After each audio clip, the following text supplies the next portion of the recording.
Santa Claus Surprise, Holiday Cozy Mystery, Book 8. Written by Tonya Kappas. Narrated by Christina Sagnameni. Tonya Kappas Weekly Newsletter. Want a behind-the-scenes journey of me as a writer? The ups and downs, new deals, book sales, giveaways, and more? I share it all. Join the exclusive Southern Sleuths private group today.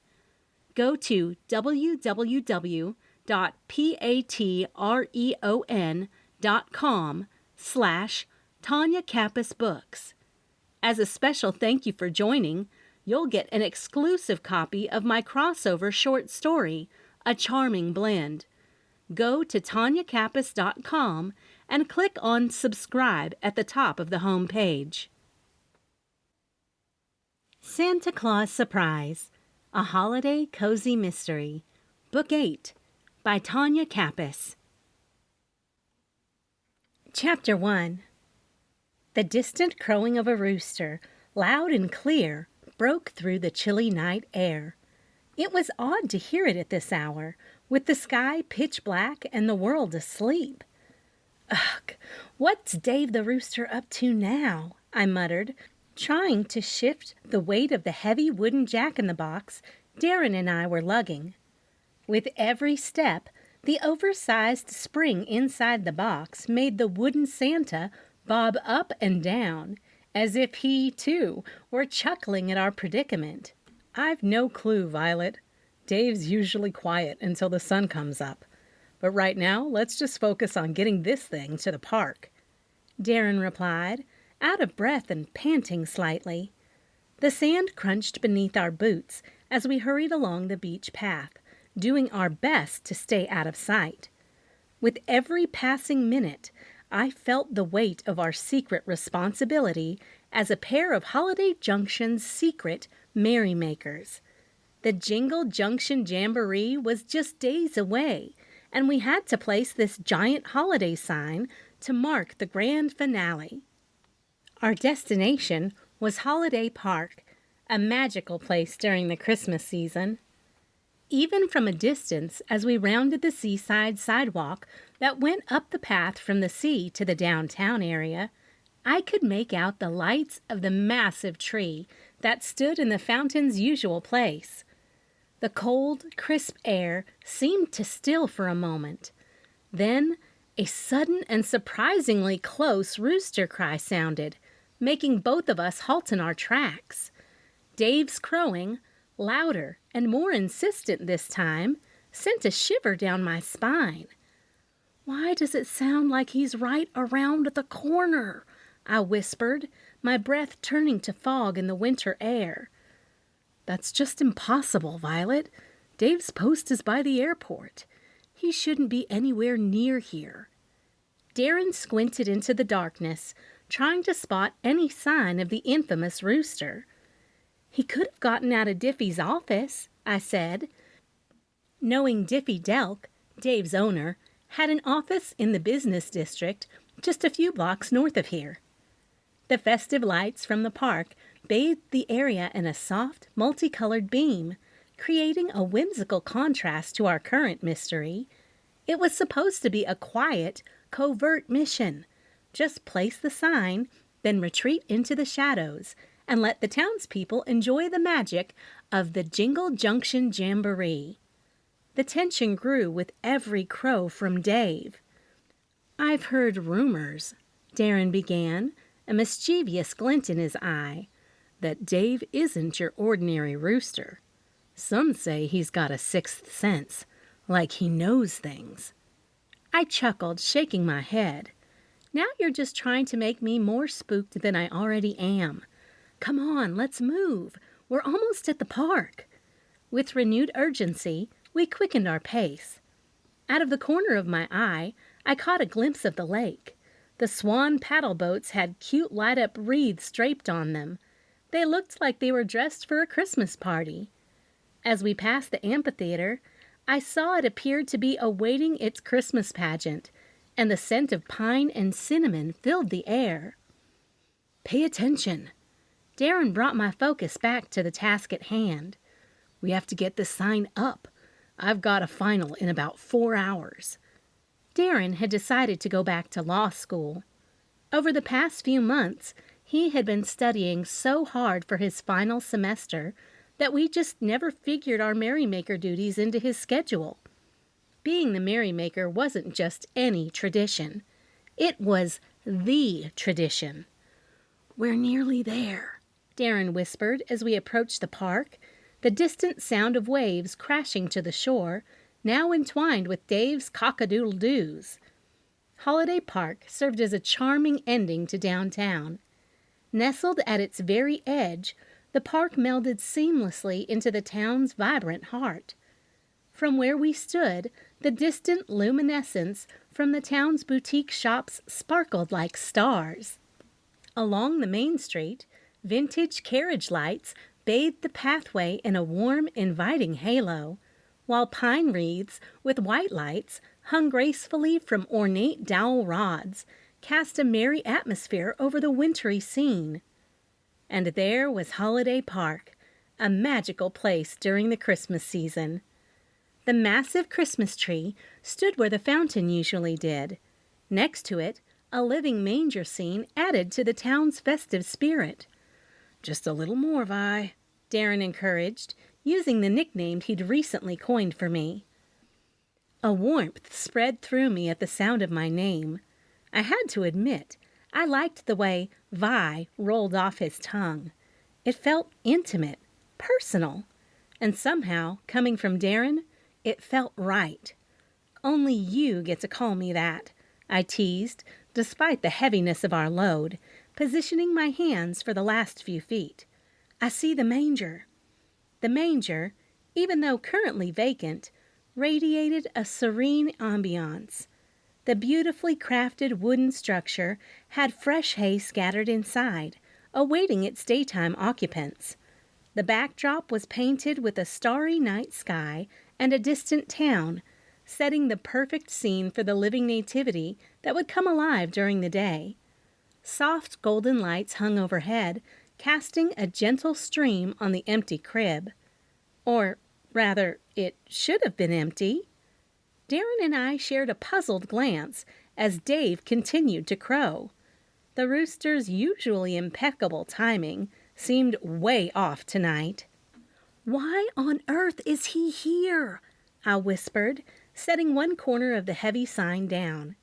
Darren mirrored my action on the other side, and together we gently lowered the jack-in-the-box, Santa's happy face bobbing, next to the manger. As if on cue, the thick winter clouds overhead drifted apart and revealed the bright, full moon. It glistened over Holiday Park, the sparkling lights from downtown reflecting off the serene lake. The illuminated tree and the manger seemed to take center stage, bathed in the moon's ethereal light. Then I noticed it. A subtle shift in the shadows beneath the crib. At first, I thought it might just be a trick of the light, or perhaps my eyes adjusting to the sudden brightness. But as I squinted and stepped closer, the unmistakable form of a pair of legs, clad in dark trousers and worn shoes, emerged from under the crib. The serene setting of Holiday Park, with its soft festive lights and tranquil ambiance, suddenly felt eerie and unsettling. I felt the chill of the winter night creep under my coat, and the tight knot formed in the pit of my stomach. Darren noticed my gaze and followed it. "Oh no," he said, his voice barely above a whisper. We moved closer together, our previous task of setting up the sign forgotten. The joyous atmosphere of the upcoming Jingle Junction Jamboree transitioned into a palpable tension, and the discovery we were about to make threatened to cast a shadow over the entire festival. Chapter 2. I began pacing the ground, the cold sand crunching beneath my boots, my mind racing faster than the beats of my heart. Dave, the ever-so-loud rooster, crowed once more, making my nerves jump. Darren had gone around to see if the person was, by chance, sleeping. Good idea, but the man was definitely not sleeping. "We need to call your dad," I finally said, stopping to look at Darren. He sighed deeply, running a hand through his hair. "If we call him, it'll look like we spent the night together." I raised an eyebrow, a smirk playing on my lips. Would that be so bad?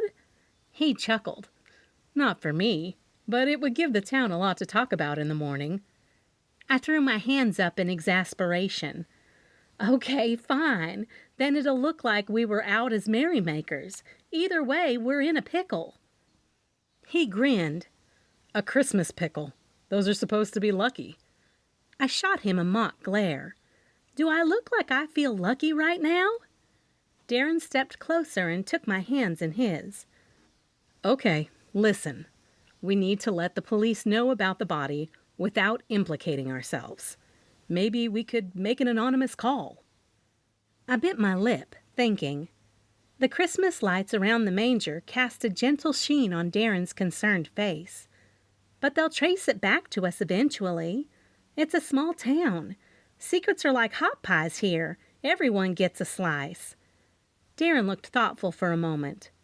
"What if we leave a clue for someone to find the body, and then we make ourselves scarce? Make it look like somebody else stumbled onto it." I considered the idea. It might work. But who? Before Darren could answer, Dave decided to give another one of his signature crows. "Would you shut up, Dave?" I exclaimed, exasperated. Darren chuckled. "Well, Dave seems to be the only other witness. Maybe we can make him spill the beans." I laughed despite the situation. If only roosters could talk. Darren squeezed my hands. "Come on, Vi. Let's figure this out. And whether we're merrymakers or not, nothing is going to ruin our Christmas cheer." He snapped his fingers as an idea lit up his face. "Or we could say we got an anonymous tip, since you're the editor-in-chief at the Junction Journal." Darren was right. I did get tips all the time. I tilted my head, intrigued by the suggestion. "Keep talking," I encouraged him, sensing there might be merit in this little twist. "You could be working late at the office, as you often do during the holiday rush. You received an anonymous letter or call hinting about something odd at the park. You called me to come with you, and I waited for you at the lighthouse," Darren elaborated. I considered the plan. It was clever, and it might just be our ticket out of this mess. I like where you're headed with this. It keeps us out of the direct spotlight, at least for now. But I'm worried your dad will get a warrant to check my phone records or emails, and that'll show no tip came in. What if I say you heard Dave crowing? Which we did. Darren was making a better case. And you called me because you were working late and heard Dave. I told you I'd walk you home. And this is exactly the way we'd walk to get from my house to yours. That would work, I nodded. Darren pulled his phone from his pocket, and his fingers hovered above the screen. You ready for this? He asked, looking at me. I took a deep breath, trying to steady my nerves. As ready as I'll ever be. I gulped, trying not to see the body. He dialed a number, waiting for a second. After a few rings, a groggy voice answered. Strickland. Dad, Darren began, trying to keep his voice steady. It's me, Darren. Look, I know it's early, but Violet and I are at Holiday Park. We found something you need to see. A pause ensued before Chief Matthew Strickland replied, his voice muffled but discernibly concerned. No, we're okay, but there's a body. Darren hesitated, swallowing hard. Under the manger. Another pause, longer this time. We didn't touch anything, Darren assured him. We just stumbled upon it. Violet heard Dave crowing while she was working late at the Junction Journal. She called me since it was unusual for this time of night, and I decided to walk her home instead of having her walk by herself. So it really didn't seem unusual when I heard him say it. which I hoped was enough of a cover-up for when they did arrive and see the big Merrymaker sign there. Doggone Merrymaker. It wasn't like I signed up to be the Merrymaker. No, no way. It was by chance, which largely looked like the situation now. Except the dead body I'd found before was that of the Merrymaker at the time. I'd barely taken a breath in Holiday Junction before I found out that man was the Merrymaker. The one and only person who did know he was the Merrymaker told me I had to become the secret spreader of cheer in the victim's place. Literally, I'd barely taken a breath. Darren's eyes darted around nervously. He was clearly trying to process everything while still on the call. "I swear, Dad, we just happened upon it," he quickly added. "I understand, son. I trust you," Chief Strickland responded, his voice firm. "But this is a crime scene now. You and Violet need to step back, avoid touching anything else, and wait for me." A crime? I stopped pacing, my eyes growing big. Darren nodded, swallowing hard. "Yeah, Dad, we haven't touched anything." After another brief pause on the line, Chief Strickland said, "Keep it that way. And remember, you two found a body. We don't know if it's a crime yet or what happened, but it's important that we handle everything by the book." "I think he meant that for me," I said, and went back to walking around. It helped me keep the jitters away. Breathe deep, in and out. I sucked in a deep breath and let it out in one long, steady stream, trying to do all that mindfulness junk I'd been learning at the yoga class in the art district. I'd been having a little bit of anxiety after I got back from a friend's wedding in my hometown. We were in a bit of a tornado while I was there. Luckily, no one was hurt and nothing was destroyed, but it had stirred up something in me from when a tornado had hit our home during my childhood in Kentucky. I remembered how we didn't have a basement, but did have a crawl space under our single-story home, which we called a ranch home. I recalled how fear smelled. My mama, Millie Kay, had grabbed me up and shoved me in the crawl space, telling me to stay there while she ran to get supplies. While I was sitting on the cold gravel floor, hunched over, I heard a very loud train coming my way and then passing over me. I was young, but I knew there was no way in HE double hockey sticks that a train was anywhere near our home. It was a frightening time for me. My mama couldn't make it back to me in time. She left me down there. As a good Southern girl, I'd been taught at a young age to be very strong and stoic. After my mama emerged from a closet in the house, the situation was fine. The roof was torn off the house, and there was a little water damage, but that was fixable. Like my very Southern mama said, "Bless our hearts, but as my grandma always said, if it ain't the good Lord's will, a little elbow grease and Southern grit can mend just about any mess."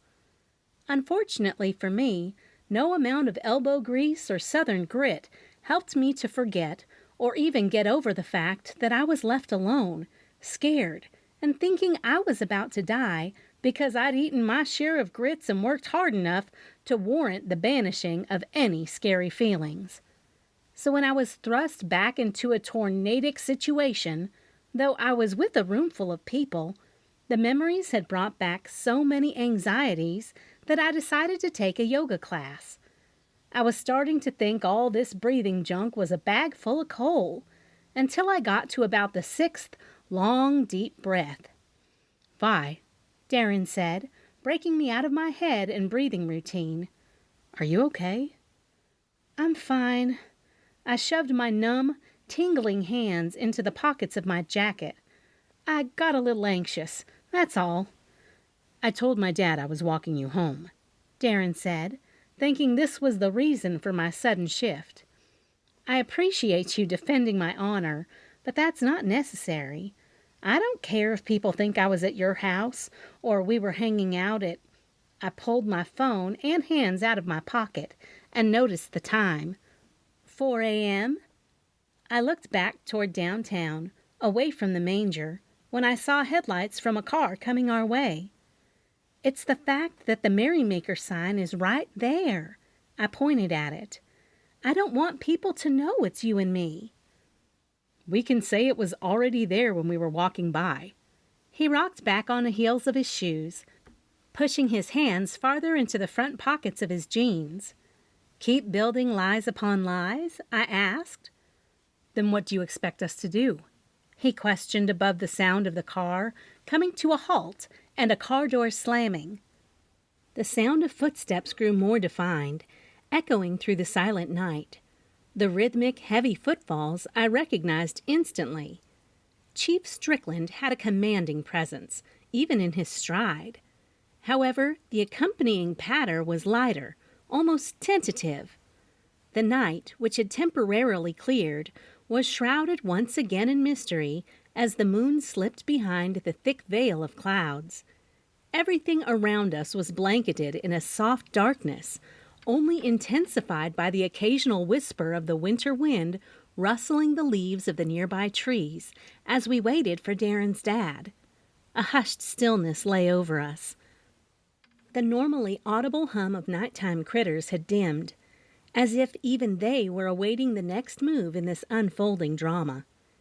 Every so often, the distant jingle of a bell from a far-off church tower broke the silence, reminding us that amidst the uncertainty, it was still the holiday season. I tried to steady my breathing, focusing on the cold air as it filled my lungs, feeling the chill on my face. I leaned slightly closer to Darren, seeking some semblance of comfort in his proximity.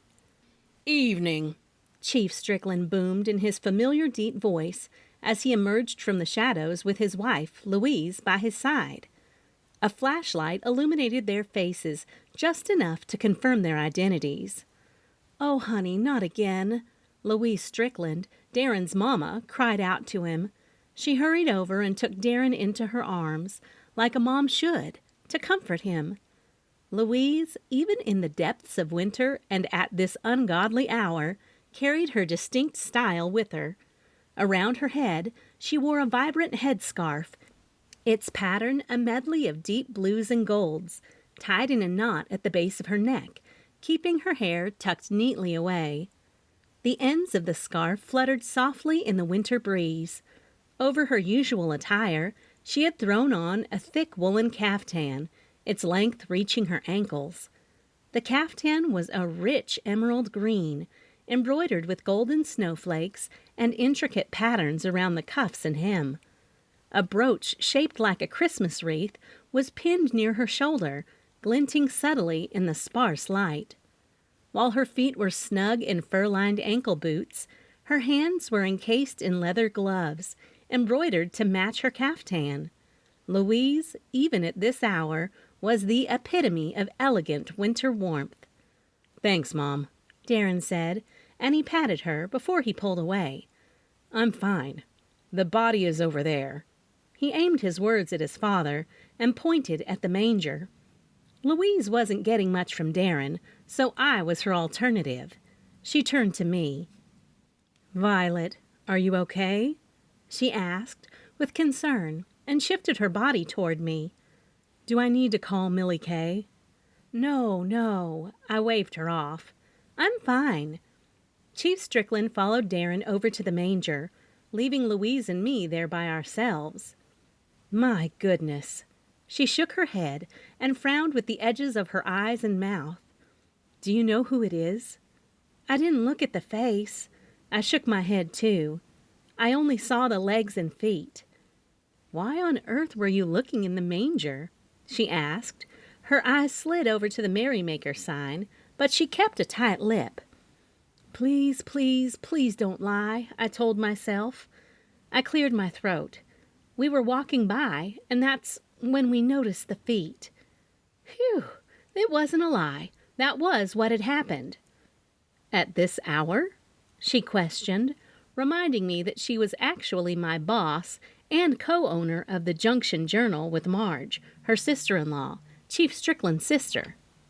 She also reminded me that she, too, was a journalist just like me, and our curious sides always got the best of us.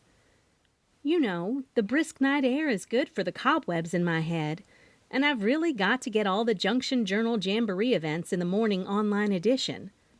The events start, I pulled my phone out again to get the time, in like 7 hours. The Jingle Junction Jamboree's first day of events was scheduled to start at noon. It was my job to get the online edition posted and updated, making sure everyone knew where and when each event was happening. I also had to go to every event and take photos, which I would post along with some great taglines in the photo gallery online. Well, you see, we have the Art District Snow Sculpture Showdown starting at noon, I began, eager to divert Louise's journalistic instincts. Local artists are going to be creating snow sculptures, and there's a competition for the best design. Families can participate too. The winner gets featured on the front page of the Junction Journal. Louise's eyebrows perked up. That sounds lovely. I've always enjoyed the creativity this town pours into such events. She sighed and glanced over at the commotion in the manger. And then, over at the downtown boutique, I continued, they're doing a Christmas sweater workshop. People can design their own sweaters with all sorts of embellishments.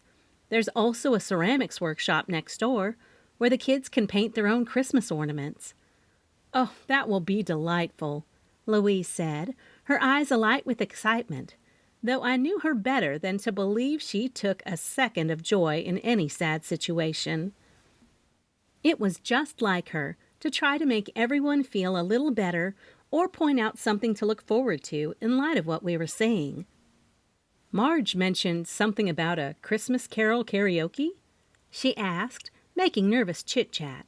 I just went with it. Yes, over at the Brewing Beans coffee shop, I added quickly. Starting at 3 p.m., anyone can sign up and sing their favorite Christmas tunes. And the Hippity Hoppity Ranch is having a winter wonderland walk. They've set up lights and decorations all through the fields and barns. There's even a small petting zoo with reindeer. That's always a hit with the little ones. Louise nodded, a shaky tone to her voice. And down by the seaside, there's a Christmas market, I continued, listing more events off the top of my head. Some of the local shops will be selling handmade crafts, and others will be food vendors with seasonal treats. There will also be a giant ice rink. I leaned a little to see what Darren and Matthew were doing. I couldn't see past the large crib. And let's not forget, I said, breaking the eerie silence, Santa will be taking photos with the kids in the sleigh by the tree. I gestured to an area just a few feet away. We both turned to look at the tree that had been lit up last night. The tree's lighting was on a timer, so it would soon shut off to avoid spoiling the actual lighting for the village. But the highlight is that Mayor Paisley, our beloved K-9 mayor, will be there in her festive attire to light the Christmas tree tonight, I said. We knew that wherever Mayor Paisley was, a big crowd always followed. Oh, Mayor Paisley. She shook her head. That was the best thing the village ever did. Holiday Junction was considered a village, which meant they had a little more leeway with various laws when it came to the government. Holiday Junction's government really consisted of a city council who voted upon all the laws. A while back, in the days when Holiday Junction was less touristy than it was now, someone had come up with a brilliant idea. No, not the concept of the merrymaker, though that was a great idea, but the thought that the town could raise money by hosting a mayoral election for a dog. The way to raise money was to charge $1 per vote. The election garnered plenty of money, got picked up by the national news, and gave tourism to Holiday Junction a boost, and the council never looked back. Today, not only did the K-9 mayor still give tourists a reason to come to Holiday Junction, but it also inspired the government to really do up every single holiday, which gave the village name additional significance. Here we were today, one of the biggest tourist destinations for every holiday. Mayor Paisley sure knows how to steal the show, She just might overshadow Santa this year," Louise teased in a hushed whisper and nodded to the manger where the men were emerging. We stopped talking and turned to the men as they approached. "I'm not going to move the body, but it's Elias Beckford," Matthew said in a lowered voice as he frowned. "It appears as if he's had hypothermia." Louise gasped, covering her mouth with one hand, her shivering in the cold making the gesture seem even more pronounced. "Elias Beckford? Oh, no!" Louise tisked, shaking her head. I turned to look at her and noticed the genuine sorrow in her eyes. "You knew him?" I asked. "Everyone in Holiday Junction knew Elias, dear. He'd been a part of our community for years, though in an unconventional way. Homeless, yes, but he had a spirit that was indomitable." Louise nodded slowly, her eyes misting up. "Every summer he'd be around, sharing stories, helping out where he could. Many folks offered him a place to stay, but he always declined." "He wasn't around in winter, though," Matthew noted. "That's right," Louise said, her voice growing softer. "We used to worry about him during the cold months, but then we heard he usually traveled to Carsonville during the winters. They have a shelter there. It's a bit more established than anything we have here. We all just assumed he'd gone there this winter as well." Chief Strickland interjected. "But why he's back here, in the freezing cold, is what we need to figure out. There's something more to this." Louise's eyes darted to the Merrymaker sign for a split second before returning to mine. She seemed to want to say something, but she held back. "It's just heartbreaking. No one should be alone, especially not in such cold conditions." "Darren, why don't you go on and walk Violet home?" Matthew started to give his authoritarian orders as the chief of police. "And I'll go ahead and call Curtis to come over and get the body before the sun comes up." He was referring to the village's coroner. As Darren and I started to walk away, I heard Matthew pulling out his phone, his voice purposeful yet hushed. "Curtis, it's Matthew. We have a situation down by the manger. Yes, Elias Beckford. Hypothermia, it seems. We need to move him before dawn." Louise wrapped an arm around each of us and pulled us into a brief, tight embrace.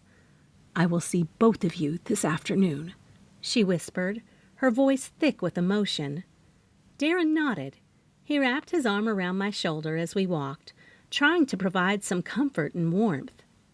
The streets of Holiday Junction, usually beacons of holiday cheer, now seemed desolate and hauntingly silent, the weight of what had just happened pressing down on us. I couldn't help but glance over my shoulder one last time and catch a final glimpse of the manger and the tragic scene we had just left behind. The silhouettes of Matthew and Louise were fading in the distance, and the glow from the streetlights cast elongated shadows on the snow-covered ground. A shiver ran down my spine, and it wasn't from the winter air. The question loomed in my mind, echoing Louise's thoughts. Why was Elias here, especially when he had known safe havens in the past? Had something or someone compelled him to stay in Holiday Junction this winter? I just can't shake the feeling that there's more to Elias's story than we know, I finally whispered to Darren, my breath forming clouds in the chilly air. Darren squeezed my shoulder reassuringly. "We'll find out," he said with determination. "For now, let's just get you home safely."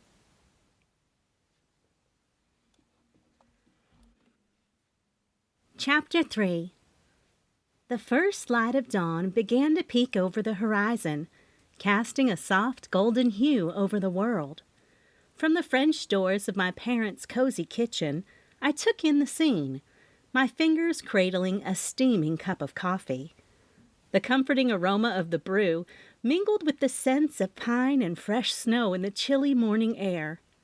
My gaze settled on the outdoor living space, which stretched out beyond the doors between the cottage and my parents' home. An expansive brick fireplace dominated the space, its rough stone facade draped with hanging golden stockings that shimmered in the morning light. My dad sat by the fireplace, reading the physical copy of this week's Junction Journal. The fire crackled softly, and orange light illuminated the cozy area, casting shadows on the plush outdoor couches. The couches, draped with soft white and plaid cushions, invited relaxation, their fabric contrasting beautifully with the festive throw pillows bearing cheerful messages of Merry Christmas and whimsical reindeer illustrations. Beside the sitting area stood a grand Southern farm-style table. Mama, Millie Hay, always had it set to perfection, anticipating impromptu gatherings or the company of loved ones. Elegant ceramic plates, gleaming cutlery, and sparkling glasses stood ready, their neat arrangement broken only by the occasional pine cone or sprig of holly. It was a Southern thing, and Mama was Southern to her core. The old saying that you could take the girl out of Kentucky, but you couldn't take Kentucky out of the girl, was true of Mama. On the far side, a red and white blanket with intricate snowflake designs was casually draped over a lounge chair, beckoning someone to wrap up in it and enjoy the ambiance. Galvanized metal buckets filled with logs and greenery added a rustic touch, waiting beside the fireplace to fuel the flames or serve simply as a decorative element. The whole setup was a picture of holiday serenity, every detail meticulously chosen and placed by Mama's expert hand. Even in the grip of winter and under the weight of the recent events, the scene radiated warmth and the timeless charm of the festive season. I took a deep breath. The aroma of freshly brewed coffee wafted through the kitchen as the soft hum of the refrigerator filled the background. I was lost in thought, gazing at the outdoor Christmas decorations, when Mama's soft footsteps broke my thoughts. She entered the kitchen, her hair neatly combed and sleep still clinging in her eyes. "Mornin', sugar," she told me in her signature Southern drawl, moving the coffee pot. I glanced her way, taking in her comfortable pajamas. "Mornin', Mama. You sleep okay?" I asked. She nodded, pouring herself a mug of the hot beverage. "Where's your daddy?" she asked. Mama looked around before she peeked out of the French doors. I pointed outside and at the fireplace, where Daddy's silhouette could be seen stoking the morning fire. The embers contrasted with the frosty morning, creating an almost ethereal scene. Reading the paper, drinking his coffee in the freezing cold. I shook my head. Mama chuckled softly. "He does love that outdoor area so much. Or maybe he knows I prefer the warmth of the inside and leaves it all to me." I snorted half-heartedly, the weight of the night's events still pressing on me. Mama caught on instantly. Her eyes, always so sharp, narrowed slightly as she looked at me. Normally, I would have laughed at one of Mama's Southern witticisms, but this morning was different. "Too early for a joke?" She set her mug on the kitchen table next to me before she approached me, her face etched with concern. "Violet, sugar, what's eating you?" I sighed, turned, and sat down on one of the kitchen chairs. I knew I would have to get comfortable when I told her about this morning's shocking discovery. "Another dead body?" she shrieked. "How many does this make that you've found? I mean, you need to hang up your pad of paper and become an undertaker. My Lord!" Mama gasped. "Forgive me," she said to the air, like the Lord was scolding her for using his name in vain. "But come on, Violet." The kitchen was a vision out of a Christmas postcard.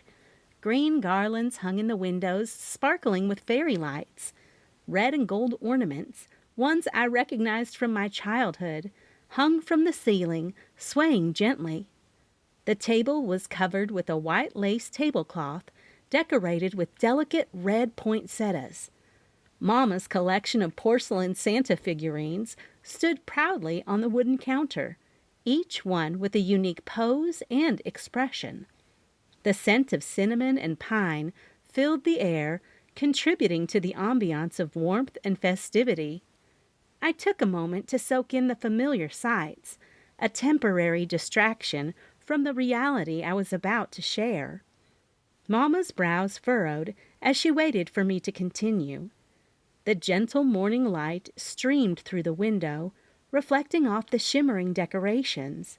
You'd think, after the first time, I'd be immune to the shock. I started slowly, trying to find the right words. But seeing Elias like that, it just felt so wrong. Why was he even there? "Did you say Elias?" Mama asked. Her jaw dropped. "Yes," I said, feeling the word come out in 3 syllables instead of 1. "Why?" Mama jumped up and hurried over to the kitchen's built-in desk, where she loved to sit and do all the bills and plan events for the leisure center. The leisure center was an old building Mama had bought, with the grand idea of turning it into what was technically a senior citizen center. Of course, she had to put her southern spin on the term and call it a leisure center. The place held activities like bingo, line dancing, and now knitting classes and painting classes, to name a few pastimes that appealed to people Mama's age. The leisure center had really taken off for her, and I was happy. She ran her finger down one of the notebooks on the desk. When the finger stopped where she wanted it to, she tapped it a couple of times. "Don't tell me it was Elias Beckford," she said with worry on her face. I stared at her, trying to gauge the depth of her concern. "Yes, Mama, Elias Beckford. How did you know?" She exhaled heavily, shaking her head. She joined me again with the notebook in her hand. "Elias came by the leisure center a few times these past weeks. Said he wanted to join a few classes. I remember him looking out of sorts, more than just the usual hardship of being homeless." She frowned. "I really think he was only there to get out of the cold, because he stayed all day." Mama paused, gathering her thoughts. "You know, Violet, with the cold setting in so hard this year, I decided to do something about it. I opened up some rooms at the leisure center to provide shelter for those who need it. I couldn't bear the thought of someone being out in this freezing weather." I looked at her, knowing surprise was evident on my face. "Mama, that's amazing. But isn't that, I don't know, a bit risky?" She waved off my concern. "Don't you worry your pretty head about it. I jumped through all the hoops and dotted all my I's and crossed all my T's. And to make sure everything was safe and proper, I even got a couple of deputies from the police department to work night shifts as security. They've been great, helping out and keeping an eye on things." She put the notebook on the table before she turned to grab the coffee carafe. I let out a sigh of relief. Mama always had a way of surprising me with her big heart and southern ingenuity. But as much as I found dead bodies, Mama tended to find herself ending up on the wrong side of the law and the laws. "But Elias," she continued, her face turning somber, "after I told him about my opening up some beds, he was the first to get checked in to stay at the leisure center. So it doesn't make a lick of sense why he'd be out in that manger in the middle of the night." A shiver ran down my spine. Then something must have drawn him out. Or someone. I whispered, the gravity of the situation sinking in. The mystery of Elias Beckford was becoming more intricate with each revelation. "That's a shame," Mama sighed. She walked over to the French doors and threw them open.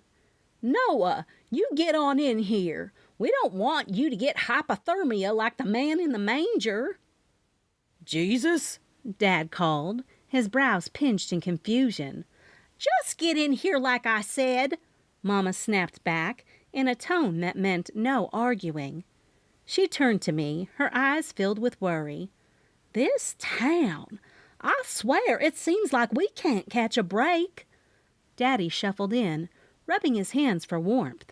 "What's all this talk about the man in the manger?" he asked with confusion.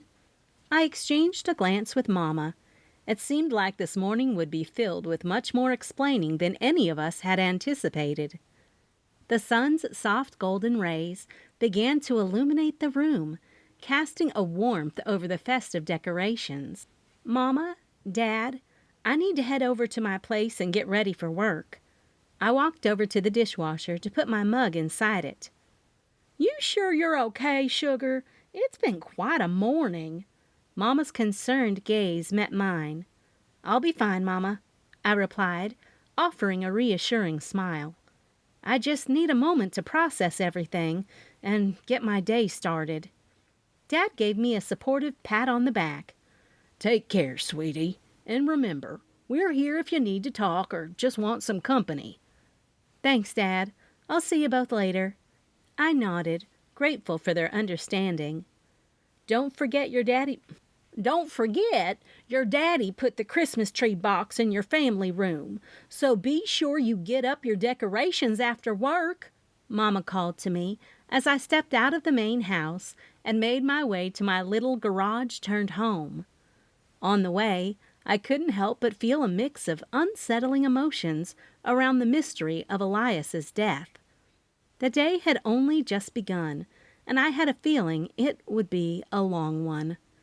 As I entered my cottage apartment, I felt the cocoon-like warmth of my own space wrap around me.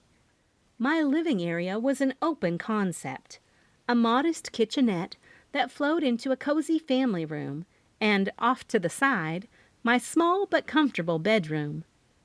The cold of the morning still bit at my cheeks, reminding me to bundle up for the day ahead. Slipping off my coat, I walked over to the small space heater and flipped it on to take the chill out of the room while I headed to my bedroom. I opened my closet and riffled through my options. I settled on a pair of thick, dark leggings and a cream-colored, chunky knit sweater. I added some woolen socks and grabbed my favorite pair of waterproof snow boots. After tying up my long blonde hair in a loose bun, I caught a glimpse of myself in the mirror. It was good enough for the day's events. Once dressed, I moved to the kitchenette counter where I kept my planner. I opened it to today's date and reviewed the list of events scheduled for coverage. Winter Wonderland Walk at Hippity Hoppity Farm, where Millard Ramsey, the owner, had put up lights and decorations throughout the fields and barns, including a small petting zoo with reindeer. The Christmas market along the shore would be packed with people looking for those special handmade crafts and food vendors offering seasonal treats. Tonight was the Christmas parade that would end at Holiday Park, where Santa photo sessions were going to be taken and Mayor Paisley would appear. I grabbed my phone and began texting Radley, one of the 3 employees of the Junction Journal. Mama was the other one, but only when she wanted to come. "Hey, Radley," I typed. "Good morning. I've got you covering the Winter Wonderland Walk at Hippity Hop Farm today. Let me know if this is a problem." Hoping he'd agree, I grabbed my bag, threw in my essentials, and paused for a moment to look around and make sure I had everything I needed. Not like I couldn't come back in minutes if necessary.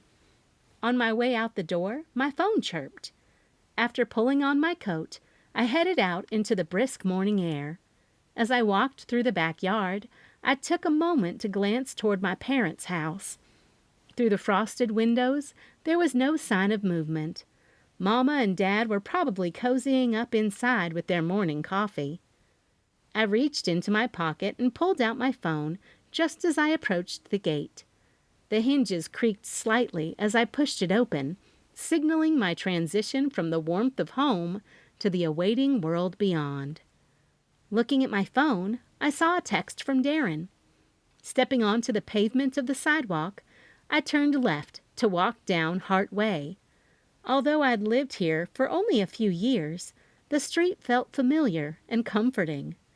The aged oaks and pines stood tall, their branches intermingling overhead, creating a canopy that glistened with morning frost.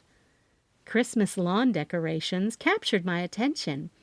Neighbors had gone all out this year. Twinkling lights draped from trees, reindeer made of lights grazed on front lawns, and inflatable Santas waved cheerfully. If only we had some snow, I thought, wondering if we were going to have a white Christmas. I took the time to call Darren instead of texting him back while I walked up to Main Street, wanting to stop in to Brewing Beans and get my coffee. I'd yet to decide if I wanted to walk to the office in the cold or take the trolley. The phone was cold against my cheek. "Good morning," Darren answered. "I wanted to check in before I took my test this morning to see how you're doing." "Good morning," I repeated to him. I exhaled, wrapping my free hand around my arm for warmth as I continued walking. "I'm good, Darren. Thanks for checking in.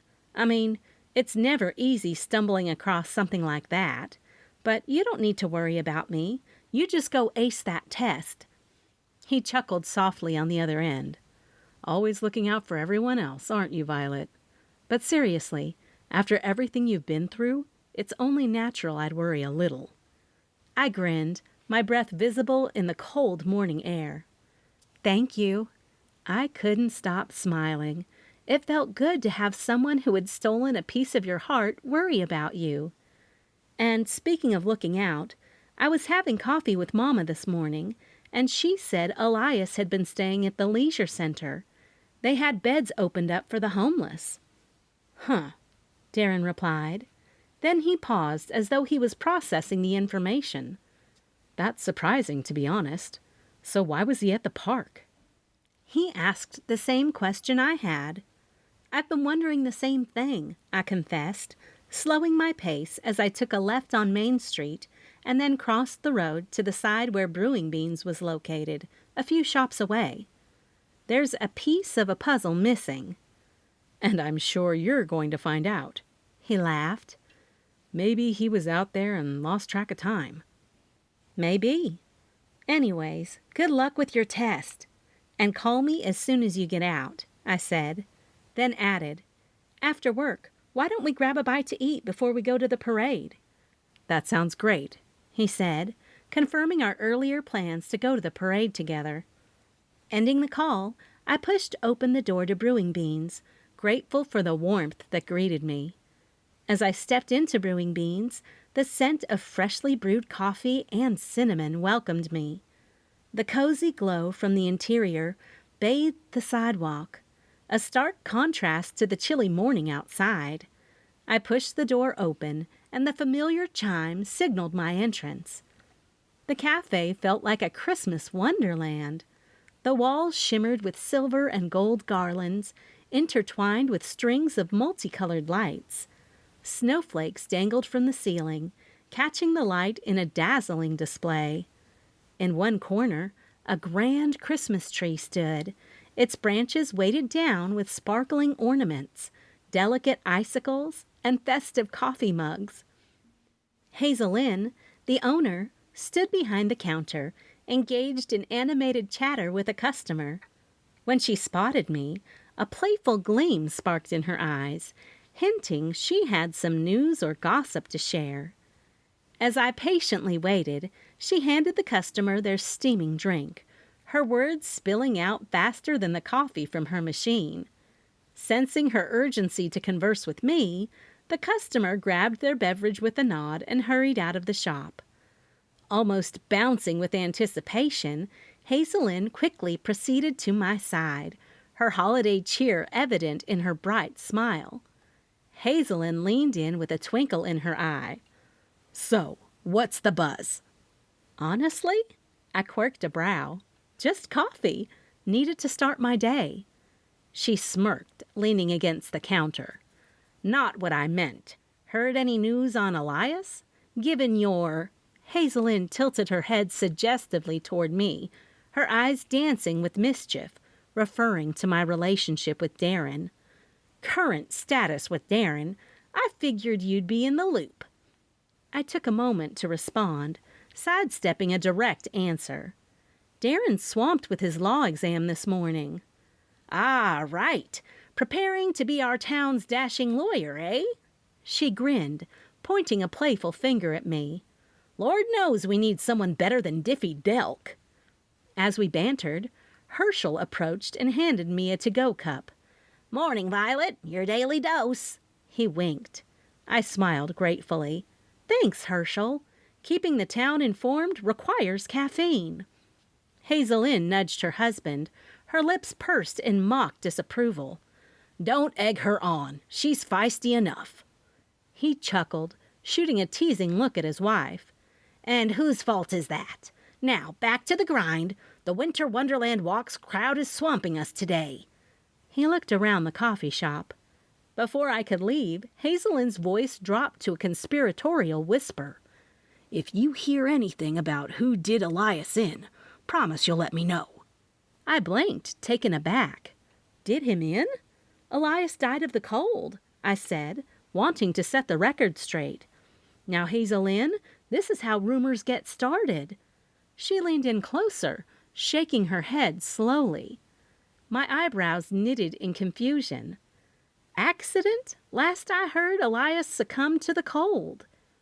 Hazel shook her head. We supplied the coffee for the cops at the park earlier. Let's just say the chatter wasn't about a simple hypothermia case, she said. My heart raced. Not wasting another moment, I headed out of the door and toward Holiday Park. The sight of the yellow police tape around the fountain and the manger scene stopped me in my tracks. The chilling reality hit me. A chalk outline was marked where Elias once lay. As I was lost in the shock of it all, my grip on the coffee cup slackened. The sensation of hot liquid spilling on my leggings yanked me back to the present, the dark stain serving as a grim reminder of the situation. Chapter 4. Without hesitation, I made a beeline down the frosty sidewalk, my breath forming icy clouds with every exhale. Instead of heading to the Junction Journal office to kickstart my workday, I felt a pull toward the police station nestled at the foothills of the mountains. This was no longer just about the festive season. It was about getting answers to who on earth would kill Elias Beckford. The station sat in the heart of the business district. The building's brick had red and green wreaths and a Santa-approved banner reading, "Merry and bright holidays from your local PD." It was a stark contrast to the chilling news I had just heard. As I rushed to the office, the cold nipped at my cheeks, turning them what must have been a rosy hue. I pulled my scarf tighter, its cozy warmth providing a small comfort against the winter chill. I could see candlelit windows of businesses nearby, reflecting off the icy pavement and giving the whole area an almost angelic ambiance. Despite the festive, merry atmosphere, my thoughts were far from joyous. My mind raced, formulating questions I'd ask once I was inside. I pushed open the police station door, a small bell jingling overhead, its sound reminiscent of sleigh bells. The warmth inside was a sharp relief from the chilly outdoors. I was immediately greeted by the room's warm, cozy atmosphere. The walls, painted a soft peppermint green, boasted framed photos of the town's memorable moments throughout the years, each capturing a slice of our community's spirit. A tall, angelic-looking Christmas tree stood proudly in one corner, its evergreen branches decorated with shimmering red and green baubles, and a star gleamed at the very top. Wrapped gifts, likely a secret Santa tradition, lay beneath the tree, their festive wrappings sparking my curiosity. The sounds of muffled laughter and banter filled the room. Officers, some in uniform and others in more relaxed attire, sat around a large wooden table, enjoying their breakfast.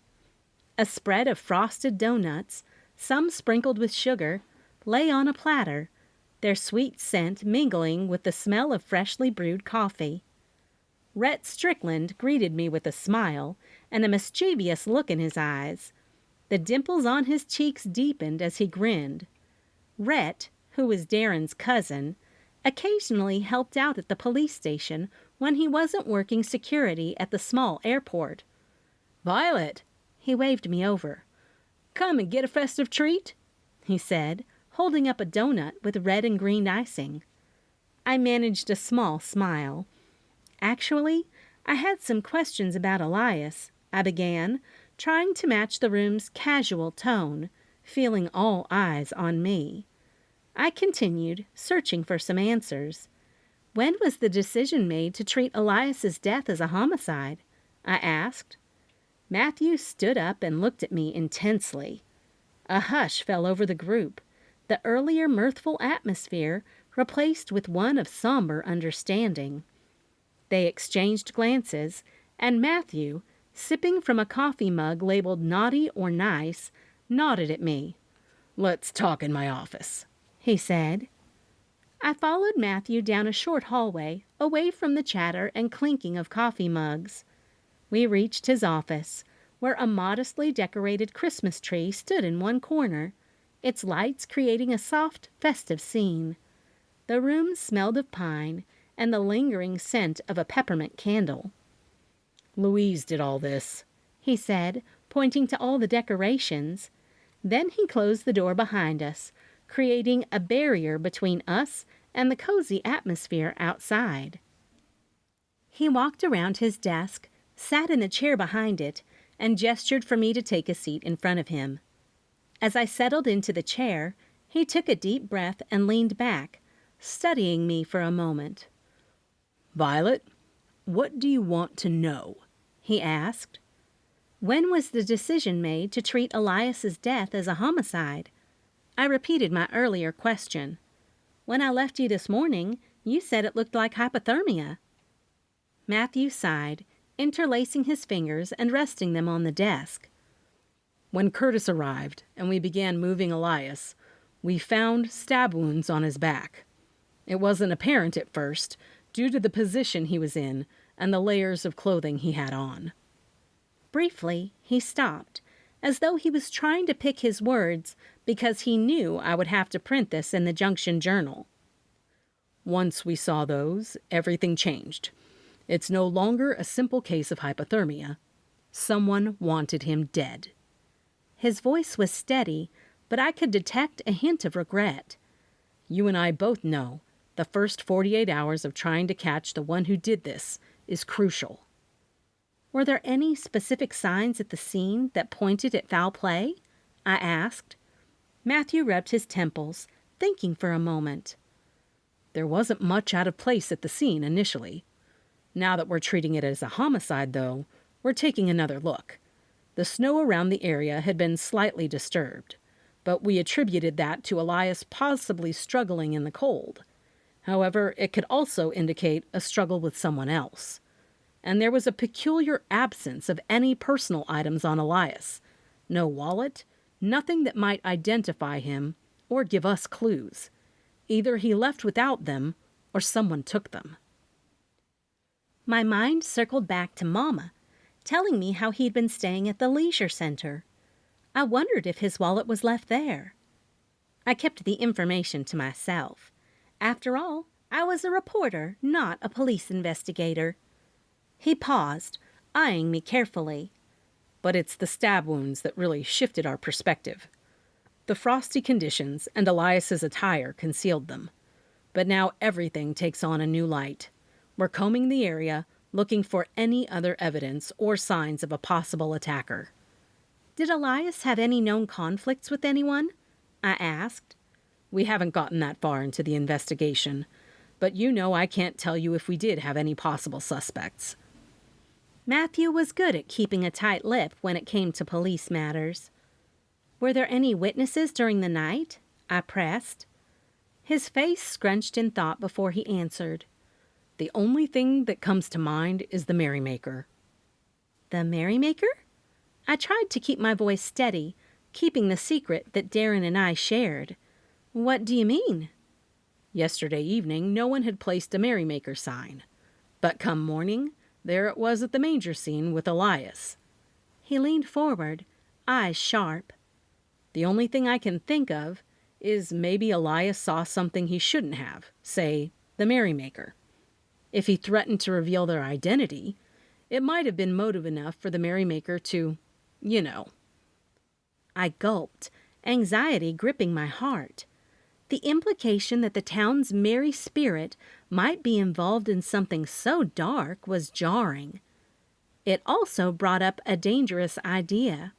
What if someone else knew that Darren and I were the merrymakers? The stakes felt incredibly high. I just can't believe the merrymaker would do something like that. They're about joy and surprises, not violence, I said, trying to steer the conversation away from that chilling thought. Matthew nodded. I know it's hard to fathom, but right now we have to consider every possibility. We can't rule out anything. Well, I have to print something in the paper, I began, choosing my words carefully, feeling the weight of responsibility on my shoulders. But I certainly don't want to shine a negative light on the merrymaker. The town adores them, and their actions bring so much joy. Matthew sighed, running a hand through his hair. I understand, Violet. We're wrapping up at the scene, and it should be clear for any festival activities. Just if you could urge the public to come forward with any information they might have, especially if they saw anything between the hours of midnight and 4 a.m., that would help. I nodded. I'll be sure to include that in my article. We all want answers. He met my gaze with a grateful look. Thanks, Violet. We're all just trying to do our best here, for Elias and for the town. Matthew was chasing his words, so I wouldn't go back to Louise and ask her to discover anything for the paper by consulting her husband. As Matthew finished sharing what limited details he could, I took a deep breath, processing the information. Thank you, Matthew. I appreciate your honesty. I'll do my best to handle this story delicately, considering the circumstances, I told him. I wanted us to keep a good working relationship between the department and the newspaper, which I had promised Louise I would do the last time I was forced to have her tell him about the importance of informing the public. He nodded. Just remember, this is an active investigation. Anything you print needs to be accurate and respectful, he said in a stern voice. Of course. I always aim for accuracy and respect in my stories, I assured him. With our conversation closing, I quickly stood up, eager to leave the somber atmosphere of the office. The door opened to the sounds of the station I'd walked into earlier, though they seemed somewhat muted now, overshadowed by the weight of what I'd just learned. After fumbling in my bag for my phone, I checked for any missed calls or messages from Darren. But there were none. My heart sank a little. I had hoped to hear his voice after the heavy conversation. I wanted, no, needed, to share all this with him. See you, Violet, Rhett called out. I offered a haphazard wave as I exited the police station. The day's first flakes of snow had started to fall, and they caressed my face gently. The world had that muted, magical feeling that always accompanied snowfall. The festive lights of Holiday Junction glimmered through the gentle haze of snow, and a distant clanging told me the trolley wasn't far off. Quickening my pace, I made my way to the trolley stop. The bells grew louder, and I waited, lost in thought, the snowflakes slowly dusting my coat and the world around me. Chapter 5. Before I could even make out the trolley's silhouette through the snowfall, the unmistakable flashing of Goldie Bennett's Christmas bulb headband came into view. Goldie was a character in every sense of the word, embodying the holiday spirit like no one else. The trolley trumbled to a stop in front of me, its lights cutting through the snow. Goldie greeted me with her signature wide grin. "Well, if it isn't our Miss Violet! Hop on in, hun. It's colder than a snowman's toes out here." Goldie's festive earrings, resembling little Christmas trees, twinkled merrily in sync with her headband. She wore a loud Christmas sweater that I suspected she might have knitted herself, featuring a dancing reindeer surrounded by colorful lights. Even her necklace had tiny bells that jingled every time she moved. I laughed, always uplifted by Goldie's infectious cheer. "Thanks, Goldie. I appreciate the ride and the festive view," I replied, nodding toward her ensemble as I stepped into the trolley. She was leaning over with the door lever gripped in her hand. Once I was safely inside, she slammed the door shut. "Anything to bring a smile to the folks of Holiday Junction?" she winked. "Where you headed?" she asked after I settled into a seat. "The office," I said. My phone chirped with a text. I opened my bag to get my phone. Disappointment settled inside me when I saw it was Radley, agreeing to the Winter Wonderland walk. After texting him back to let him know I got his confirmation, I checked the rest of my message threads for a response from Darren in case I hadn't heard my phone. Nothing. "Any plans for the festival today?" Goldie asked, glancing back at me from the large rearview mirror above her head. "I've got a few," I said, putting my phone back, hugging my bag tight to my chest, and watching as the snow-covered streets passed by. "I'm having Radley cover the events at Hippity Hoppity, while I check out the Christmas market and the tree lighting tonight." "Is that still on?" "After what Clara Jensen told me this morning on her way to set up her booth at the market, I wasn't sure what they were going to do."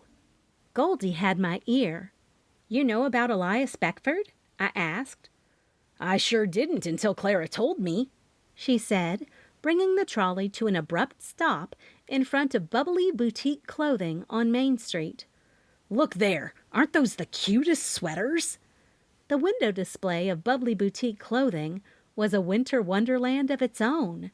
At center stage stood 3 mannequins dressed in an array of cozy, fashionable winter attire. The one on the left donned a deep cranberry red sweater with an intricate snowflake design that cascaded down the sleeves, accompanied by a matching scarf and elegant leather boots. The middle one was draped in a soft cashmere cardigan in a muted winter blue, its edges embroidered with tiny silver bells that added a touch of festivity. To its right stood a mannequin in a snug snow-white turtleneck dress, complemented with a glittering gold belt and knee-high suede boots. Dotted around the mannequins were smaller displays featuring mittens, earmuffs, and hats, each with a festive motif ranging from tiny stitched reindeers to embroidered mistletoe. Twinkling lights hung in cascades around the display, casting a soft, magical luster.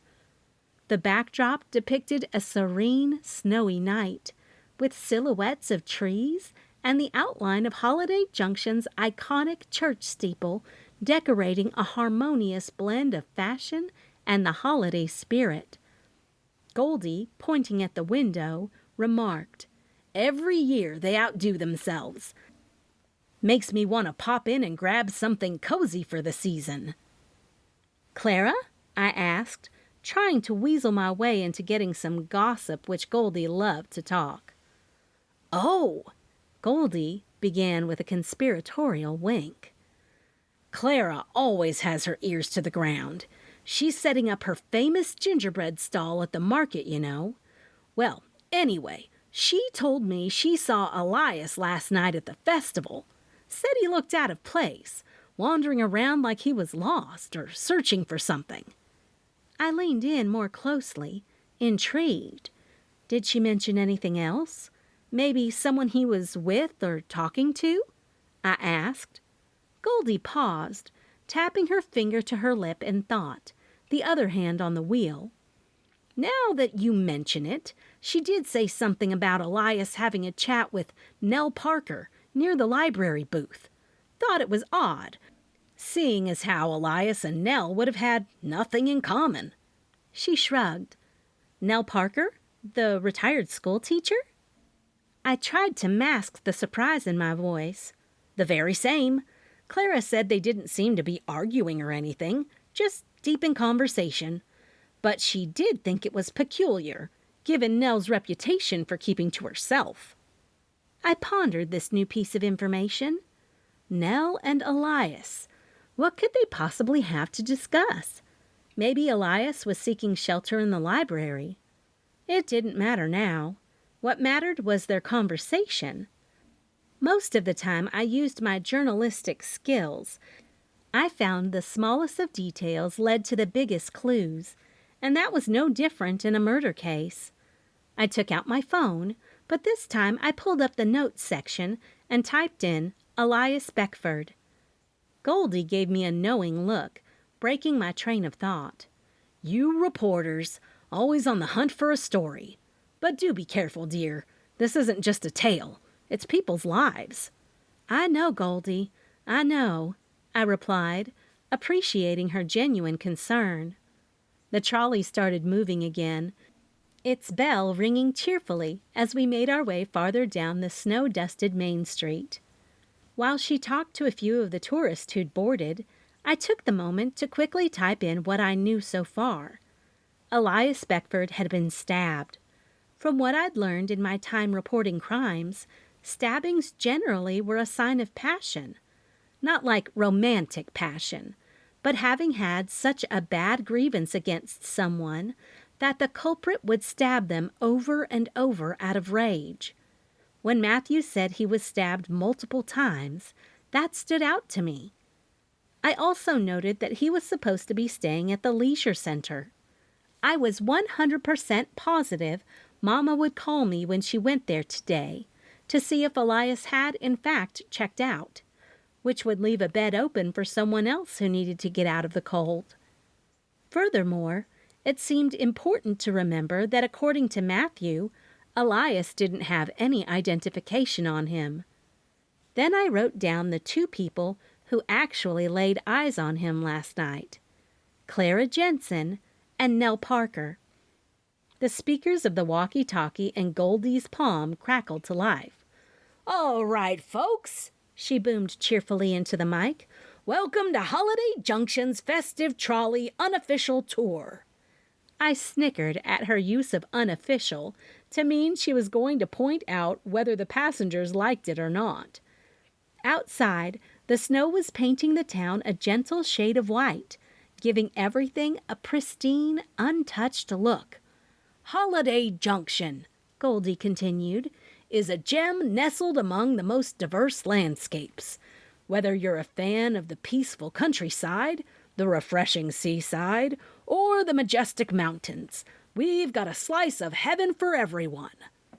She then took a deep breath, and her voice rose in her enthusiasm. "And let's not forget our celebrated mayor, the one and only Mayor Paisley." Goldie chuckled. "She might be a Boston Terrier, but she's got the heart of a lion. And if you're lucky, you can snap a pic with her at the tree lighting tonight." A couple of tourists on the trolley whispered excitedly to each other. Goldie didn't miss a beat. "Oh, and those for looking to dance the night away, don't forget the Mistletoe Masquerade Ball taking place at Elysian Evergreens, our event center, located up in the artsy mountain district tomorrow night. A magical night awaits." Hearing those words, I threw my head back, remembering my appointment with Mary Ann. Mary Ann Drew was the mastermind behind the annual Mistletoe Masquerade Ball. The ball's primary goal was to raise funds for local charities, particularly those supporting underprivileged children and families during the holiday season. Last month, she'd contacted me about featuring the ball in the paper, and I had agreed. I'd followed her through the entire process and even given the ball its own tab section as the feature in the online Junction Journal. We wanted to raise as much money as we could, and the exposure from the online edition helped significantly. Mary Ann had even received a key to the village from Mayor Paisley, which was an honor all on its own. "Oh no," I murmured to myself. Mary Ann Drew, the renowned event coordinator at Elysian Evergreens, was expecting me. In all the chaos of the day, I'd forgotten. I mentally reorganized my schedule, deciding I'd have to push my visit to the Christmas market later. Goldie, ever observant, caught my expression. "Busy day, Violet?" she asked. "Seems like it's turning into one," I replied with a wry smile. She laughed. "Well, hang in there. It's the most wonderful time of the year, after all. And with a mystery brewing, I'm sure you won't have a dull moment." Goldie maneuvered the trolley skillfully around a bend. The view opened to show the vast expanse of the sea, its waves gently lapping against the sandy shores. Up past the dunes, the charming seaside cottage that housed the Junction Journal office came into view. "Ah, here we are," Goldie announced, pulling the trolley to an abrupt stop right in front of the cottage. The vintage bell attached to the trolley's door chimed melodiously with the motion. Before anyone could move, Goldie's voice rang once more from the speakers, a note of pride unmistakable in her tone. "Ladies and gentlemen, if you're looking for more festivities tonight, don't miss out on the Christmas pageant at the amphitheater located in the Holiday Park. And, if I may add a little personal note," she winked at me through the rearview mirror, "pay special attention to the angel. That's my granddaughter Lizzie. Let me tell you, no angel has ever rocked a tutu quite like she does." Chuckles and amused murmurs rippled through the trolley. I couldn't help but smile, imagining little Lizzie in her angelic get-up, complete with a glittery tutu and sparkling halo. Goldie swung open the trolley door, letting in a burst of cold air laced with the scent of the sea. "All right, Violet, here you are. And everyone else, enjoy your time on our lovely shore, where many of our local vendors have set up the Christmas market by the seaside. Remember, magic's in the air.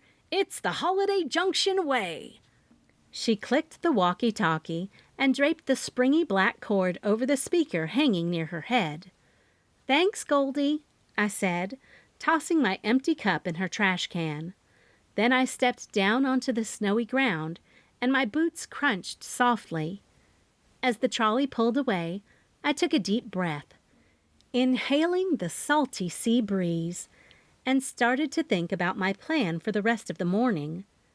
When I got inside the door, I shrugged out of my coat, gloves, hat, and snow boots at the door. I was my own cleaning person, and I didn't feel like wasting my time cleaning up puddles of melted snow. An entryway as long as the cottage led straight into the kitchen. As soon as you walked inside, my office was to the left of the door, and the office Mama shared with Radley was on the right. It had really become Radley's, since Mama had been busy with her leisure center opening over the last couple of months.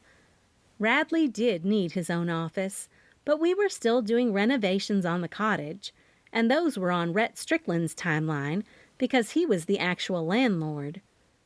The scent of old paper and the cottage's comforting familiarity greeted me.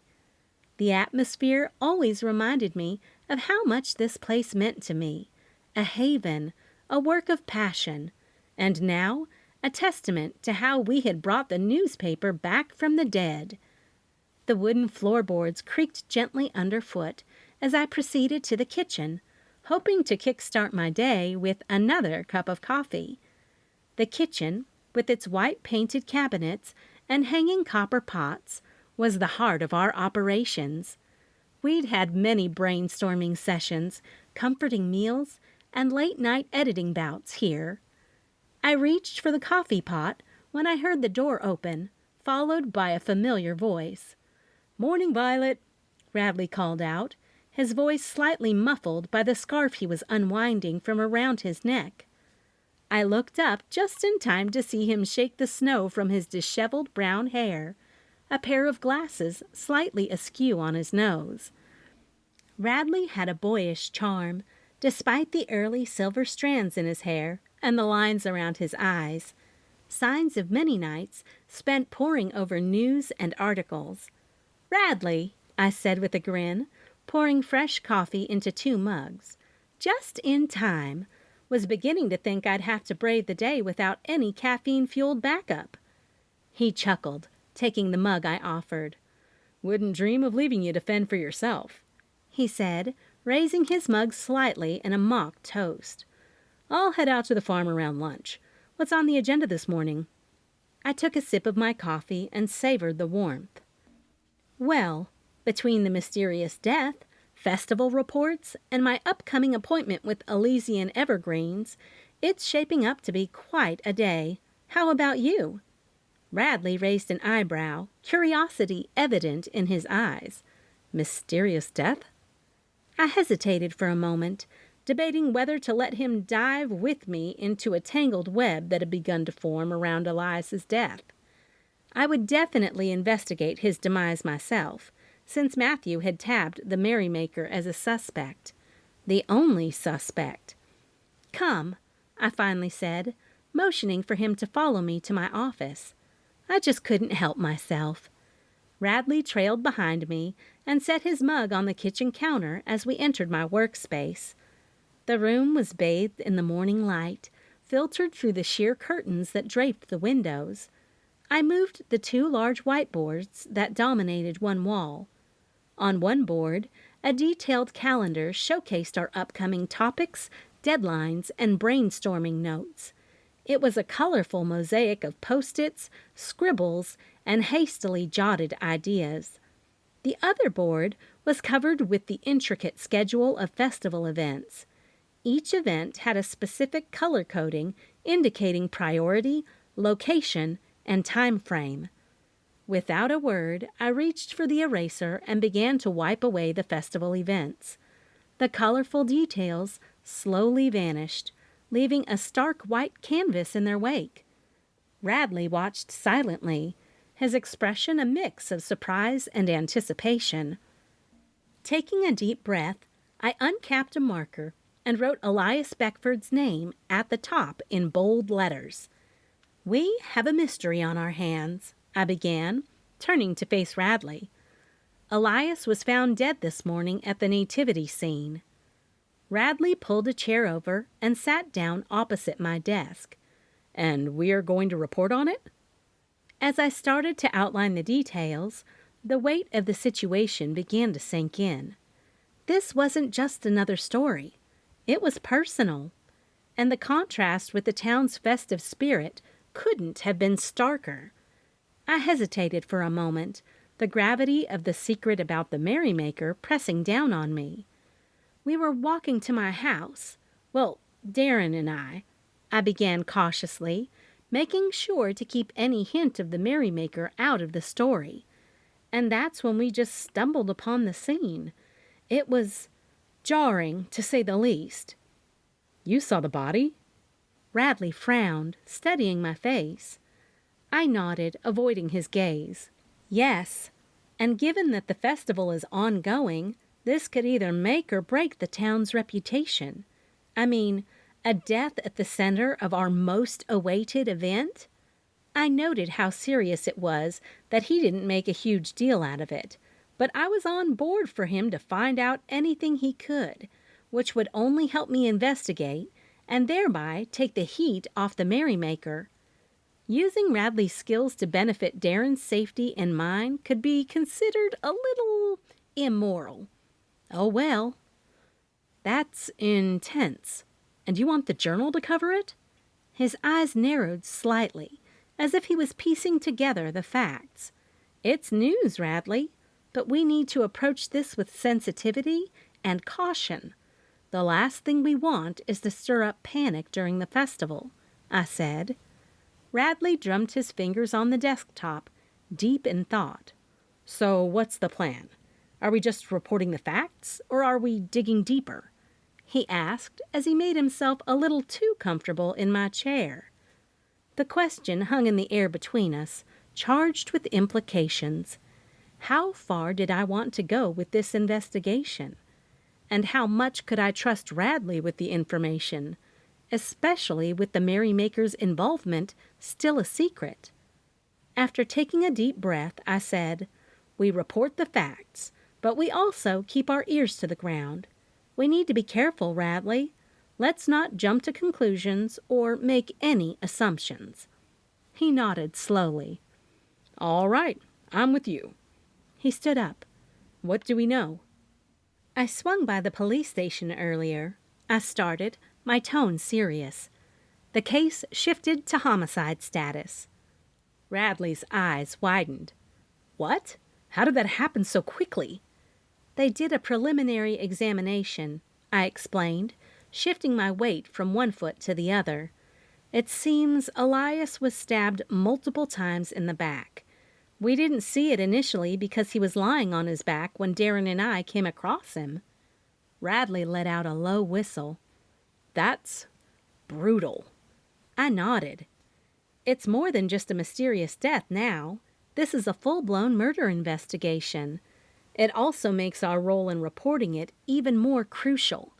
We have to be accurate and respectful and avoid creating panic," I said. Radley rubbed the back of his neck, processing the information.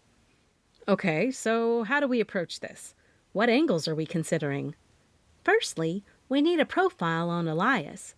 Who he was, what he did in town, any known connections or enmities," I said, jotting down points on the whiteboard. "Then we look into our current suspects. I got a few names from the station, but they're all preliminary." Technically, that meant I didn't get any names from the station, but he didn't need to know that. He raised an eyebrow. "Already have suspects? That's fast." I hesitated for a split second. "Not suspects, just a couple of people who were seen talking to him at the Christmas market. We need to talk to them." I wrote Nell Parker's and Kara Jensen's names on the board. Radley nodded.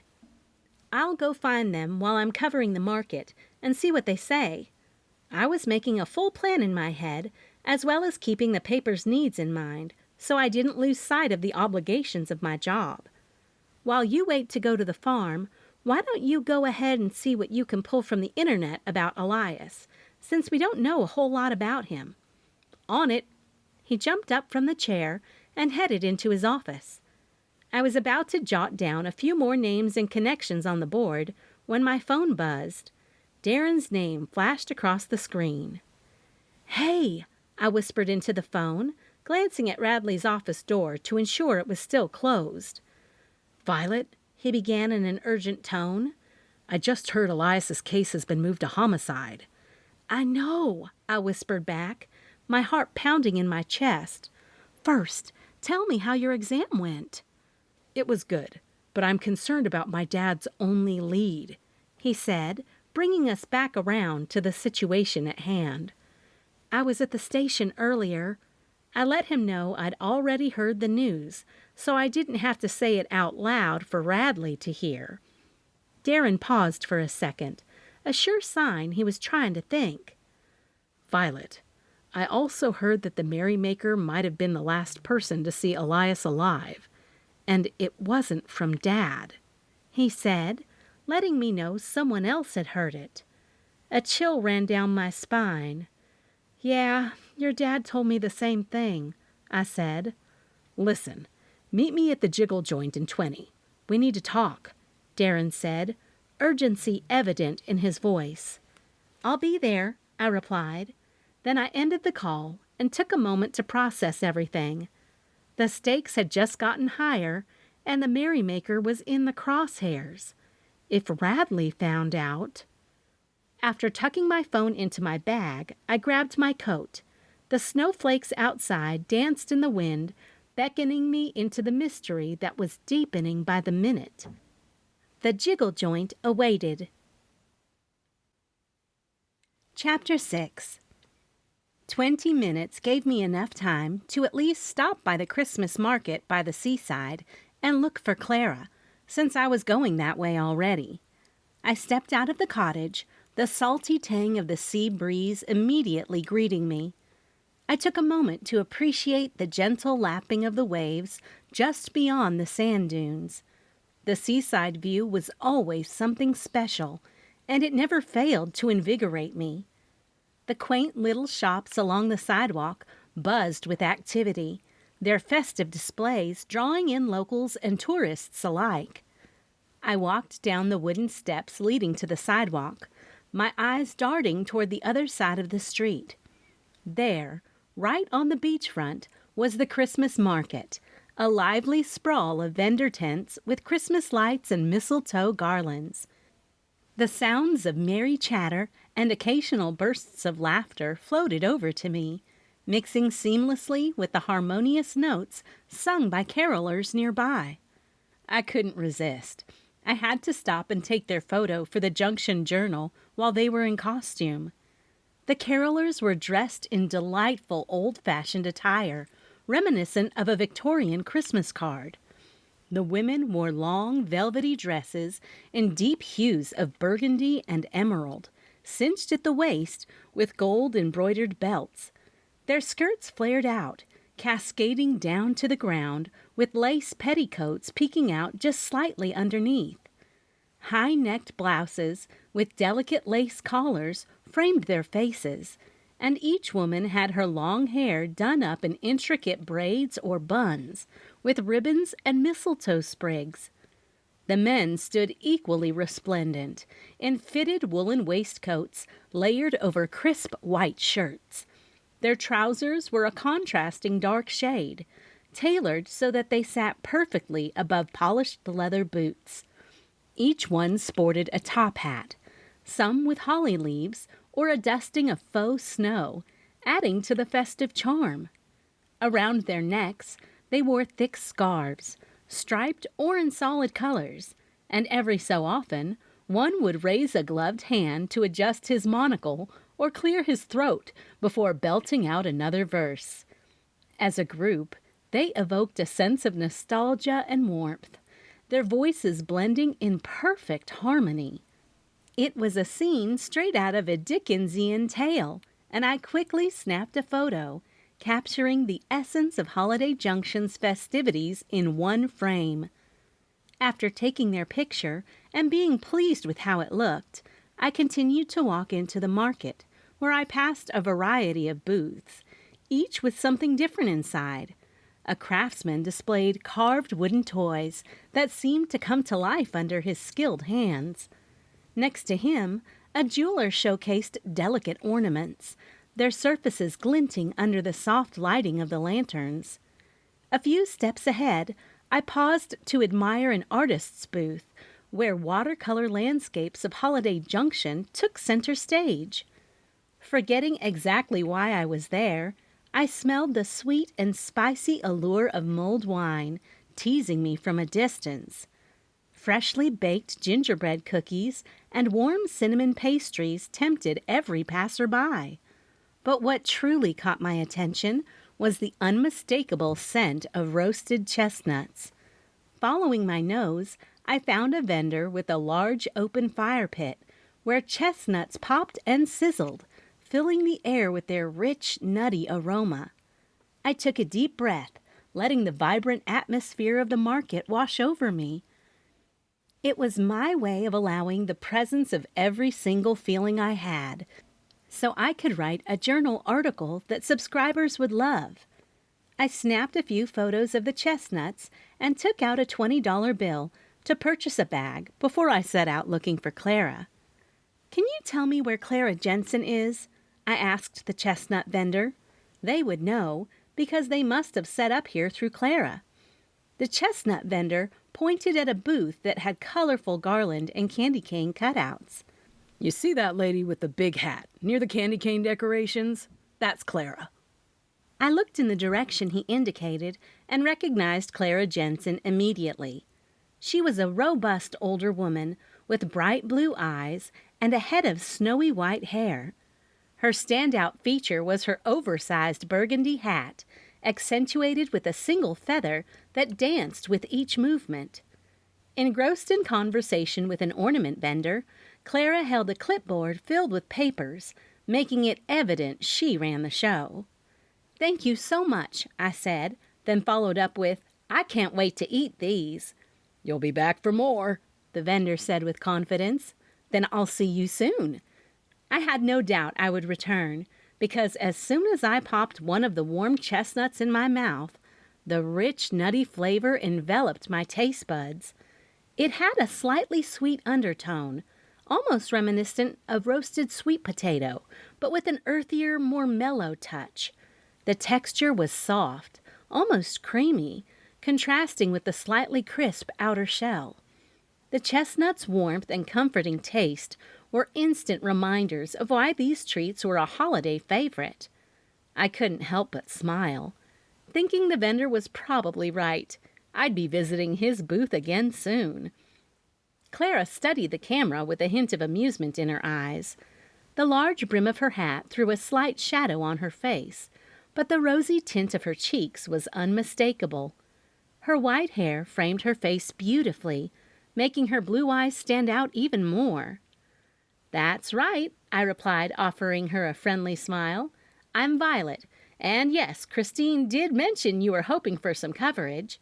How's everything going so far?" When Christine asked me to cover some of the Christmas market by the seaside, I didn't know that I would be incorporating questions about a man I'd never met and who was now dead to make sure neither Darwin nor I was implicated in a murder we did not commit. Clara took a moment, glancing around at the bustling booths, the laughing children, and the food stalls, from which wafted fragrant aromas. "Better than I hoped," she said, a hint of pride evident in her voice. "But, you know, it's not just about the sales or the foot traffic. It's about bringing the community together, making memories, and celebrating the season." I nodded. She pointed at me. "Aren't you going to quote me on that?" "Yes, of course," I said, and took my phone from my pocket to open the memo app. "Can you say that again?" She gave me an odd glare, as though I was putting her out. "The Christmas market by the seaside isn't just about getting folks here. It's more about a community coming together and making memories that will last much longer than a candy cane or a purchased item." She tapped her heart. "It's in here." "It certainly feels special here. Do you have a few minutes to chat? I'd love to get your perspective for a different article." She glanced at her clipboard briefly, then back at me with a raised eyebrow. "Well, I hope the new article paints this market in the warm and fuzzy light it deserves." A playful smirk graced her lips. "Oh, absolutely," I reassured her. "I'm always on the lookout for genuine stories, ones that capture the heart of events like these. You've built something truly wonderful here." She let out a soft chuckle, brushing a stray strand of hair back into place. "I've had a lot of help. The whole town has come together, each person contributing in their own special way. From the craftspeople to the performers, everyone has poured their soul into making this a success." "It's beautiful to see such unity, especially in these times," I began, typing into my memo app, eager to capture her words. "People crave connection and belonging, especially during the holidays."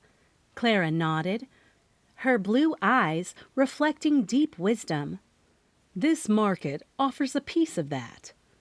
We continued talking for a few minutes, diving more deeply into the origins of the Christmas market and the challenges she faced in organizing it. Each anecdote she shared gave me a clearer picture of the love and dedication behind the event. "Thank you for your time, Clara," I said, wrapping up our chat. "I promise to do justice to the market and its essence in my article." She smiled warmly. "I trust you will, dear. Just remember to capture the heart of it all. That's where the true magic lies." Then she turned to greet another visitor, leaving me with a sense of purpose and determination to tell the story of the Christmas market by the seaside in all its heartfelt glory.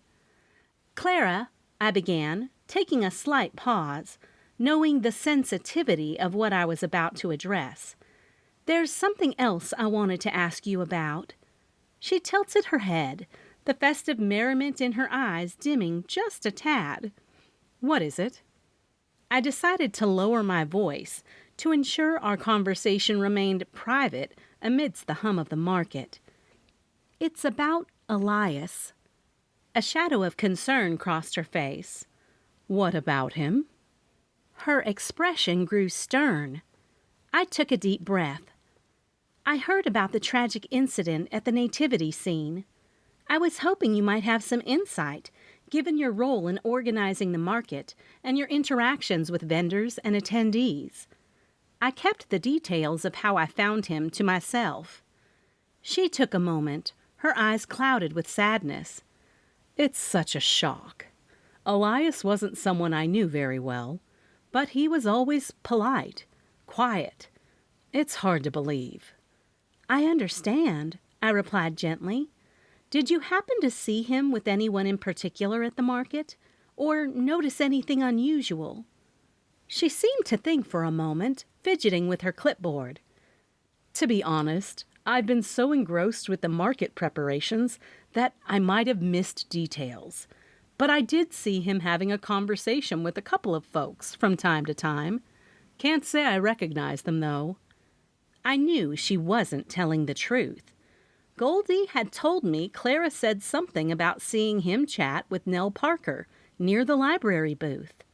I nodded, appreciating her candor. "Thank you, Clara. Anything helps. It's crucial for us to piece together the events leading up to his—" I hesitated, the word catching in my throat. "Passing." A moment of silence passed between us before I ventured further. She wasn't going to say a word, so I asked the question. "Goldie mentioned you might have seen Elias chatting with Nell Parker near the library booth?" Her eyes widened with realization. "Oh, that's right. I completely forgot about that with everything going on." She waved her hand in the air and then looked down at her clipboard. She used her ink pen to check off items, almost ignoring me. "Yes, I did see them. It looked like Elias was seeking shelter in the library, possibly from the cold. But you'd have to ask Nell for more details. She might remember better." She looked at me and curled the clipboard to her chest. "I've got to go," she said. "Make sure you put in some really good photos of the market and some with the sea in them." As she melded back into the market's rhythm, I stood still for a moment, processing everything. Why would Elias seek shelter at the library when the leisure center was available to him? Did something that Mama wasn't aware of occur there? An altercation or a disagreement, perhaps? His unusual stay in Holiday Junction for the winter puzzled me further. The locals had made it abundantly clear that he typically migrated to Centerville during the colder months. Why the sudden change this year? Was he running from something? Or someone? Lost in my thoughts, I hardly noticed my phone vibrating. I reached for it and saw a text notification from an unknown number. "You're digging where you shouldn't be. Stop asking questions about Elias." A chill ran down my spine. Someone was watching. Chapter 7. Exploring what Clara had told me about Elias seeking shelter would have to wait until I met with Darren at the Jiggle Joint.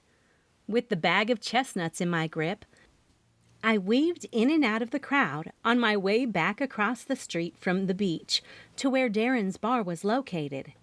His bar didn't even have a real name. The exterior decorations were just a black door and one flashing neon sign that read, "Bar." In reality, the place was a dance bar, a jiggle joint of sorts, if you knew what I meant. Only, not much jiggling went on these days. From what little research I had done when I dug into who Darren Strickland was, I had found out that he not only played a mean fiddle in a band called Mad Fiddlers, but had bought the bar and the lighthouse from the same owner. At the time of purchase, both properties were in such horrible condition that the price was pretty low. Darren had completely restored the lighthouse, just a few hundred yards away, to its original glory, and even made his home there. But the jiggle joint... The only way to get that place in tip-top shape would be to just bulldoze the darn thing. But he wasn't going to do that. Though he'd not said this to me, Darren cared a great deal about Holiday Junction, and his commitment to the merrymaker was proof. Hence why he wanted to see me, though I wished we were going to have a more casual, let's hang out because we've been dating visit. I tugged open the black door, which had a photocopy of a Christmas tree on the front, and snickered. Leave it to Darren to do as little as possible to meet the requirement the village council asked local businesses to do for each and every holiday. They were required to have some sort of holiday cheer in either the display window or, in the case of Darren's bar, which had no windows, on the door. After all, we were Holiday Junction, where every single holiday was celebrated because tourists came for that reason. "Mama?" I gasped. "What on earth are you doing here?" To say I was surprised to see Mama with a vodka in her hand at 10 a.m. was an understatement. "I've certainly never seen anyone on stage here, and when I heard the loud music on my way to the office, I got a curious tickle I had to scratch," Mama said. She swiveled around in the stool she was sitting on, butted up to the bar in between the Tooth Fairy and the Easter Bunny. Not the real Tooth Fairy and Easter Bunny, but two men who loved to tell people who found their way into the jiggle joint that they were Holiday Junction's festive characters. Truly not a good display. As the raucous tune from the corner jukebox changed, the dim lights of the jiggle joint seemed to glow a bit more softly, casting dancing shadows around the room. "Violet, over here!" I heard Darren's voice from a corner booth, where he liked to do his accounting, though he had a perfectly good office. He was sitting in the dim light, a few stacks of paper atop the table. I gave my mom a quick hug. "Behave, Mama, and maybe take it easy on the vodka?" I nodded to the half-empty four-finger pour. She waved me off, laughing with the two faux festive figures beside her. "I'll be fine, dear. I'm just having a little fun." She put one hand on Owen's back and the other on Sean's. Once I made my way over to Darren, I slid into the booth opposite him. His eyes held a serious gleam, contrasting the light atmosphere of the bar. "You look like you've seen a ghost," he remarked, raising an eyebrow. "I just wasn't expecting to see Mama here, especially this early with a drink in her hand," I replied, still a bit taken aback. "Don't worry," he assured me. "I made sure it was more tonic with a splash of vodka." "Well, I guess you did do well on the exam," I said, smiling, noting that his mood after the law exam determined his behavior. "I think I aced it." He smiled with pride, something he rarely did for himself. "But we've got an issue on hand." "The merrymaker?" I whispered. "Yeah," he agreed. "After my exam, I went to work, and Diffie told me my dad had called and demanded to know if he knew the merrymaker's identity." Why on earth would he call Diffie? I wondered why Matthew thought the only lawyer in town would know the merrymaker. "According to Diffie, the merrymakers before the current ones, he corrected, gesturing between himself and me, have always come to him to seek any sort of legal counsel in case something like Elias happened." "We didn't do that," I gasped, my eyes darting back and forth. "Nope," he said, with an exaggerated pop of his lips. Which means we either now go to Diffie or we just find out who killed Elias ourselves, I said, gnawing at the inside of my cheek. The latter. He must have been reading my mind. Good, because whoever killed him... I pulled out my phone and opened my text messages. Knows I'm already snooping around. Vi? He gasped, his eyes growing big. I've changed my mind. We have to go to my dad with this. No. I shook my head and put my phone back in my bag. Not yet. You've been threatened. His brows pinched in disapproval. Not really. Just warned, I said. Trust me, I've been threatened in my job, and this is just a little kitten of a message. It was my way of saying I'd had much worse. We need to find out who sent it. He was starting to come around to what I was thinking. Yes, I agree, and I'm sure Diffie Delk has gone to the depths of investigating situations for his clients that probably weren't above board, which means he's got someone in his pocket who can track down messages from cell phones. Right? Instead of me going through the contacts I'd made over the years and calling in favors through my investigative reporting, I figured he could try and find out who sent me the text while I did the undercover work. I'm sure he does, and I'll look around to see if I can find his source. He nodded. I do have a couple of names of people who saw Elias last night over at the market. I nodded toward the sea, though we couldn't see it. He knew what I meant. I told him that Goldie had mentioned Clara, and that Clara had seen Elias talking to Nell.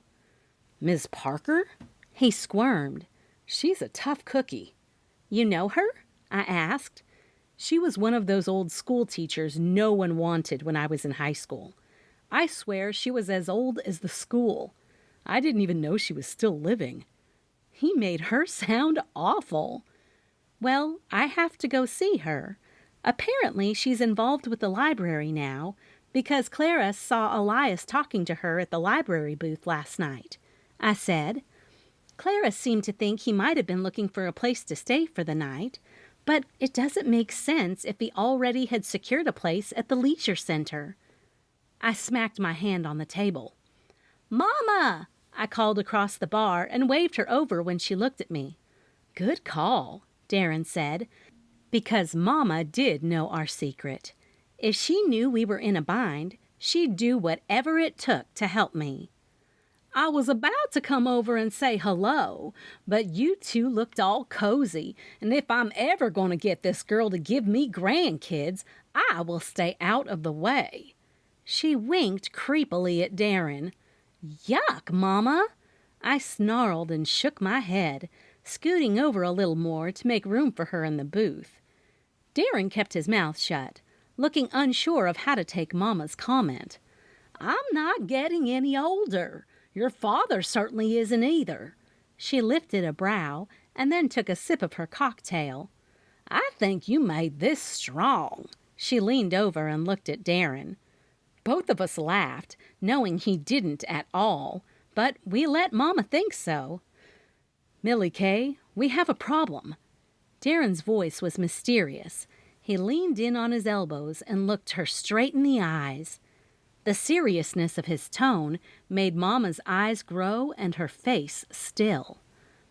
"My father thinks the merrymaker is a suspect in Elias's murder," he whispered. "That's ridiculous!" Mama hollered. "Shh!" Darren and I both shushed her. "That's ridiculous!" she repeated in a hushed voice, her eyes darting between me and Darren. "You couldn't kill no one. Why would you?" He said the merrymaker sign wasn't there the night before, and it was when we found the body. I said that in a way that communicated the undertone and meaning to her without coming right out and saying the merrymaker was placed at the scene of the murder. "Oh." The lines around her lips deepened as she understood why Matthew would think such a thing. "Then we have to tell him." "We can't," Darren said, and gave his head an emphatic shake. That's not how the merrymaker works or operates. No dice. We are going to find out who killed Elias, but we need some information about him first. This is where I think you can help." As soon as the words left my mouth, I could tell Mama thought I was asking her to start snooping around, which was not what I was saying at all. Mama, with her inimitable grace and quick wit, tilted her head thoughtfully. "Violet, dear, if you're insinuating that I should step into this mystery, well, I might just surprise you with what I can dig up." She gave a wry smile.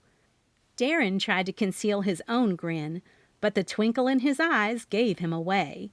"Mrs. Rhinehammer," he started before she abruptly interrupted him.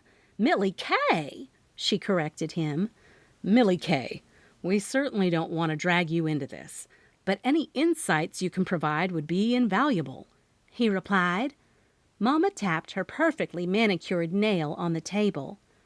"Elias was quite the gentleman. I have a rule at the leisure center. Guests can't keep valuable belongings on them. It's a precautionary measure. Elias did ask if he could use one of the lockers in the pool area." I glanced at Darren, realizing the weight of this information. "Any chance you remember which locker he used, Mama?" She gave a light shrug. "I don't have that detail, dear, but there's not many homeless people who ask for a locker and carry their own lock," she said. "What is your policy if no one comes to claim the items in the locker?" I asked. "I don't have any rules for that, since I've never had it happen," she quickly added. "What if the rule was the person didn't come back to stay at the leisure center and you had the right to cut the lock off the locker?" In no uncertain terms, I was asking Mama if I could break the lock and see what Elias had put in the locker, especially if your daughter's future depended on it. "In that case, I'd tell my daughter I thought it was locker 10, and I had plans to go to the Christmas market by the seaside and enjoy the festival, so I wouldn't be working at the leisure center today." "Thank you, Mama." I nudged Darren to get him moving. "We've got to go." With an elegant wave, Mama watched as Darren and I hurried out of the bar to begin our strategic move of checking out Locker 10 at the Leisure Center. Chapter 8. "Just how are we going to get this open?" I asked Darren, my hand curled around the lock clipped through the steel hole on the handle of Locker 10. Darren glanced around the locker room, ensuring we were still alone.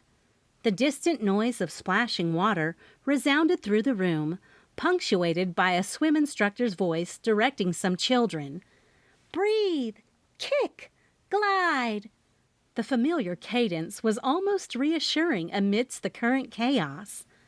"I've seen Diffie do this a couple of times," Darren muttered, pulling out a couple of hairpins from his pocket. He started to wiggle them inside the lock, furrowing his brow in concentration. I raised an eyebrow. "When did you start carrying hairpins?" He smirked without looking up. "Let's just say law school teaches you more than just the law."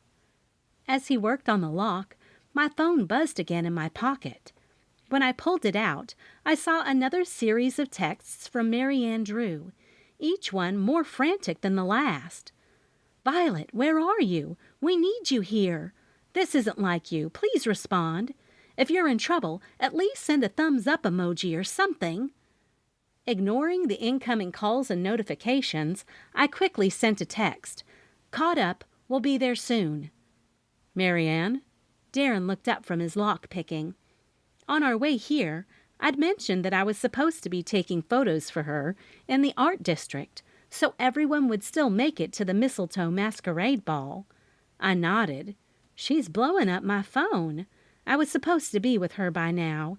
She's worried no one will show up, since this is the first year she's having it in the art district.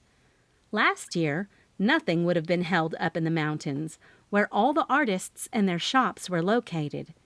It was like they were in their own little state up there. But this summer, all of that changed. Fortunately, everyone in Holiday Junction realized just how much better things were when we all came together for the greater good. After the sound of a click, Darren triumphantly swung the locker door open.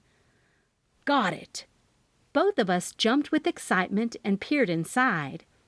"Here's the wallet Dad was looking for," Darren said, and grabbed a worn leather wallet.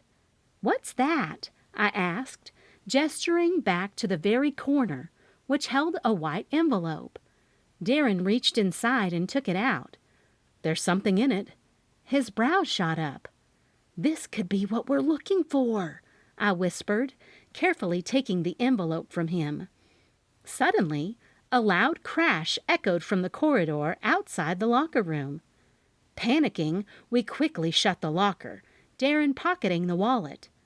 I looked at him, eyes wide with alarm, and stuffed the envelope in my coat pocket. "Quick," he whispered, pulling me toward a nearby exit, but not before someone walked in a wet bathing suit, toweling off his hair. The cleaning in progress sign we had set up didn't deter this guy. "Whoa!" He stopped with a grin, like he caught us doing something. "I'm just gonna grab my clothes." "Hey, Thorne," Darren said. "We were cleaning up for Millie Kay. We're just leaving." Darren picked up the plastic sign that was supposed to deter anyone from coming in and stuck it back in the maintenance closet, while Thorne didn't even seem to be fazed. He was already grabbing his clothes out of his locker. As we emerged into the bright daylight where we'd left Darren's moped, the weight of what we had discovered pressed heavily on our minds, hinting that Elias's story had deeper layers yet to be unraveled. "Open it," Darren coaxed me when I took the envelope out of my jacket pocket. I carefully slid my finger under the flap of the envelope and broke the seal. Inside, there was a glint of metal. When I pulled out the object, we found ourselves looking at a beautifully designed, ancient-looking coin. The details on the coin glistened in the sunlight, catching reflections from the falling snow around us. "This isn't just any coin," Darren remarked, taking a closer look. "It's a limited edition holiday commemorative piece. They are extremely rare and can fetch a high price." I nodded, remembering I'd seen something in the archives during my research on the Merrymaker after I was given the awful title. If Elias had this, he either didn't realize its worth or it had some other sentimental value attached to it, I said. "Is there anything in the wallet?" Darren took it out of his pocket and opened the worn bifold. He thumbed through it, revealing a sparse collection of contents. "Not much cash. Some singles," he noted, the cold air turning his breath misty as he spoke. He pulled out a driver's license, showing Elias's face. In the background, the joyous laughter of children rang through the crisp winter air, punctuating the otherwise quiet moment. Somewhere in the distance, festive melodies sung in carolers' harmonious voices floated back to us, reminding me that I had to go see Mary Ann. Darren continued. "There's an old loyalty card for a coffee shop, and a library card in Centerville, and—" He paused as he pulled out a crumbled piece of paper from a hidden pocket.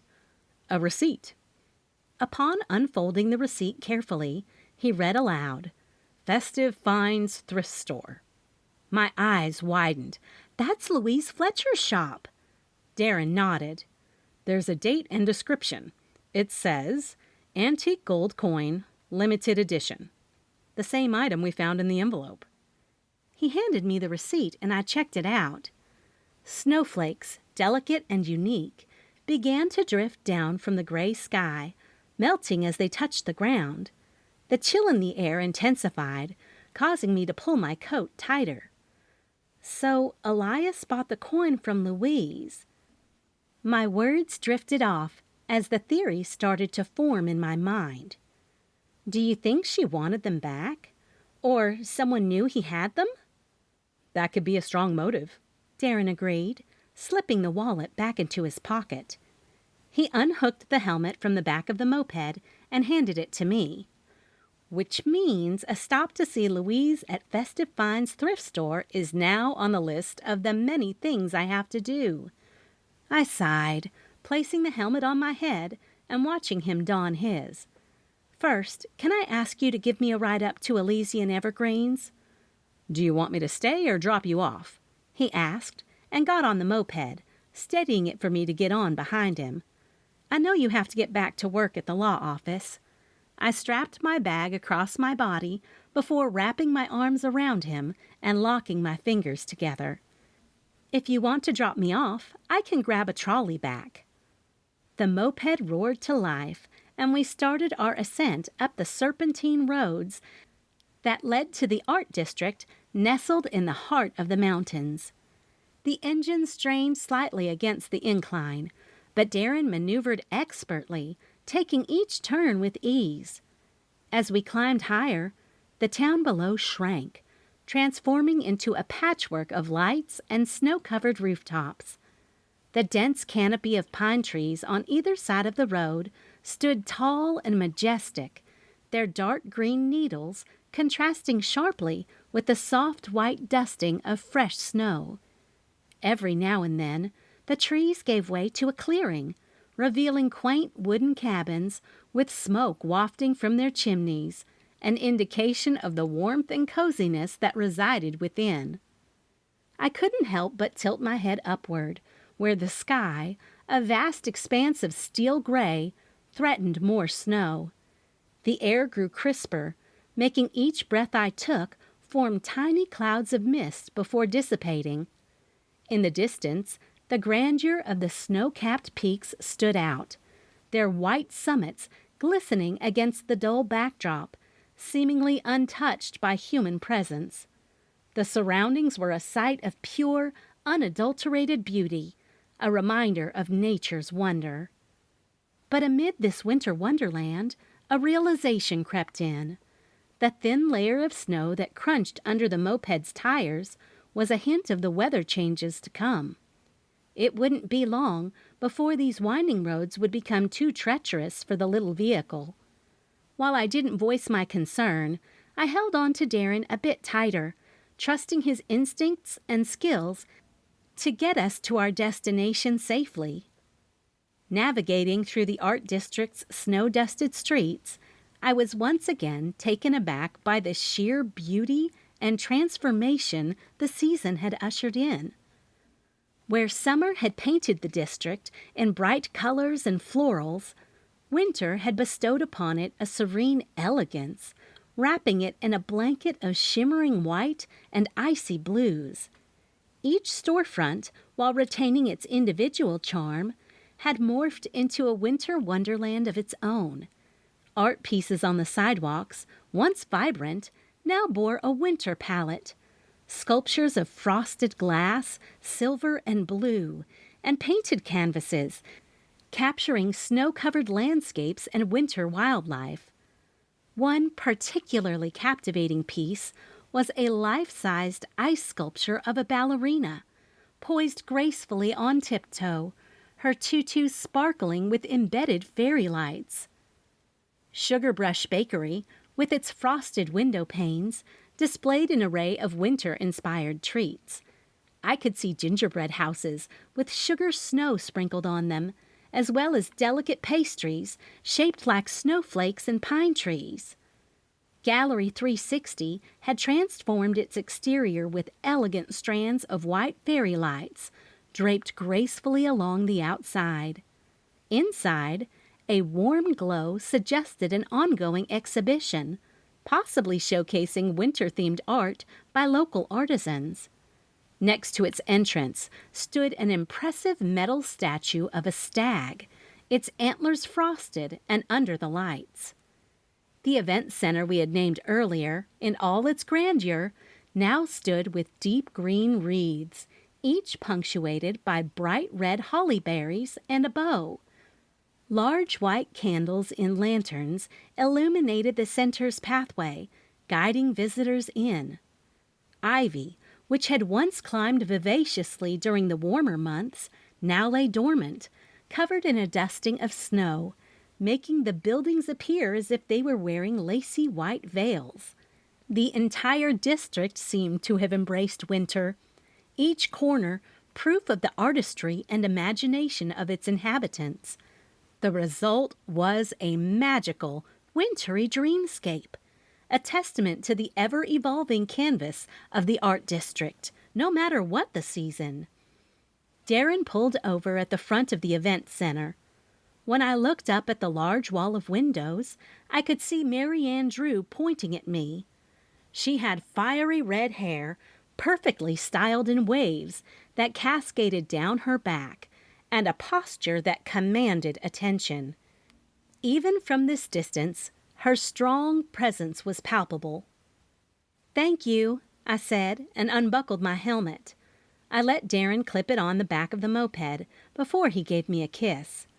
"I'll call you when I get back to the office," I told him. "I'm going to check into these coins and see if there is some real value to them, or even if they're real. If anything turns up, we should probably take them to your dad." "I'll do some digging, too, while I'm at the office, during the grunt work Diffie has me do," Darren said. "Remember, we're going to the tree lighting together. A date, not a job thing." "I do have to take photos, but it's a date for sure." I gave him one last kiss before I turned and hurried up the steps to the door where Mary Ann was waiting for me. "It's about time you got in here." She had a very displeased look on her face. Following Mary Ann through the vast corridor of the event center, I made my way toward the double doors that led to the ballroom. Once she pushed them open, a breathtaking sight greeted my eyes. The ballroom had transformed into another mesmerizing winter wonderland. Majestic, snow-draped trees stood on either side of the long aisle, their bare branches shimmering under the hanging chandeliers. White candles, placed carefully in translucent holders, lined the aisle, their gentle flickers casting a warm light across the floor. This light, in turn, illuminated delicate rose petals strewn along the white carpet, leading up to an opulent stage, adorned with more of those ethereal trees and cascades of twinkling lights. On closer inspection, I noticed white masks placed amidst the trees and on the occasional table. Each mask was a masterpiece in its own right. Some were encrusted with crystals, some bore intricate lace designs, and others featured delicate feather accents. They added an air of mystery and allure to the already enchanting setup. As I moved farther into the room, my camera ready to capture the magic, Mary Ann began detailing the night's events. "We have a lineup of live performances, including a ballet recital and a string quartet," she said. "The highlight of the evening is the live auction. We have a range of exquisite art pieces up for bidding, including some of the masks you see around." She pointed at a corner where a raised platform was set up. Upon it sat various art pieces, including more intricately designed masks, sculptures, and paintings, all illuminated under dedicated spotlights. I couldn't help but sigh in admiration. "This is breathtaking, Mary Ann. Truly a masterpiece." Mary Ann nodded, looking pleased. "Thank you, Violet. We've put in a lot of work, and I'm confident tonight will be unforgettable. Just make sure your photos capture the essence of it all." "I'll do my best," I promised, my fingers itching to click away and freeze the magical moments in time. I moved gracefully around the room, my camera capturing the dazzling details from various angles. Each click echoed the awe I felt in trying to encapsulate the beauty before me. The subtle glow of the candles, the shimmering chandeliers overhead, the mesmerizing masks, every corner of the room held a story. As I lined up a particularly alluring shot of a chandelier's light reflecting off a crystalline mask, I felt the telltale buzz of my phone from my pocket. Trying to ignore the vibration initially, I continued snapping a few more shots, but the buzzing persisted. Mary Ann, who had been keenly watching my camera's digital screen over my shoulder, curious about each captured image, noted the distraction. "Is that important?" she inquired, nodding toward my pocket. I set aside my camera for a moment, and I pulled out my phone to see a barrage of missed calls and messages. The name flashing across the screen was Radley's. My heart skipped a beat. Had he discovered something at the hippity-hoppity farm about Elias's murder? "I need to take this," I murmured, excusing myself from Mary Ann's company. She nodded, still focusing on my camera. "Just be quick," she said, her voice tinted with a mix of concern and impatience. "We still have a lot to cover, and I'd love to see more of these photos."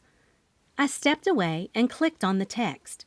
The phone screen illuminated Radley's incoming message. "Violet, I've dug up some info on the merrymaker. There are some unsettling connections that make him a possible suspect for Elias's murder. We need to talk ASAP." As I absorbed the information, my face drained of color. I could feel the weight of Mary Ann's gaze on me, even before I heard her alarmed voice. "Violet, what's wrong? You look as if you've seen a ghost. Your face is as white as the fake snow on those trees." I blinked, refocusing on Mary Ann. I need to leave," I stammered, the gravity of the situation sinking in. "There's been a development. I promise I'll get these photos up on the gallery as soon as I can." "But the ball," Mary Ann began, but I was already making my way to the exit, my pace quickening with every step. "I'll see you at the ball," I called over my shoulder. My thoughts raced, tumbling over one another as the urgency of the situation propelled me forward. I dashed out of the event center, and the cold air hit my face, making my eyes water. Whatever it was that Radley had found, I knew I had to hurry. Time was not on my side.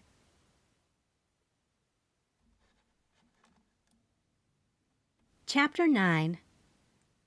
The Merrymaker had a feature in the Junction Journal.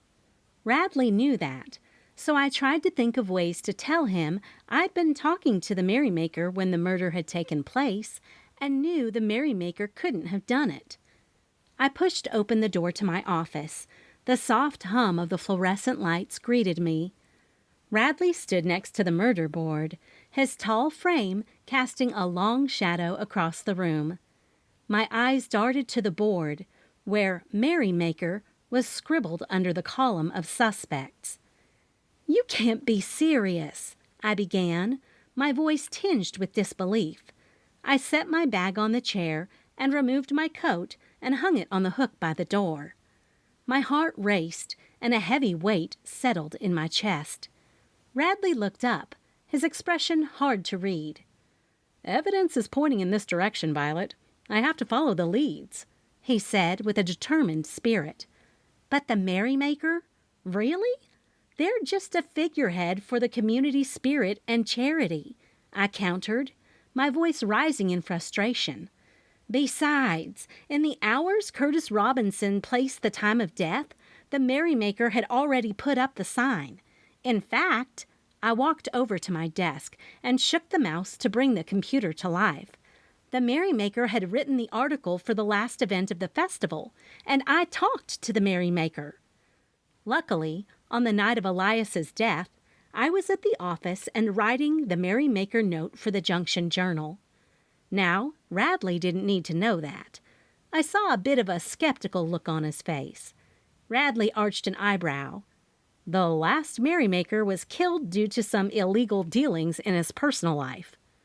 At that moment, I knew Radley knew nothing about the Merrymaker except what happened to the person who was in that role before me. That didn't end well. He was murdered, which was why I not only came to Holiday Junction and stayed here, but became the Merrymaker. I rolled my eyes. That was a few years ago, and you can dig all you want, but the Merrymaker didn't do it. Besides, I decided to pull out the big guns. I got a text from someone who knows I'm getting close, and I've not been looking at the merrymaker. I pulled my phone out of my bag and tapped on the text app. Radley's gaze held mine, searching for any hint of deception. We need to find out who sent this. I was hoping they'd send another one that would give me some leverage to tell them to meet me. I pulled that out of a hat. I've been a journalist much longer than you, Radley pointed out, which he did a lot, because Marge Strickland had brought him in and hired him without even asking Louise or me about it.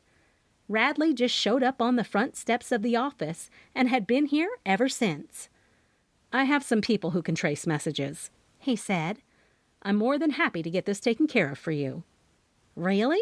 I asked, thinking not only that I'd love to know, but also it would end Radley's suspicion about the merrymaker. Darren didn't send the message, and I knew I didn't send it to myself. Yeah, Radley nodded.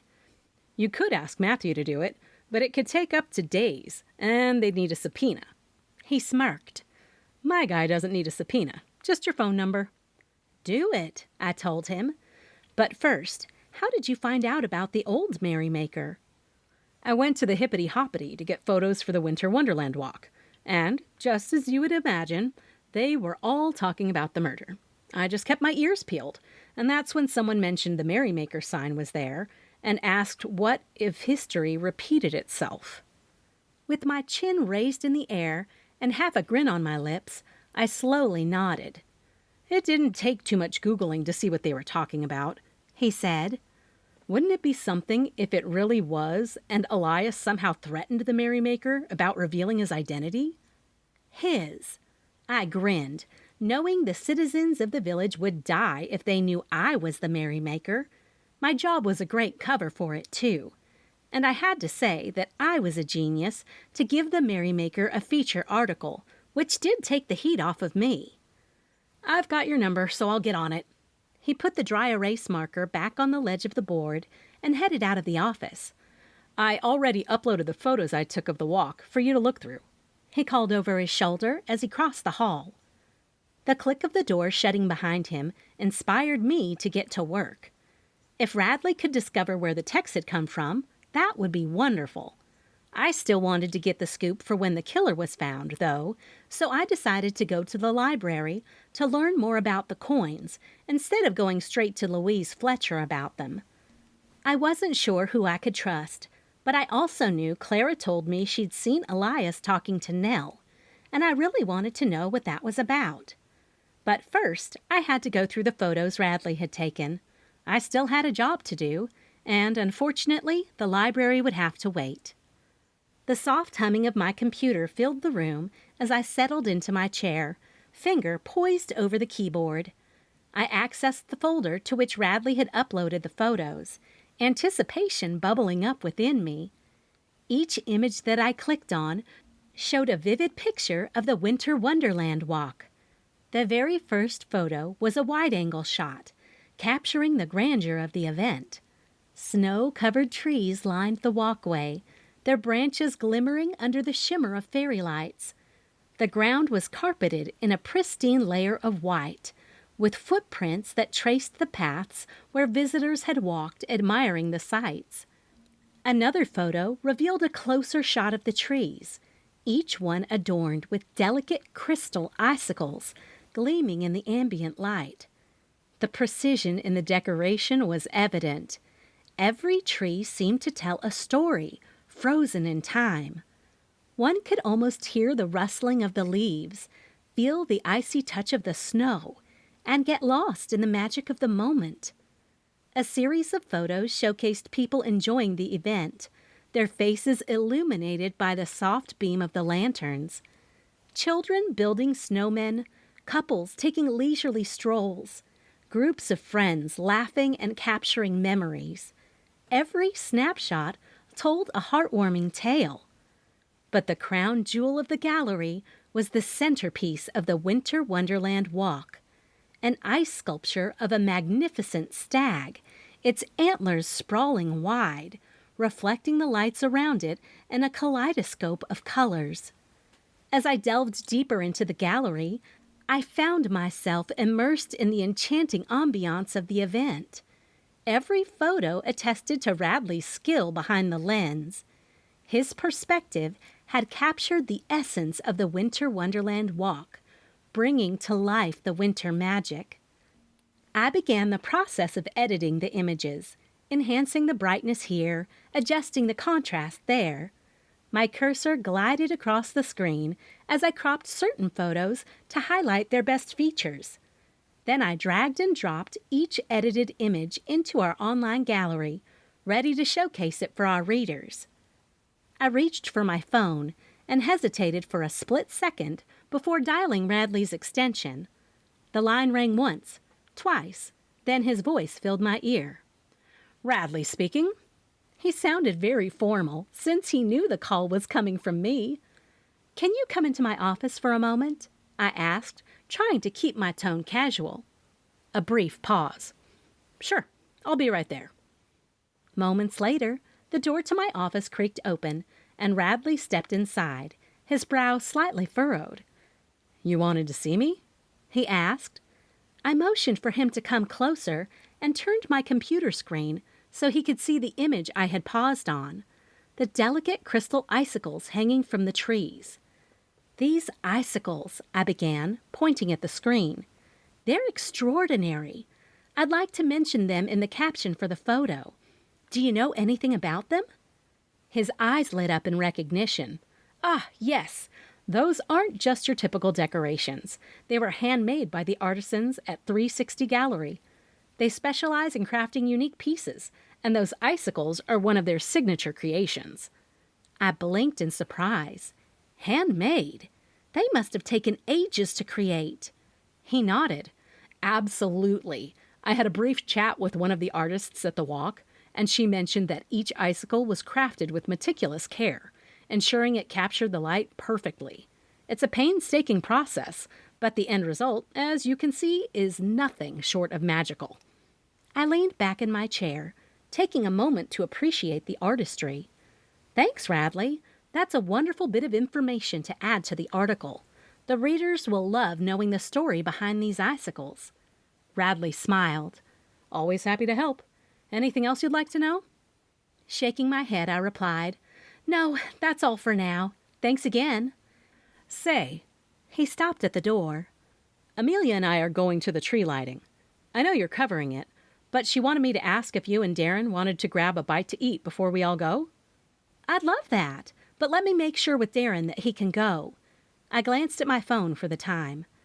It looks like I better get these photos uploaded to the gallery if I'm going to have enough time to go to the library to check out another lead before I eat supper. "Another lead?" he asked, and walked back into the office where he sat in the chair in front of my desk. "I told you that Goldie and Clara mentioned Elias, and when I went to the seaside market, she did say he was talking to Nell, the retired teacher who works at the library. Maybe something about him finding shelter there, but he already had a bed at the leisure center." I pulled out the envelope Darren and I had found inside locker 10 and slid it across the desk for Radley to look inside. He opened the envelope and let the coin fall into his palm. Mama said Elias had asked her to give him a locker, since they can't have personal belongings where the beds are, for safety reasons, one being they don't rob each other. I continued as I watched him hold the coin up for closer inspection. "I also found this in his wallet," I said, and took out the receipt from Festive Finds. "I know I need to go there, but I can't help but wonder if he asked Nell about the coin. She's been volunteering at the library since she's retired from teaching." "What's so special about this coin?" Radley asked, just like I had. He put it back in the envelope. "Darren mentioned they are rare, possibly worth something, and knowing Elias put it in a locker makes it seem to me like he's hiding it." I took the envelope from Radley. "If it's worth something, it could be a very good motive for someone to want it back, especially if it was at Festive Finds and someone got rid of it thinking it was just a junk coin." Radley shook his head. "I see it all the time on those cable pawn shows where people turn in stuff and they have no idea of its value." "Very true. And that's why I intend to go see Nell before I go with my journalist pen blazing to see someone at Festival Finds about it. I had always taken pride in arming myself with all the knowledge I could on an investigation, even if the leads were dead ends. Before I went to see Louise Fletcher, the owner of Festive Finds thrift store, I knew I needed to understand what the coin was and its value. The library was a good start. Chapter 10. The Holiday Junction Library was located fairly close to downtown, on Main Street, but closer to the far end going toward the business district. Instead of waiting for the trolley, I had decided it was a good time to grab a coffee from the Freedom Diner and one of Nate Lustig's treats to enjoy while I took my time. My stomach was growling, and it was already getting late in the day. Plus, I always thought better with some food in my stomach. The Freedom Diner was the typical greasy spoon diner-style restaurant. The incubator was a test kitchen for anyone who wanted to come and bake, located in the back. Nate Lustig, the owner of the diner, also held cooking classes back there, but today he was seating customers, taking orders, and telling the folks on the wait list that they'd be seated soon. "Business is good," I called out to Nate on my way up to the counter to order my to-go coffee and something to munch on. Nate flashed a grin my way, his eyes crinkling at the corners. "You got that right, Violet. You here for the usual?" I nodded, but then my eyes landed on a display of golden brown pizza slices, the cheese still slightly bubbling, and the crust looking perfectly crispy. The toppings were a delightful combination of roasted vegetables and a drizzle of balsamic reduction. "Actually, Nate, I'll take one of those pizza slices," I said, pointing at the display. Nate raised an eyebrow, chuckling. "Switching it up today, huh? Trust me, you won't be disappointed. These are fresh from the incubator, a new recipe I'm trying out." He slid a generously sized slice into a box and handed it to me along with my coffee. The pizza's enticing aroma wafted up, making my mouth water in anticipation. "Thanks, Nate. This will hit the spot," I said, giving him some dollar bills. With my coffee and pizza in hand, I exited the Freedom Diner, my footsteps quickening in anticipation of not only sating my hunger, but also diving into the mystery waiting for me at the library. Walking out of the diner, I held the empty pizza box under my arm, the steam from the cheesy delight slightly warming my fingers. The cold was biting, more intense near the waterfront, but I felt invigorated. The Holiday Junction seaside had a unique charm, especially during this festive season. Children ran around with bright red noses and rosy cheeks, their laughter blending with the sounds of carolers singing familiar tunes as parents moved from vendor to vendor, looking at what each one had to offer. I took a moment to stand there finishing my pizza and seeing if there was a good photo opportunity for the newspaper. I tossed the box into the trash can and continued to walk toward the path leading up to the park as the iconic silhouette of the lighthouse came into view. Darren's house. I smiled, thinking of how he lived in the cool building. When I looked up, I noticed he'd strung some colorful lights around the very top railing. We'd spent many late nights up there, and looking at the sea with the moon hanging over us. The weather was a little too chilly for that now, but I loved that he was into the festive spirit, even though I could see the Christmas tree he had up there wasn't decorated yet. I took a quick right up the pathway that veered toward the park, and I picked up my pace, the crowd growing louder. The living manger scene had attracted a considerable audience, the soft glimmer of lanterns illuminating the actors as they reenacted the biblical scene. Children watched in awe, their attention unwavering. I thought they were looking at the actual animals, who were busy grazing on the hay. It was a perfect moment to stop and grab a few candid shots for the paper. The biggest attraction seemed to be the area cordoned off for Santa's impending arrival. Parents lined up with their kids, the air filled with excitement and impatience. The jingle of bells in the distance signaled that Santa wasn't far off. I made a mental note to be sure to get some of those candid photos tonight at the tree lighting. Without anyone noticing, I slipped on past the crowd and headed to the Holiday Junction library. As I stepped into the building, my attention was immediately drawn to the top of one of the tall wooden bookshelves. There, nestled amidst classic hardcovers and town records, was an enchanting Christmas fairy garden. I couldn't resist the urge to capture it for the paper. Pulling out my camera, I moved closer to take in the intricate details. The miniature garden was housed in a clear glass terrarium, its walls lightly frosted, reminiscent of a winter morning. Inside, tiny snowy pathways crisscrossed through a garden of pine needles and delicate ferns, glittering under the soft flare of a miniature lamppost. A small stone cottage sat to one side, its tiny windows glowing from within, suggesting a warm hearth and lit Christmas tree inside. A minuscule wooden bridge spanned over a frozen, mirror-like pond where a petite skater, no bigger than my thumbnail, was caught mid-twirl. On the other side, a wee reindeer nibbled on some fake grass, while a fairy, draped in a shimmering cloak, was perched on a snow-tipped mushroom, her delicate wings sparkling as they caught the library's ambient light. The entire scene was sprinkled with a dusting of glitter, making it appear as if a snowfall had just graced the fairy village. I snapped multiple photos from various angles, each capturing a different magical nuance of the garden. I could already imagine the delight the images would bring to the paper's readers. With the photos taken, I put my camera back in my bag. I stopped for a moment to look around.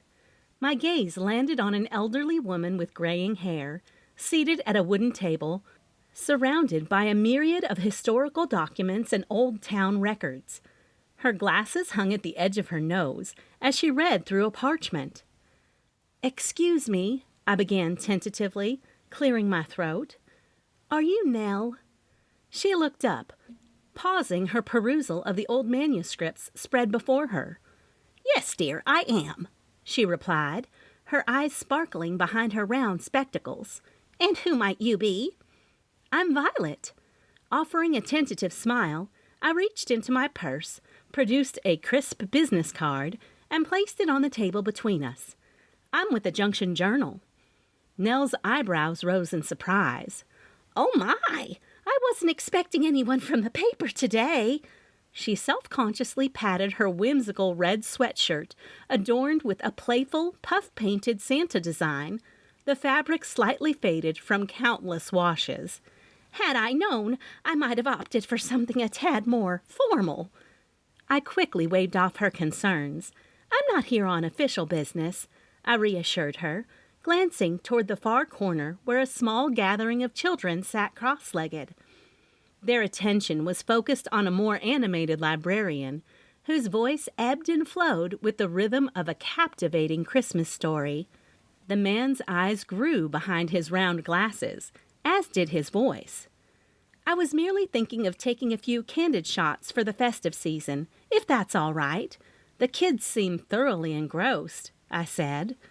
Her eyes followed my gaze, a warm smile blooming on her face as she observed the little ones.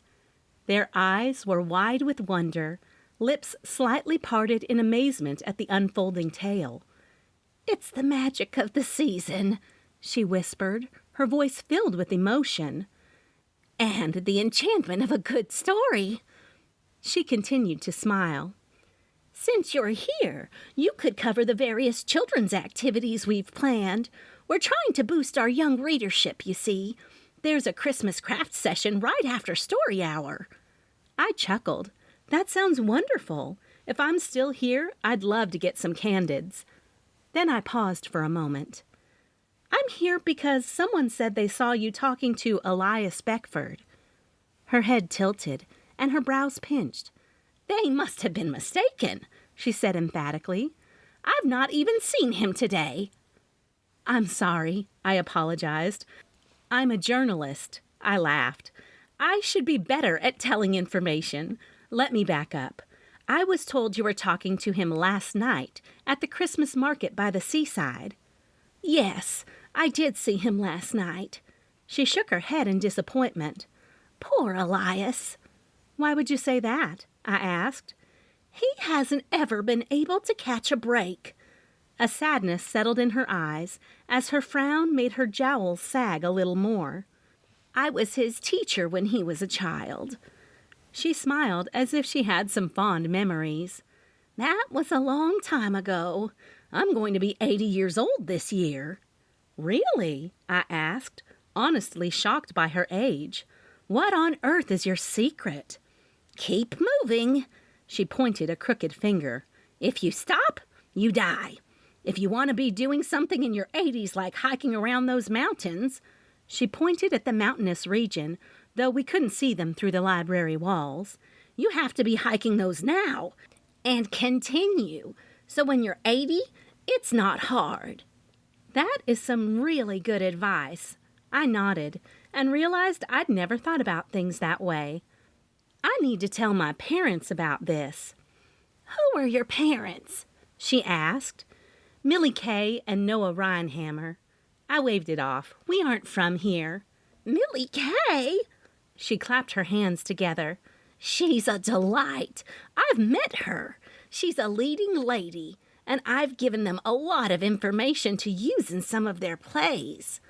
The Leading Ladies was a local theater group who put on plays and skits during the year. Mama made sure she was involved with many different groups and organizations when she moved here, because she wanted to make friends right off the bat. She knew more people than I did. Nell paused, her eyes taking on a distant, reminiscent look. Like I said, she began, drawing herself up slightly, her posture hinting at the educator she once was. I was a teacher, a history teacher, to be precise.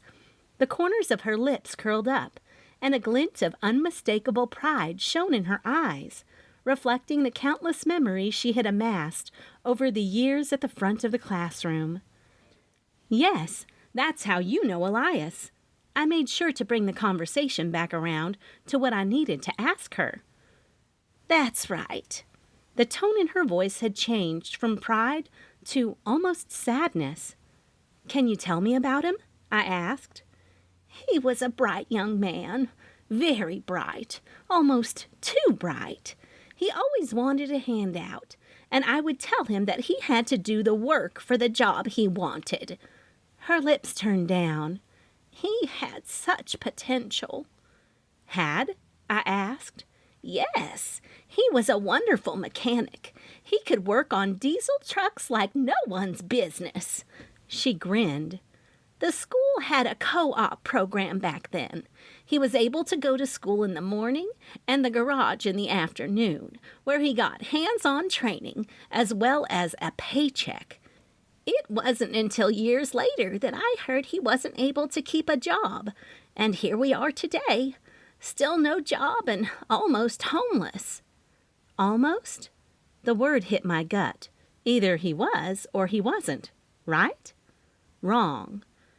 I'd heard, but never have I asked him. Over in Centerville, though, someone let him sleep in their garage and be kind of a handyman of sorts. She shrugged. I hadn't seen him in years until last night. Did he say anything to you about anything? I asked, trying to piece together why he'd been in Holiday Junction. I felt like his presence here was strange if he had a place in Centerville. Are you doing a story on him? She asked before she jumped to attention. Did he get himself in some trouble and you're covering it for the paper? No, Nell, I'm not writing a story on him. I hesitated, took a deep breath, and braced myself for her reaction. Elias was found dead yesterday morning. He was stabbed multiple times in the back. Nell's face went pale, her eyes widening in disbelief. Her hands that once so gracefully moved papers and shared the wisdom of ages now trembled at her sides. No, she whispered, her voice a ghost of its former self. "Not Elias." I took a moment, allowing the weight of the news to sink in. Then, gently, I probed. "Nell, I'm trying to piece together what might have happened. Did he say anything to you last night? Anything at all that might help the police?" She looked up, her eyes glistening with unshed tears. "We just chatted about old times, his school days. He seemed restless. He mentioned something about wanting to set things right, but he didn't say with whom or what." I nodded, scribbling down the information. Anything else? Even the smallest detail could be important. I wondered aloud, not truly satisfied with any information. Nell took her own deep breath, wiping away the tears that had begun to flow. "Elias was always chasing something," she murmured, almost to herself. "Always looking for a way to make things better, but never quite finding it. If only he'd realized his own worth." I hesitated for a moment, then carefully pulled the coin from my pocket and placed it on the table before Nell. The weight of the coin felt significant in my hand. The object was cold, but held within it a world of history and mystery. I could almost feel the energy radiating from it. "This is the coin I found among Elias's belongings," I said, watching her reaction closely, "in a locker at the leisure center." Nell leaned forward, her eyes focusing intently on the coin. She gingerly picked it up and studied the intricate engravings with keen interest. "Oh," she murmured, "the Winter Crest coin." "Could this be of any value?" I asked. Given Elias's circumstances, I wondered if he had planned to sell the coin to improve his situation, or if it held some other significance for him. Nell gently turned the coin over in her hands. Her fingers traced the old train station and the emblem engraved on the back. "This coin, Violet, is incredibly rare. As I mentioned earlier, it was minted during our town's inaugural winter festival in the early 20th century. It symbolizes the unity of our early settlers." She paused, looking up to meet my eyes. "Its historical significance makes it valuable, not to mention its rarity. To a collector, it could fetch a significant price." I felt a mix of surprise and unease. Do you think Elias's possession of this coin could have anything to do with what happened to him? Nell sighed deeply, placing the coin back on the table. "I wish I knew, dear. Elias mentioned he thought it might be worth something, but he didn't seem desperate or in any particular hurry to sell it. It's hard to say what role, if any, this coin played in his tragic end." She looked down. "Maybe that's why he came to Holiday Junction, to see me." "What do you mean?" I asked. "Like I said, I'm a history teacher and history buff.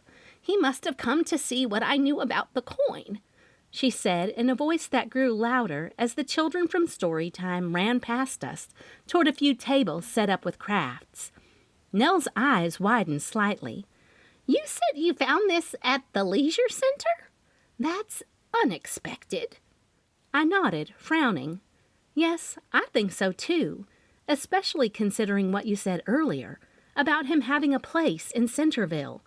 I can't help but wonder." I trailed off, my gaze distant, as I tried to piece things together. "But if he was wanting to talk to you about the coin—" Nell looked contemplative for a moment.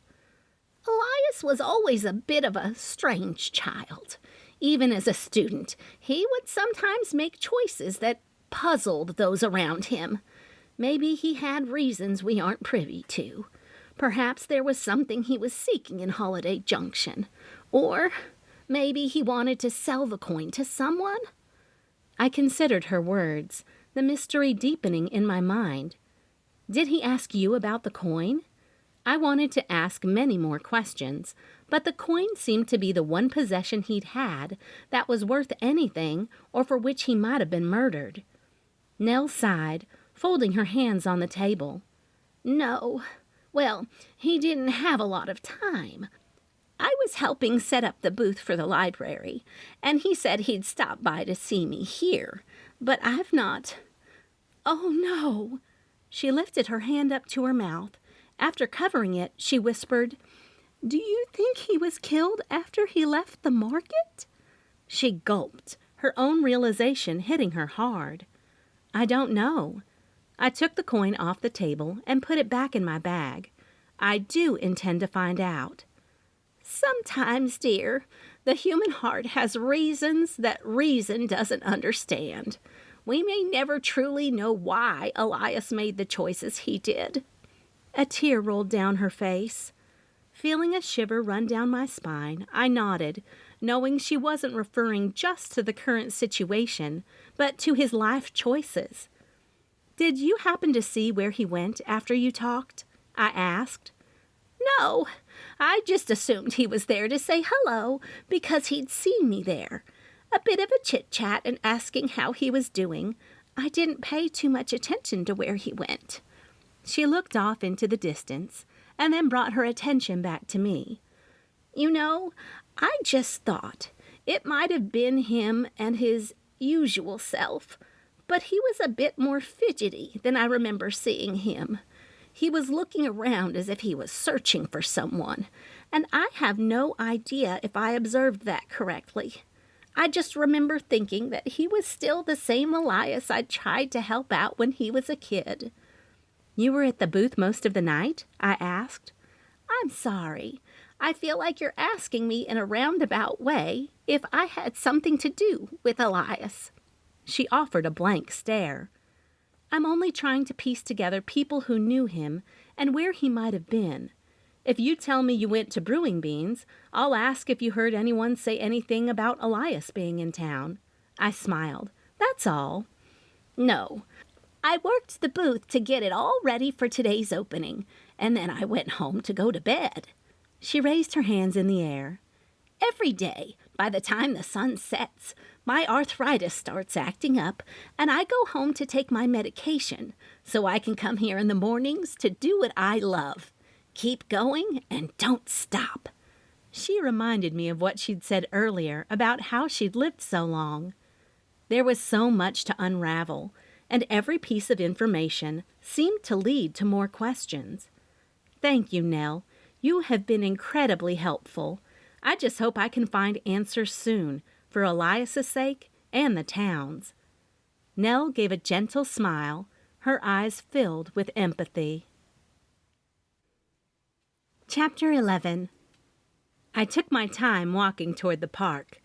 I had only about 20 minutes to spare between now and the time I was going to meet Darren, Radley, and Amelia for a quick papa-squat meal near the fountain. No matter the time of the year or the weather, something about the air helped me to think when I took a little walk. As I approached the leisure center, a familiar brick structure with holiday embellishments stood out prominently against the gray winter sky. Vibrant wreaths with red and green ribbons hung on the doors, and every window boasted a candle with a flickering electric flame. Strings of multicolored lights framed the building, their soft shadows casting playful patterns on the snow-dusted ground below. Inflatable Santas and reindeers bobbed gently in the cold breeze, their presence adding a touch of whimsy to the overall festive mood. I pushed open the heavy door and was immediately welcomed by the warmth inside and the faint scent of pine and cinnamon. The echoing sounds of laughter and chatter indicated that the center was abuzz with activities. Mistletoe hung sporadically from the ceiling, and the walls were lined with thick garlands intertwined with cranberries and popcorn, a nod to old-fashioned decorations. As I headed down the corridor to find my mama, a mellifluous voice wafted through one of the slightly ajar doors. Curiosity piqued, I peeked inside. The sight was straight out of a postcard. Little girls, no older than 10, stood in a semicircle, their wide eyes fixed on the woman at the front of the room. Their dresses were a myriad of festival colors, rich reds, deep greens, shimmering silvers, and snowy whites. Each dress was accentuated with bows, ruffles, and the occasional jingling bell, making soft tinkling sounds as the girls moved. Their hair, styled in curls and updos, had tiny snowflake pins and ribbons, adding to the seasonal charm. And at the forefront stood Fern Banks. Towering above the little ones, she looked every bit the queen she was known to be. Her long black hair cascaded down her back, contrasting sharply with her snow-white gown. Holding a microphone, she demonstrated the proper grip and posture, occasionally breaking into song. Her expression and the slight sway of her hips made it evident that she relished every moment in the spotlight. I couldn't help but smile, thinking of how Fern, with her natural charisma, effortlessly commanded the room. While I appreciated her skill, I also knew that her love for attention often bordered on the theatrical. Pulling back from the door, I resumed my search for Mama, my heart lightened by the innocent and heartwarming scene I'd just witnessed. "Well, if it isn't my favorite journalist!" Mama exclaimed as I entered the leisure center office. Her cheeks flushed from the warmth of the room. She sat cozily in a plush chair, sipping on what smelled like her famous eggnog. "Looks like a tough day at the office," I joked, giving her a playful wink. "Honey, it ain't officially winter till you've had a sip of Mama's special eggnog," she replied with a chuckle, nodding toward the creamy concoction. "Wouldn't dream of missing it," I replied, and poured myself a glass. The rich, nutmeg-scented beverage felt like a warm embrace. "Just stopped by on my way to meet Darren, Radley, and Amelia. I've got to snap some shots of the tree lighting, Santa, and Mayor Paisley's speech." Mama's leg elegantly draped over the other, bouncing in rhythm to a tune only she could hear. "Sounds delightful. Speaking of delightful, what are you planning on wearing to the Mistletoe Masquerade Ball tomorrow?" I hesitated, realizing I hadn't given it much thought. Before I could reply, Mama's eyes sparkled mischievously. "Wait right here," she instructed, getting up. "Picked up my dress from Bubbly Boutique earlier. You just have to see it." As she disappeared into the back room, I glanced at the leisure center's wall of events. Among the various flyers and announcements, one particular class caught my eye. It was Nell's history class. A pang of curiosity arose. When Mama returned, she held what looked like a cloud of shimmer and sass. The pink was a vibrant hot pink, catching the light in a dazzling display of sparkles. It was strapless, with a sweetheart neckline that descended into a fitted bodice and had intricate sequin patterns. The skirt flared out in layers of soft tulle, making it look ethereal yet sassy. It was bold, fun, and so very Mama. My attention, however, was still partly on that schedule. Pointing at the flyer for Nell's class, I asked, "Mama, what is this class Nell's teaching?" "Oh, that? It's about the history of Holiday Junction. You know how the older folks love to reminisce about the good old days," Mama replied with a smile. "They sure do eat up them stories about how our little town came to be." "Well, speaking of history," I started, taking a deep breath. "That little tip you gave me about Locker 10, it led me to Elias's wallet, this coin, and a curious receipt." I pulled out the coin to show Mama, and her eyes widened as she gazed at it. "Lord, that looks old and important," she remarked, studying it closely. "And Elias had this?" "I'm just as surprised as you are. But speaking of Elias, was he at Nell's history class?" Mama looked a bit taken aback. Darling, that class ain't till next week. But I tell you, I'm in a right pickle about it. We've got the biggest class registered to date. Since we expanded our marketing efforts to neighboring towns, folks have been signing up left and right. I didn't expect such a turnout. I sensed the mixture of pride and anxiety in Mama's voice. The success of the Leisure Center's programs meant a lot to her, but with that success came the challenges of accommodating a larger crowd. I hope you figure it out, Mama. If you need any help, you know where to find me, I reassured her.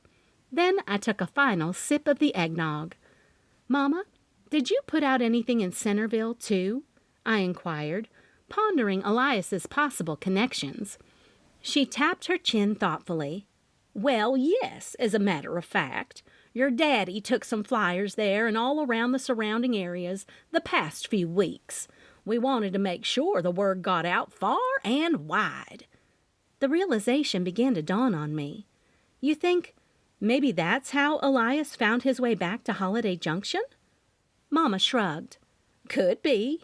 I mean, if he saw something familiar, maybe it pulled him back home.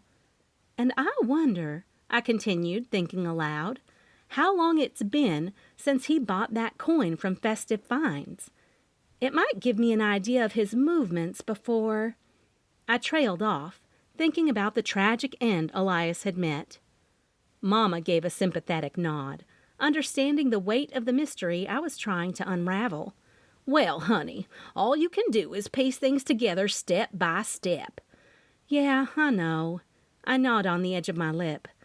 There has to be a tie to this coin, and if he trusted Nell with history, I think he'd ask her about the value of the coin. If someone knew he had the coin, but the coin wasn't on him... My thought lingered. What? Mama uncurled her legs and sat on the edge of her seat. What if he knew the coin was safe in the locker, but no one but you knew he'd asked for a locker? My words didn't make sense out loud, but in my head they did. You're rambling. Mama never liked it when I threw out words. The killer and Elias had agreed to meet, and when Elias didn't present the coin, they got into a fight and he was stabbed. I knew my theory didn't make sense. Stick with me, I said, when I saw her about to say something. The receipt is from Festive Finds. Someone had to turn the coin in there for money. If the original owner had gone in to see Louise Fletcher, maybe she told the original owner that Elias had bought it. Now they wanted it back. That would be a crime of passion and why he was stabbed so many times. The multiple stab wounds were what had thrown me off. In all my investigative reporting, I'd never come across a case involving that many stab wounds on a victim unless the killer had committed a crime of passion. Someone out there definitely had it in for Elias. The only thing I could think of that tied the crime to murder was this coin. And whoever it is, I gulped, taking a second to consider if I should tell her or not, knows I'm snooping around. How do you know that? Mama questioned, a look of terror in her eyes, like her biggest fear had come true. So many times over my career, Mama had worried herself silly about someone stalking me or harming me because I got a little too close. I got a text message telling me to stop snooping. I assured her we were looking into it and hoping to get a lead on who it came from. Hearing that seemed to give her a little relief. Mama leaned closer and lowered her voice as she asked, "Have you or the you-know-what," she winked, "discovered any other suspects beside the you-know-who?" I sighed. Mama, you gotta promise me you'll never say Merrymaker out loud, especially not here. I glanced around the leisure center. Darren and I can't risk being exposed. She raised her hand as if taking an oath. I didn't say it out loud. Lips sealed. But back to my question. Any other leads? Well, I started taking a deep breath. I'm going to see Louise Fletcher, and then I'll have to go into Centerville to see what's going on there and where he was living. Maybe someone there has a clue. But no one seemed to be his friend or anything. Just be careful, honey. You're treading on thin ice, and I want you safe. Mama nodded, her eyes filled with concern. I will, Mama, I promise, I replied, wrapping my arm around her in a reassuring hug. Plus, Matthew is on it, I continued. I have to say, Mama, that dress is stunning on you. You're going to be the belle of the Mistletoe Masquerade Ball for sure. I scanned the sparkly hot pink dress once more. The sequins reflected the room's lights, making her shine even brighter. She beamed, looking down at her dress with a twinkle in her eye. Why, thank you, sweetie. You know, a little sparkle never hurt anyone. Just trying to spread a bit of festive cheer. I laughed. You've certainly got that covered. Now, I better head out. Darren, Radley, and Amelia are waiting. All right, sugar. Remember, be careful out there, Mama said, her voice laced with a motherly tone of caution. I always am, I replied, leaning in and giving her a tight hug. Love you, Mama. Love you more, she whispered back. I waved one last time before heading out of the leisure center, ready for a little festive cheer of my own. Something about the tree lighting, Santa, and the holidays still warmed my soul, even though Elias's death clouded the festival. Despite the shadows of sorrow, the spirit of the season had a way of shining through, reminding me of hope, love, and the magic that still lingered in the air. Chapter 12. Amelia Hartman was the creative force behind Sugar Brush Bakery. Her lively red curls framed her face like an artist's brush strokes, and her eyes sparkled with a mischievous twinkle. She wore a luxurious cream-colored fur coat that seemed to encapsulate the presence of winter's allure. Amelia winked playfully, holding the coin up to the light. "How about we toss this valuable coin into the fountain and make a wish?" she suggested, nodding toward the currently dry basin at the center of the square. Darren chuckled. "With our luck, someone will find it and we'll be out one valuable coin." He leaned back in his chair, the weight of his pea coat bunching up. The reflection from the fire pit table caught the edges of his longer hair, highlighting its subtle waves. His dark eyes, framed by thick brows, crinkled at the corners as he smiled. "Some wishes are worth more than gold," Radley, who was showing a touch of gray in his hair, added with a smirk. The maturity in his features gave his words additional weight. The atmosphere was festive. People were scattered all around, their voices blending into a cheerful hum. Children in winter jackets ran around, eagerly anticipating Santa's arrival, their breath visible in the cold air. In the heart of the square sat the fountain, and in the middle of the fountain stood the magnificent tree. Its branches reached out majestically, but the lights hadn't been turned on. The anticipation was adding to the excitement of the folks around us. We sat cozily around the fire pit table that Amelia had secured for us. The warmth from the flames kissed our faces, making the cool weather more tolerable. The smell of burgers wafted through the air, mixing with the scent of burning wood. Beside us, a vendor stand was bustling with activity, serving burgers and crispy fries to hungry festival goers. We had decided to eat the fare from that stand. I took a bite of my burger and savored the rich flavors.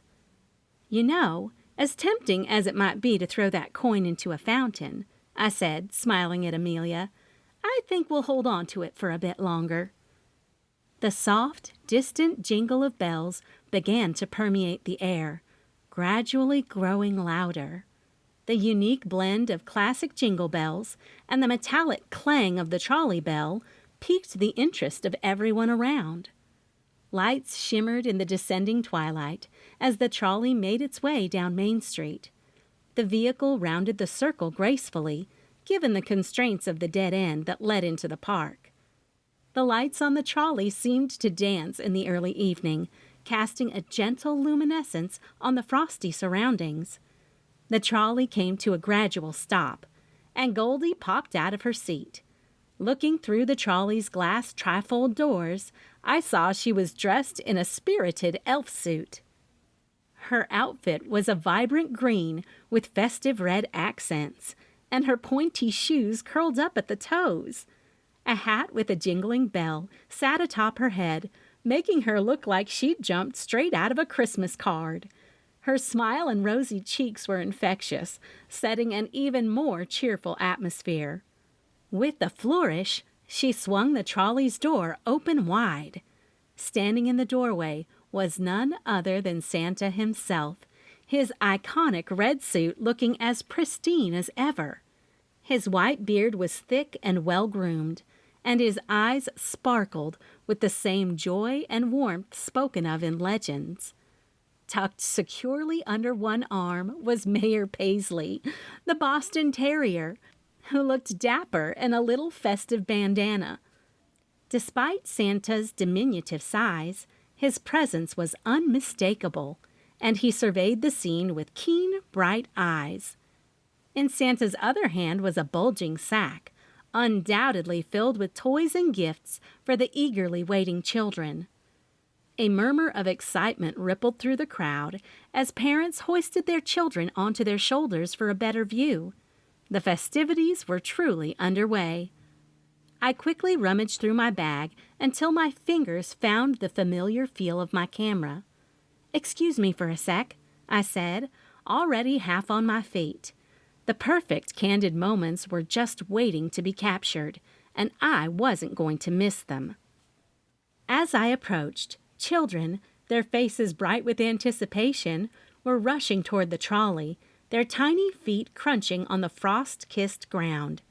The scene was like something out of a classic holiday movie. Parents, their faces softened by the beams of the trolley's lights and the magic of the season, watched on, their expressions mixtures of nostalgia and delight. Through my camera lens, I captured the gleam in Santa's eyes as he reached into his bag. Children spoke in hushed whispers as they leaned in close, sharing their wishes. Little Mayor Paisley, the ever-dignified dog mayor, offered a playful lick to a giggling child who reached out to pet him. The soft harmonies of carolers filled the air, their voices melding beautifully with the festive atmosphere. Dressed in cozy winter attire, from vintage-inspired cloaks to more modern woolen scarves, the group brought such a joy to us. Around the park, Christmas lights around every tree and lamppost made the whole scene look dreamy. I snapped picture after picture, wanting to bottle up the sheer joy and wonder of the moment. This was the magic of the season, the collective spirit of a town that came together. The lens didn't do all the smiles justice, but I knew if one parent opened the paper and saw their child in there, they'd quickly clip the photo and stick it on the refrigerator. That would be a long-lasting memory, one I hoped I'd be able to capture. Satisfied, I headed back to the table and rejoined the group. The brewing beans booth stood a few steps away, with a sign overhead painted in warm tones that simply read, "Hot Cocoa by Hazelin." The rich aroma that wafted over reminded me of pure cocoa and a hint of vanilla. Hazelin Hudson, a woman known in town for her knack for creating the most delicious beverages, stood behind the booth. Her hands moved with practiced ease, pouring the hot chocolate into mugs. As the liquid cascaded from the jug, steam rose in swirling tendrils, making the whole scene feel even more enchanting in the cool evening air. But what truly caught everyone's attention were the massive marshmallows she placed atop each mug. As they hit the hot surface of the chocolate, they began to soften and melt slightly until they formed a gooey, sweet layer on top.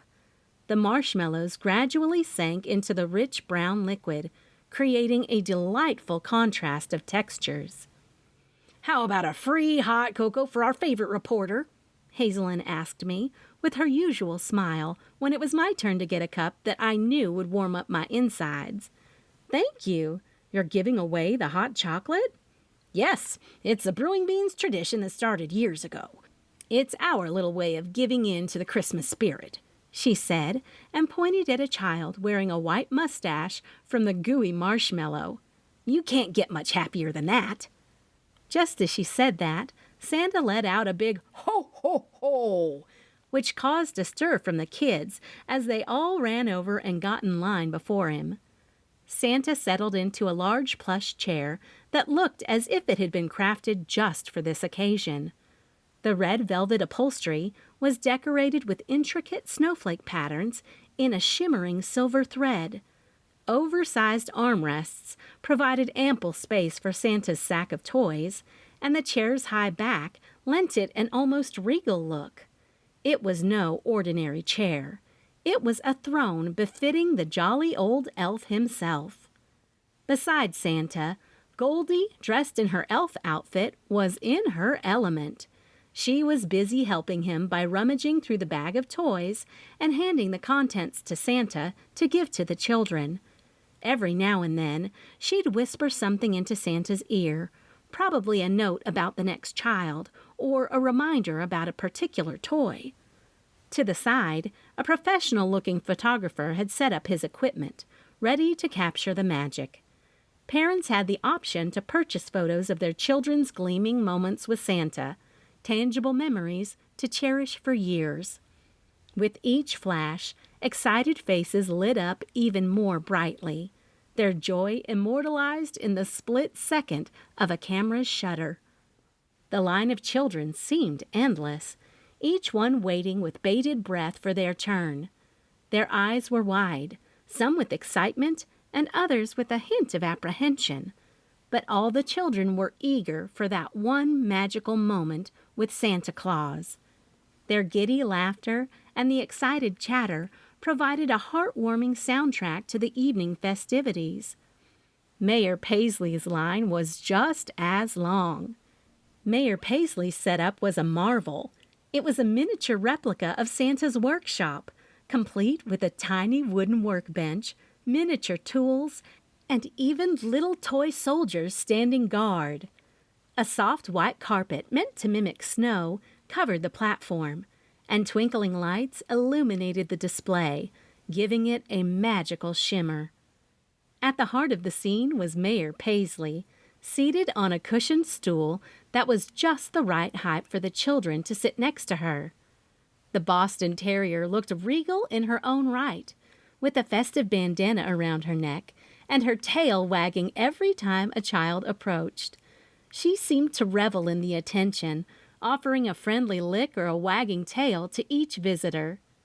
Beside the mayor was Christine Whitlock, her dedicated owner, dressed in a charming elf outfit. Her salt and pepper hair was pulled back into a neat bun, and her face, with its deep-set wrinkles and warm smile lines, radiated kindness. She greeted every child with warmth and cheer, guiding them gently as they approached Mayor Paisley and ensuring that each moment was special. The children's reactions were priceless.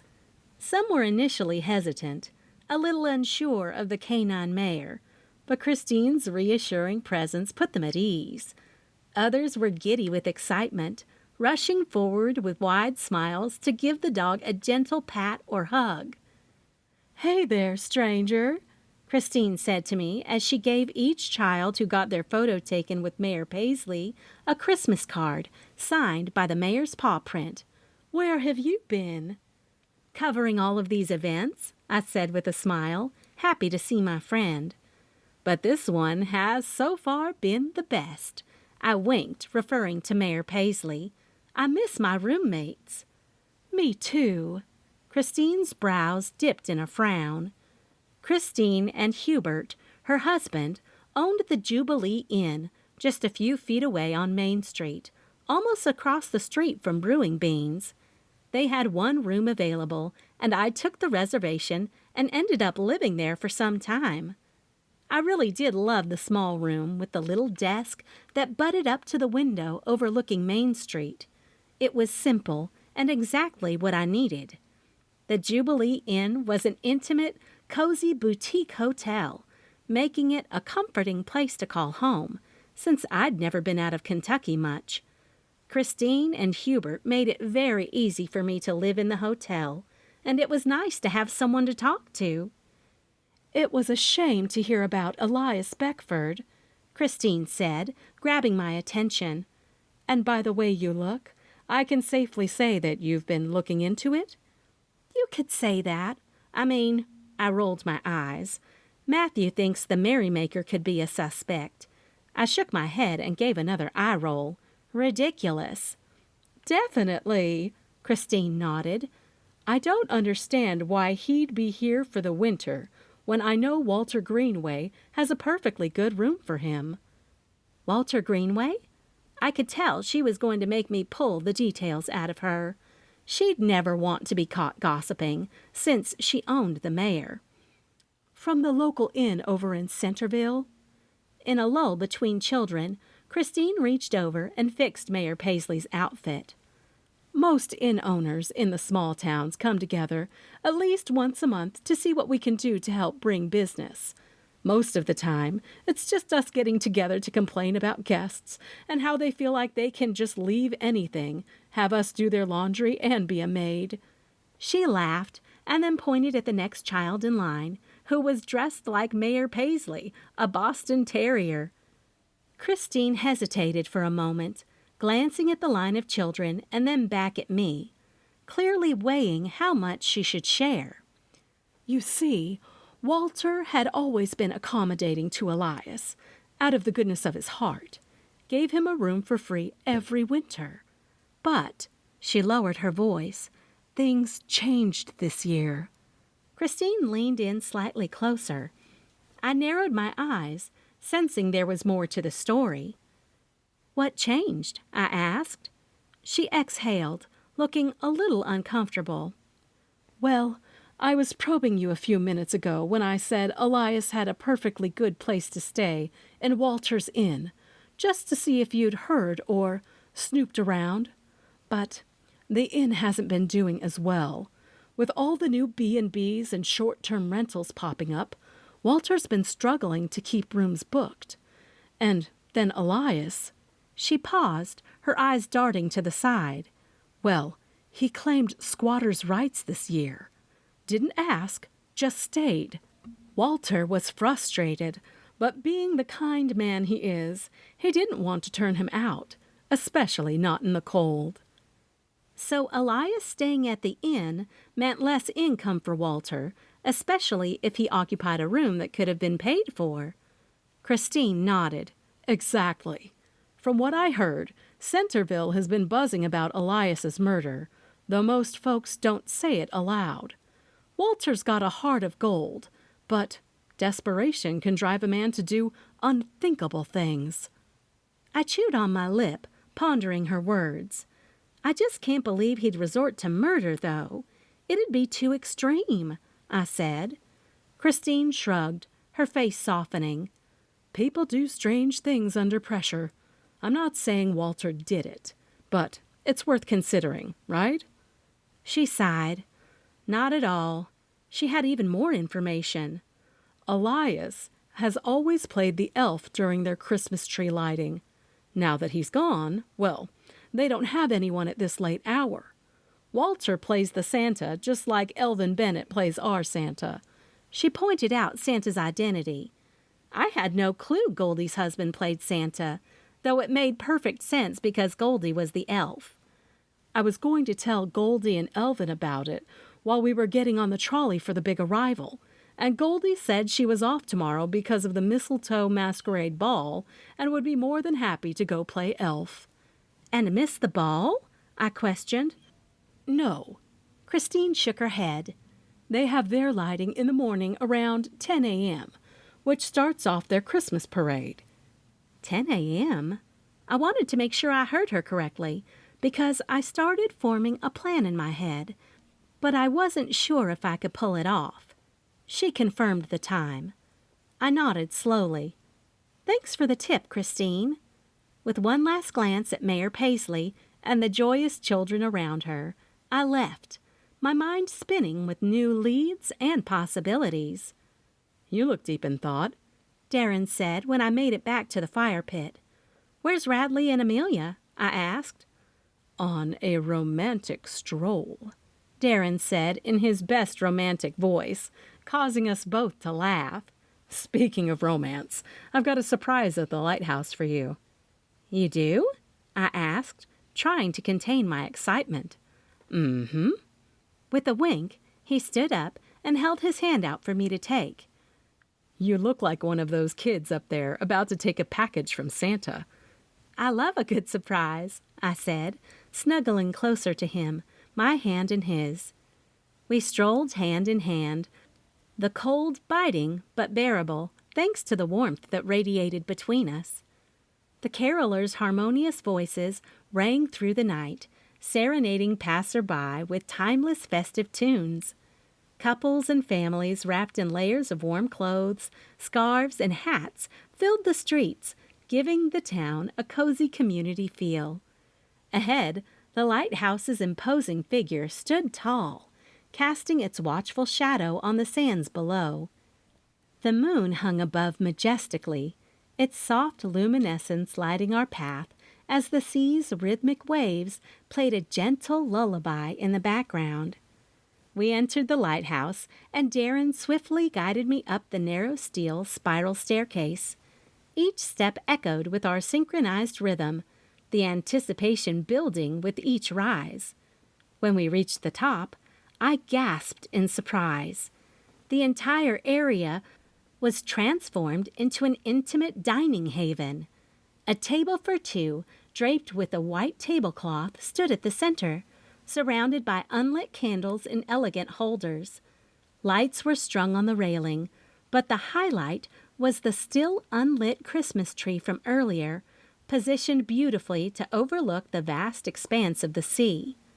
Without a word, Darren took out a lighter, and one by one, the candles came to life, glowing around us. "I thought we could have our little tree lighting ceremony," he whispered, moving toward the Christmas tree. As he flicked a switch, the tree was illuminated in a burst of multicolored lights, which reflected in my wide eyes. "It's beautiful," I murmured, utterly entranced by the setting and by the man who had created it for us. Darren stepped behind me and encircled my waist with his arms. We both stared out at the sea, its vastness stretching infinitely before us, the lighthouse's main beam casting a wide arc across the water. The world seemed to fall away, leaving just the two of us in our private haven. Yet, as romantic and surreal as the moment was, a nagging thought persisted in the back of my mind. Centerville, 10 a.m. Chapter 13. The early morning light streamed through the sheer curtains of my small cottage, creating a serene ambiance. Still riding the high from the previous night's romance, I reached over to my nightstand, grabbed my phone, and quickly typed out a message to Goldie. "Hey, Goldie, any chance I can borrow one of your costumes for today? I'm heading over to Centerville for the parade and tree lighting, and, well, I've got a bit of undercover work to do. I'm more than happy to play elf and let you have the full day with your grandkids." Within moments, her response popped onto my screen. "Violet, up to no good, I see. Sure thing. How about we meet at Brewing Beans in half an hour?"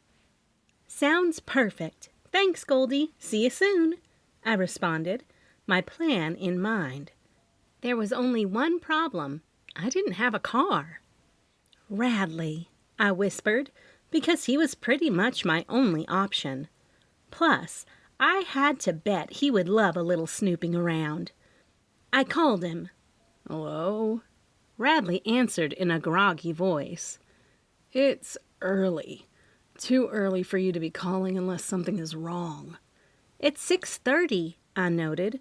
"What time do you get up to get ready for work?" 10 minutes before I have to be there," he said, sounding a little more alive. "How about you and I go on an investigating field trip today?" I asked. "I'm listening," He was really awake now. "There's something I need to investigate in Centerville, and need a ride. And since you're the proud owner of the most inconspicuous sedan in town," I said with a hint of playful sarcasm, "I thought maybe you'd be willing to lend a hand. Or, more accurately, your wheels." After a pause, Radley chuckled. "Centerville? That's quite the detour from our usual stomping grounds. What's got you headed there?" I hesitated for a moment, wondering how much to share over the phone. I got a lead related to Elias Beckford's case. It might be nothing, but I need to check it out. I'd said enough that I knew I would get him on the hook. "All right," he sighed, "but under one condition." I raised an eyebrow, even though he couldn't see me. "And what's that?" "I come with you. Besides, it's always more fun to snoop around with a partner in crime, and I think you'd need someone to cover your back," he said with a hint of mischief in his voice. That was already what I was thinking, but if it made him feel better. "Deal. I'll even buy you breakfast on the way. We need to be in Centerville by 10 a.m. "Sounds like a plan," he replied. "I'll pick you up in 20 minutes. And Violet, wear something low-key. We don't want to stick out." I chuckled, thinking about the elf costume I was about to don. "Oh, don't worry, I've got just the thing." I kept it to myself. "I'll meet you in front of Brewing Beans." I quickly freshened up, anticipation bubbling within me. The layers of mystery were unfolding, and Goldie's costume might just be the key to blending in and finding out what I needed, especially if the man I really needed to talk to, Walter Greenway, was playing the jolly old guy. As I entered Brewing Beans, the comforting scent of freshly brewed coffee greeted me. Goldie was already there, waiting at a corner table with a garment bag draped over the chair next to her. "Morning, Violet," she said to me with a wink. "Ready for your transformation?" I laughed. "As ready as I'll ever be. Thanks for this, Goldie," I said, and picked up the bag. Goldie unzipped the bag and revealed a simple elf costume. "It's festive, but not too flashy. Should help you fit right in at Centerville as their elf." I took the costume from her, feeling its soft fabric and recalling how she looked in it last night. "It's perfect. Thanks again." She winked. "Any time. Now, go get your story, and make sure to tell me all the juicy details later." I nodded, filled with gratitude and determination. Armed with 2 cups of to-go coffee, I headed outside and saw Radley was right on time, just like a good reporter. As Radley drove through the winding roads and out of Holiday Junction, the morning sun peeking through the trees, I laid out the clues and suspects. Elias's squatter's rights might have made him a bit of a target, I began. And the offer Walter Greenway had for him every year is just odd. Why the sudden change this year? Why was Elias not staying there this winter? Radley pondered those questions for a moment, drumming his fingers on the steering wheel. "You think Walter might have something to hide? Like a motive?" "I can't shake off the feeling," I confessed. "The inn, the special room for Elias, it's just not adding up. I know Christine said Walter wanted the room so he could make more money for him, but what if Elias told him about the coin he'd purchased, maybe offering it as some money?" "Walter wanted the coin and the vacant room, so he followed Elias here and killed him, but realized the coin wasn't on Elias and slipped out of town." Radley started to entertain the theory out loud as he tapped his finger on the steering wheel. "And what about this merrymaker character?" he asked, his brow furrowing. "It's strange, isn't it? Matthew believes the merrymaker could be involved, but I'm not entirely convinced," I responded and took a sip of my coffee. Radley's gaze stayed on the road. "These small towns, they have their secrets. Elias, for all his reclusiveness, might have stumbled upon something, or someone he shouldn't have." We both fell silent for a moment. I was lost in my thoughts, and Radley probably was too. "All we can do now is gather more information," I finally said. "Starting with Centerville. I just hope we're not too late." He gave me a determined look. "We won't be. Why 10 a.m.? 10 a.m. is when the Centerville Christmas Parade starts," I said. "It's a prime opportunity. Walter's playing Santa, and everyone will be busy with the parade, focused on the festivities. Perfect for a little undercover investigation." I unzipped the bag Goldie gave me and revealed the elf costume. It was a lovely shade of green with red trimmings, complete with a pointy hat and shoes. Radley glanced over, a smirk tugging at his lips. "You're really going to wear that?" I grinned. Absolutely. What better way to blend in, get close, and possibly get a chance to talk to Walter without drawing suspicion? Radley chuckled. "You've got guts, Violet. I'll give you that." I slipped on the outfit over my clothes. In a few minutes, I was transformed into a Christmas elf, the bells on my shoes jingling with each shake of my foot. "Behold, Santa's newest helper," I announced with a dramatic flourish. Radley laughed heartily. "This is going to be an adventure." "Well," I said, adjusting my hat, "Santa won't know what hit him.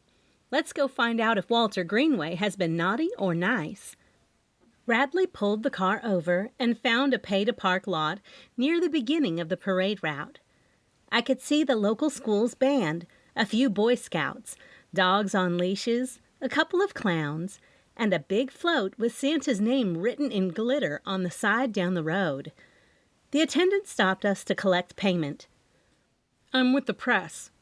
Radley flashed an old press badge from his former years of being with the Associate Press. We'd never talked about that part of his past, but I was sure we would one day. "And I'm Santa's elf," I said, leaning over and waving at him. "He's my ride until Santa's sleigh gets here." The attendant let Radley through to park. "I'll take photos while you go do the elf thing and get some answers," Radley instructed me, like I didn't know what I was doing.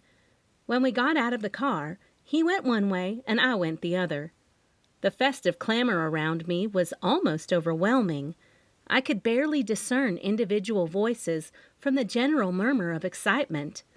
The sharp rhythm of the marching band's drum line resounded through the air, along with children's laughter and the joyous strains of carolers. "Violet!" I thought I heard Radley's voice above the din. I spun around, trying to pinpoint him amidst the throng of people. When I spotted him, I saw him gesturing animatedly, clearly trying to convey something important. "What?" I mouthed, trying to make sense of his gesticulations. I pulled my elf hat off to hear better, but it was to no avail. The sea of noise between us swallowed his voice. Radley looked frustrated for a moment. Then he took out his phone and typed hurriedly. He held it up, screened toward me, but I was too far away to read the message. He sighed, seeming to realize the futility, and waved me off with a resigned expression, signaling for me to continue with the plan. I took a deep breath and turned my attention back to the parade floats, trying to find the one I was looking for. And there it was, hard to miss with its gleaming, sparkling letters spelling out Santa. The platform had tinsel, lights, and candy canes, setting a festive backdrop for Santa's sleigh. Approaching cautiously, I took in the details, looking for any signs of Walter. A small group of elves, just like me, were busy around the float, making last-minute preparations. I slipped among the elves, using my costume as camouflage. As I neared the sleigh, I could see Santa, or presumably Walter, already seated, reviewing his list with a focused expression. Now was my chance. I needed to get closer and, ideally, find an opportunity to engage him in conversation, to see if I could unearth any secrets he might be hiding. Clambering onto the float, I tried to appear as casual and cheerful as the other elves.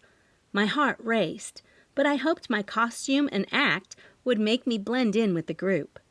Walter, as Santa, looked up from his list as I approached, his eyes narrowing slightly before his face broke into a smile. "Goldie, thanks for coming. I was worried you wouldn't make it," he said, seemingly mistaking me for someone else. Deciding to play along, I nodded. Of course, I wouldn't miss this for the world. Walter seemed relieved. We've been short-handed, with all the festivities and some folks down with the flu. It's been hectic. He looked back down at the list.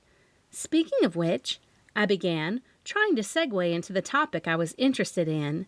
I had a chat with Christine earlier. She mentioned Elias. Such a tragedy. Walter's jovial expression faltered, and he sighed deeply. Yes, it's been a hard blow for everyone. Elias and I, well, we had our differences, but he was family. I gulped back the shock of what he'd just confessed to. Family? I asked, feigning surprise. Distant cousins, Walter clarified, a touch of sadness in his eyes. Not many knew. I always felt an obligation to help him out when he needed it. Offered him a warm place to sleep at the inn. But if there was no room, he always had the option to stay at my place. But Elias, he was a man of pride. Never wanted to impose, even if it was on family. I took a deep breath, my mind racing. And the night Elias was found, where were you? Walter looked at me, puzzled. But then the realization dawned on him. You're investigating Elias's death? I understand your suspicion, but I have an alibi. I was at a garage working on this float. Many can vouch for me. The revelation was a curveball. I had hoped to find something incriminating or at least ambiguous, but Walter seemed genuine, and his alibi sounded strong. If true, it would certainly take him off my list of suspects. Thank you, Walter, I said, my voice soft. I'm just trying to understand what happened. He nodded, the sadness back in his eyes. We all are, Goldie. We all are. The parade began its journey through the streets of Centerville, with the float I was on taking the central position. The scene from atop was a whirlwind of festive colors and merry sound. Children, their cheeks rosy from the cold, waved and screamed with joy. Some tried to catch the fake snow being blown from the machines, while others simply danced to the carols being sung by a choir farther down the street. Houses lining the parade route had wreaths on their doors and giant candy canes in their yards. Residents stood on their porches, wrapped in blankets, sipping hot cocoa, and cheering for each float that passed. As the float took a gentle curve, I spotted Radley on the sidewalk, camera in hand. When our eyes met, I gave him a slight shake of my head, signaling that Walter wasn't our guy. Radley's eyebrows furrowed briefly in disappointment, but then his eyes brightened, and he waved for me to come over, wiggling his phone in the air. Sensing an urgent lead, I maneuvered my way to the edge of the float, preparing to exit. But before I could jump off, a booming voice halted me. "Goldie, where are you going?" Walter, dressed as Santa, yelled over the sounds of the parade. I glanced back with an apologetic smile. "Duty calls, Santa! Merry Christmas!" And with that, I hopped off the float and dashed toward Radley, eager to hear what he'd found. "You aren't going to believe what my friend uncovered about the person who sent you the threatening text," Radley said, his voice thick with both excitement and disbelief. "Wait, what?" I exclaimed, my heart pounding rapidly. "I was trying to tell you when you ran off to the float that I got word about the text." He reminded me that I couldn't hear him before I met up with Walter. "The text. It originated from a server in the Holiday Junction police station. My friend did a bit of digital digging, and it led back to Matthew Strickland." My mind whirled. "Matthew?" "Yep." He nodded as if he could read my mind. "Why would he—" I began, but trailed off, struggling to process this newfound revelation. Radley shrugged, his face looking as baffled as mine. I clenched my fists. "We need to confront him. Now." Radley nodded. "I thought you'd say that."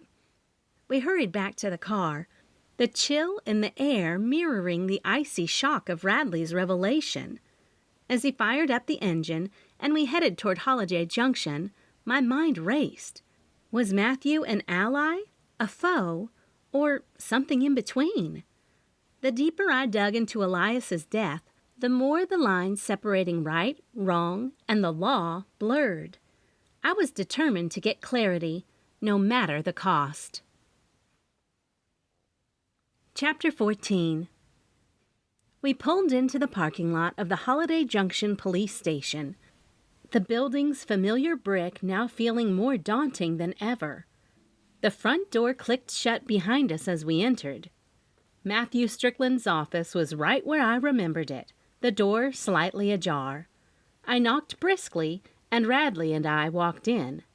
Matthew looked up from his desk, his eyes widening in surprise upon seeing us.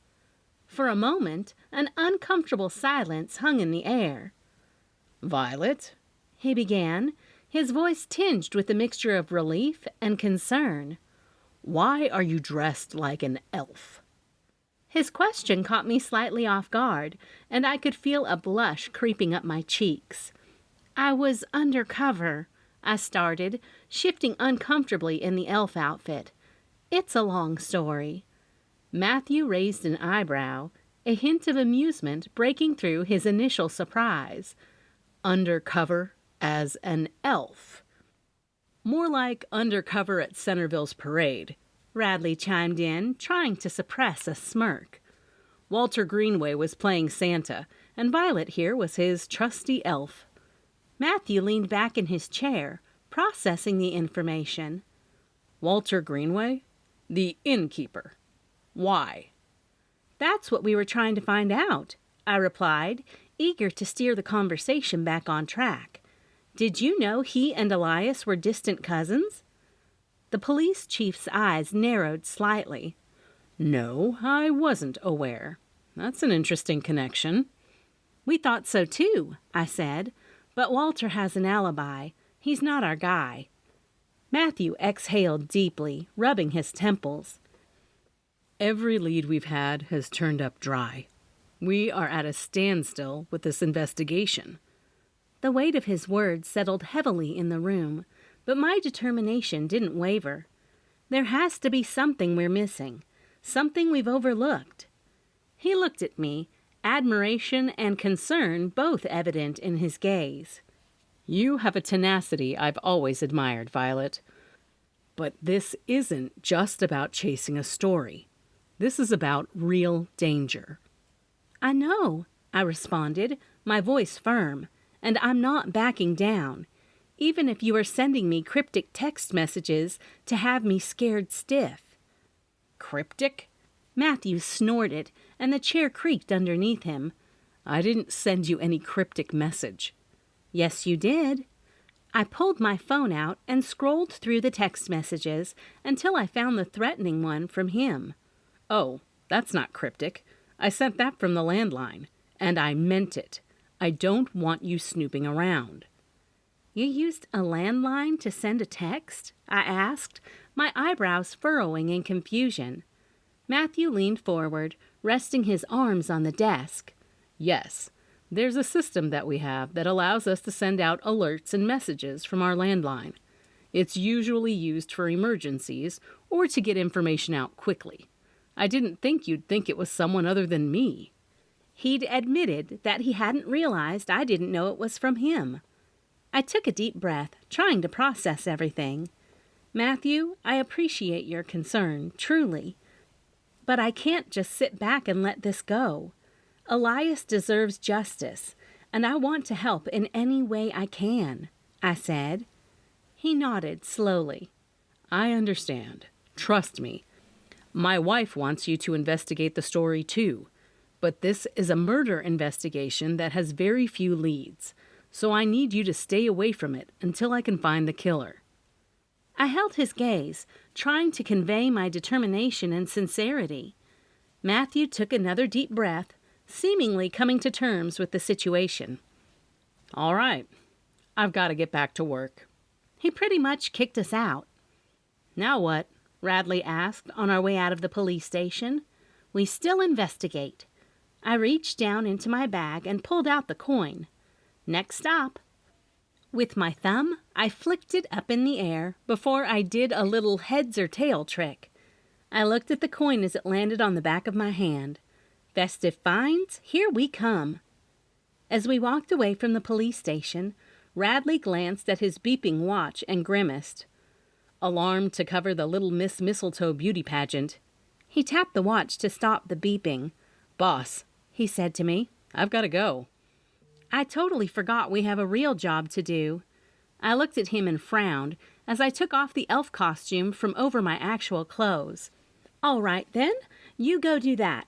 I'll head to Festive Finds and see what I can dig up."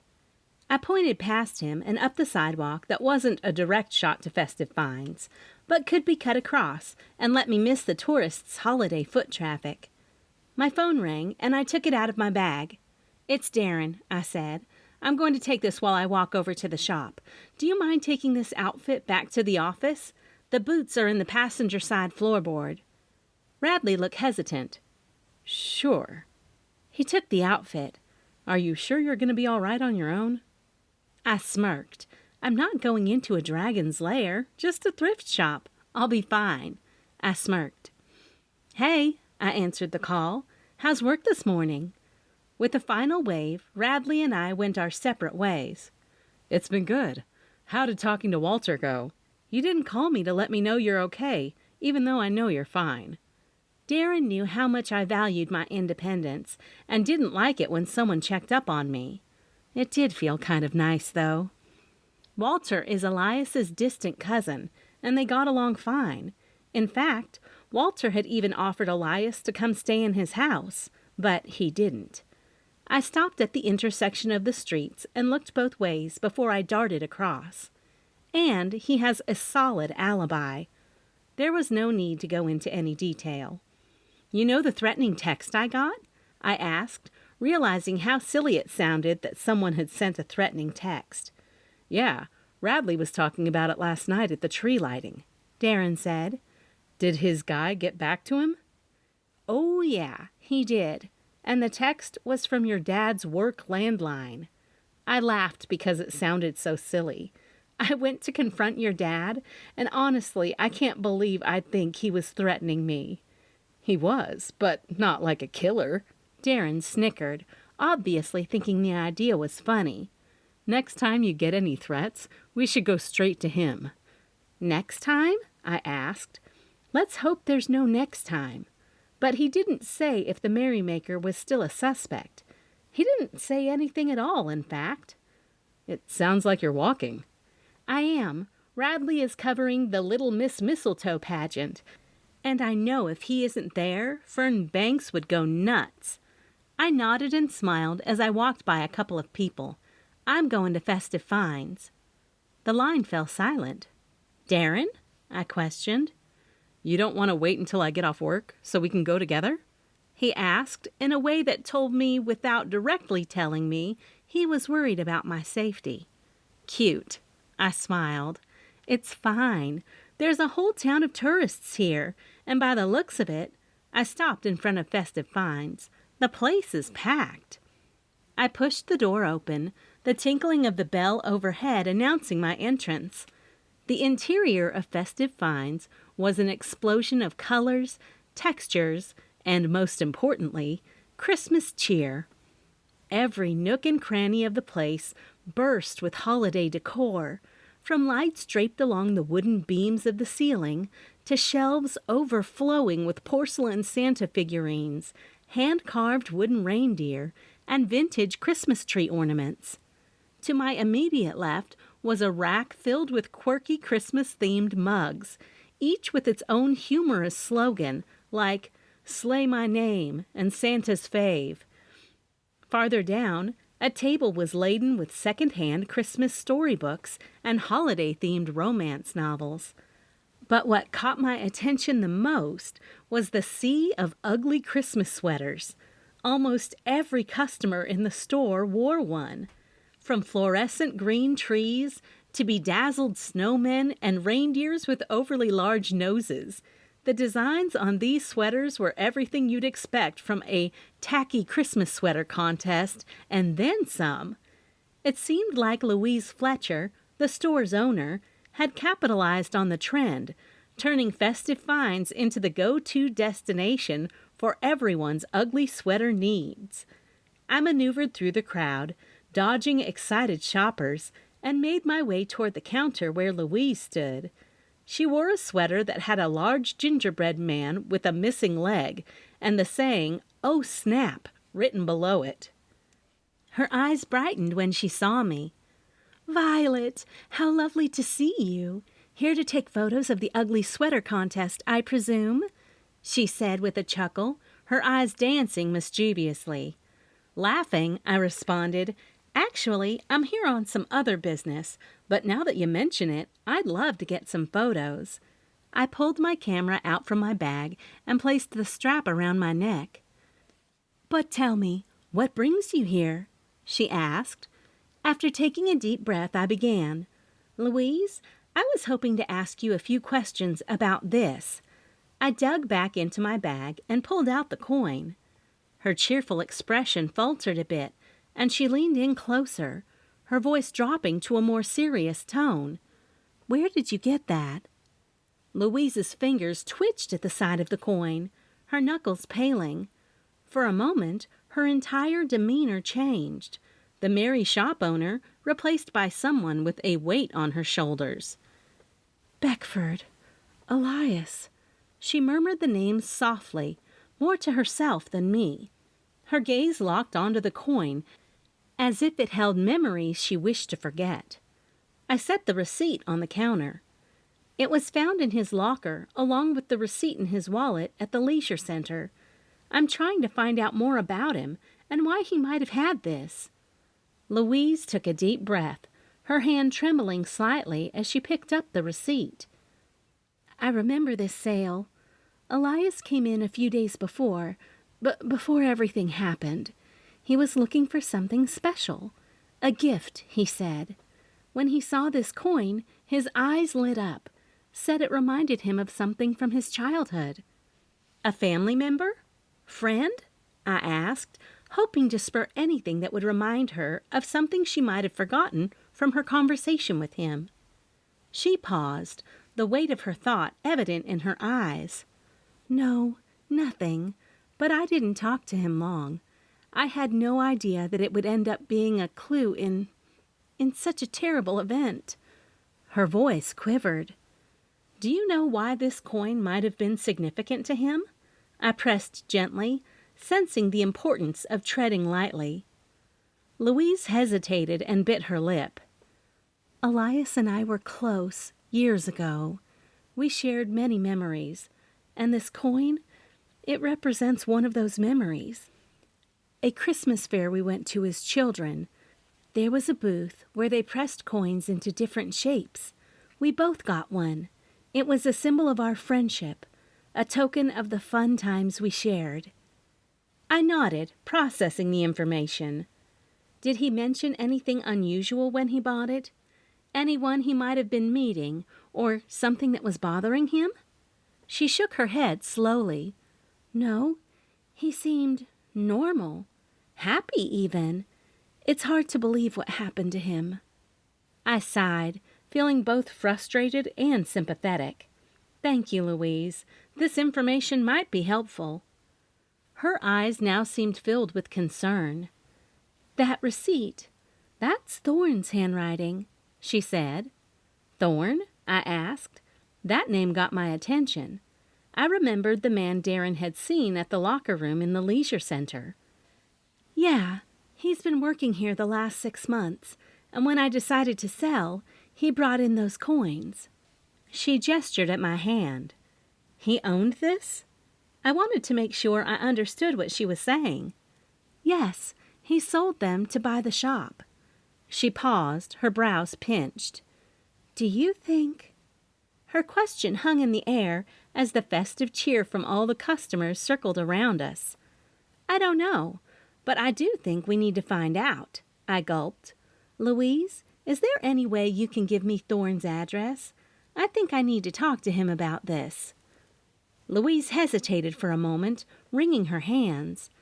"I don't usually give out personal information, but given the circumstances—" She pulled out an old notepad from under the counter, scribbled something in it, and handed it over to me. "Please be careful, Violet. Thorn is a nice man, but I don't know him that well." "Thank you," I replied, pocketing the note. I glanced around the store, the vibrant, ugly sweaters catching my eye once again. By the way, what's with the ugly sweater contest? Louise's mood seemed to lighten as she explained.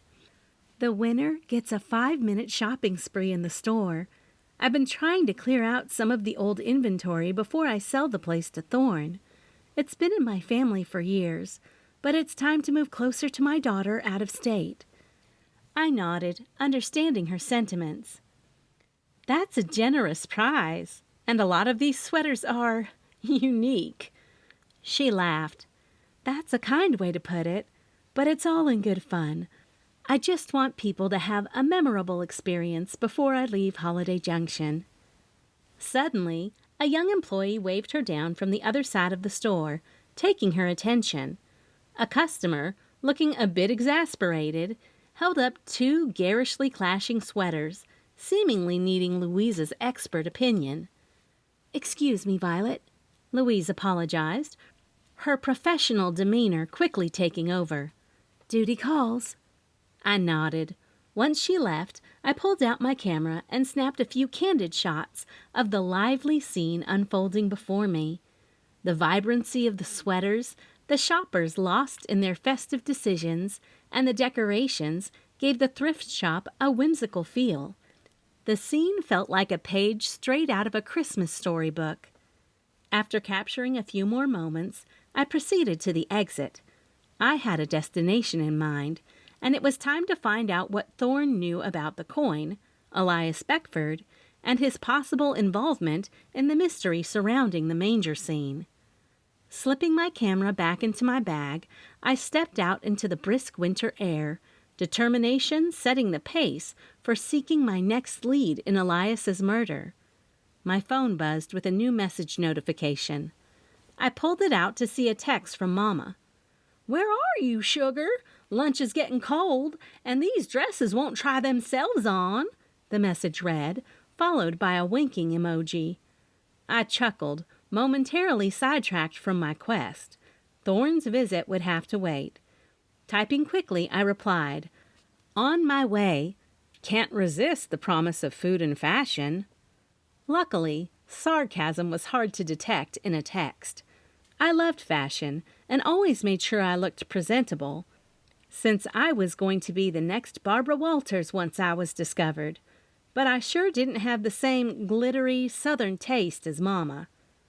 I secured my bag on my shoulder and quickly started in the direction of the Junction Journal office.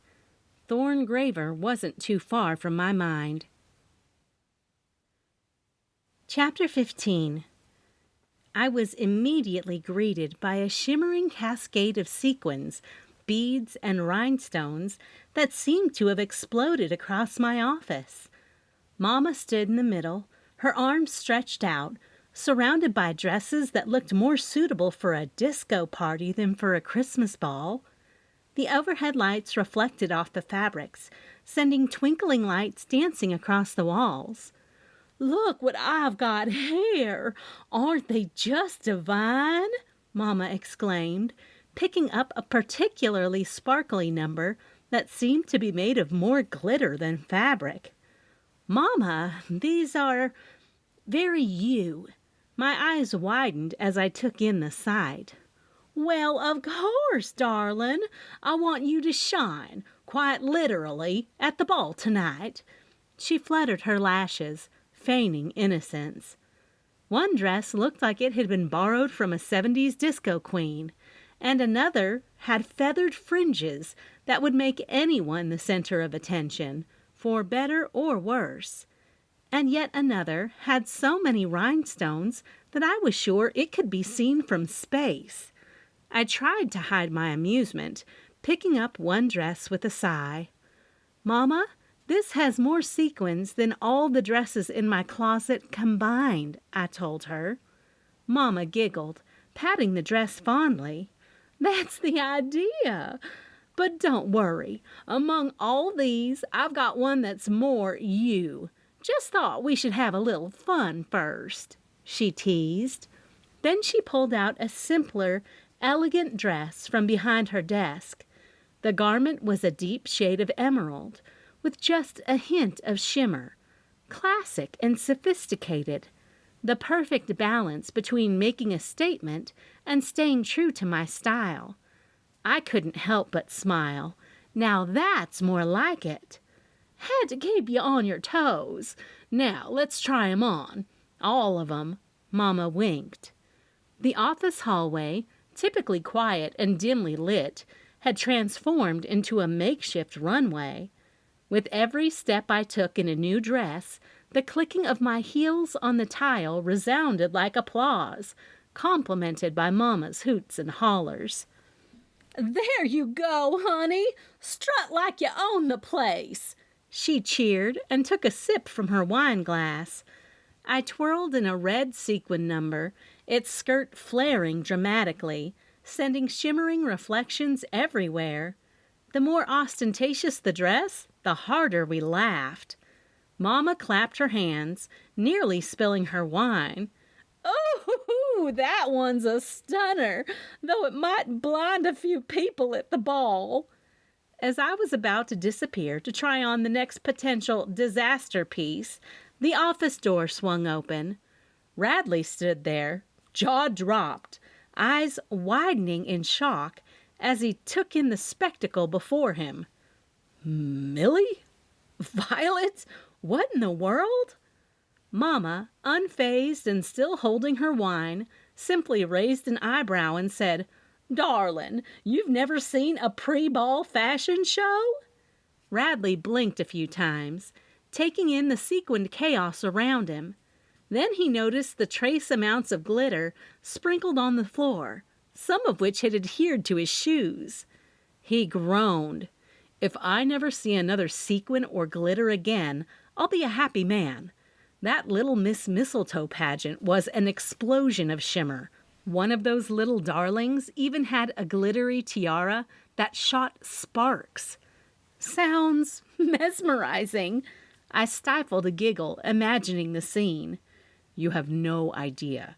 I think I'll be finding glitter in my hair for weeks." He waved his hands in mock distress. "Well, if you can't beat 'em, join 'em.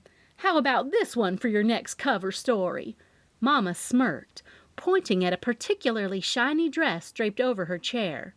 "Thanks, but I'll leave the glitter to you two. Just save me from any more sparkles." Radley chuckled, holding up his hands in surrender. We all shared a hearty laugh, the lightness of the moment a welcome relief from the mystery that filled our days. Then Radley brought it back around, reminding me what was really happening outside of the office walls. He cleared his throat.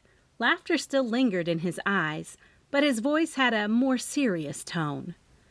"But while it's been a treat seeing you two parade in sequins and sparkles, we can't forget what's going on outside these walls." Mama rolled her eyes playfully. "Oh, hush, Radley. We all need a little glitz in our lives every now and then."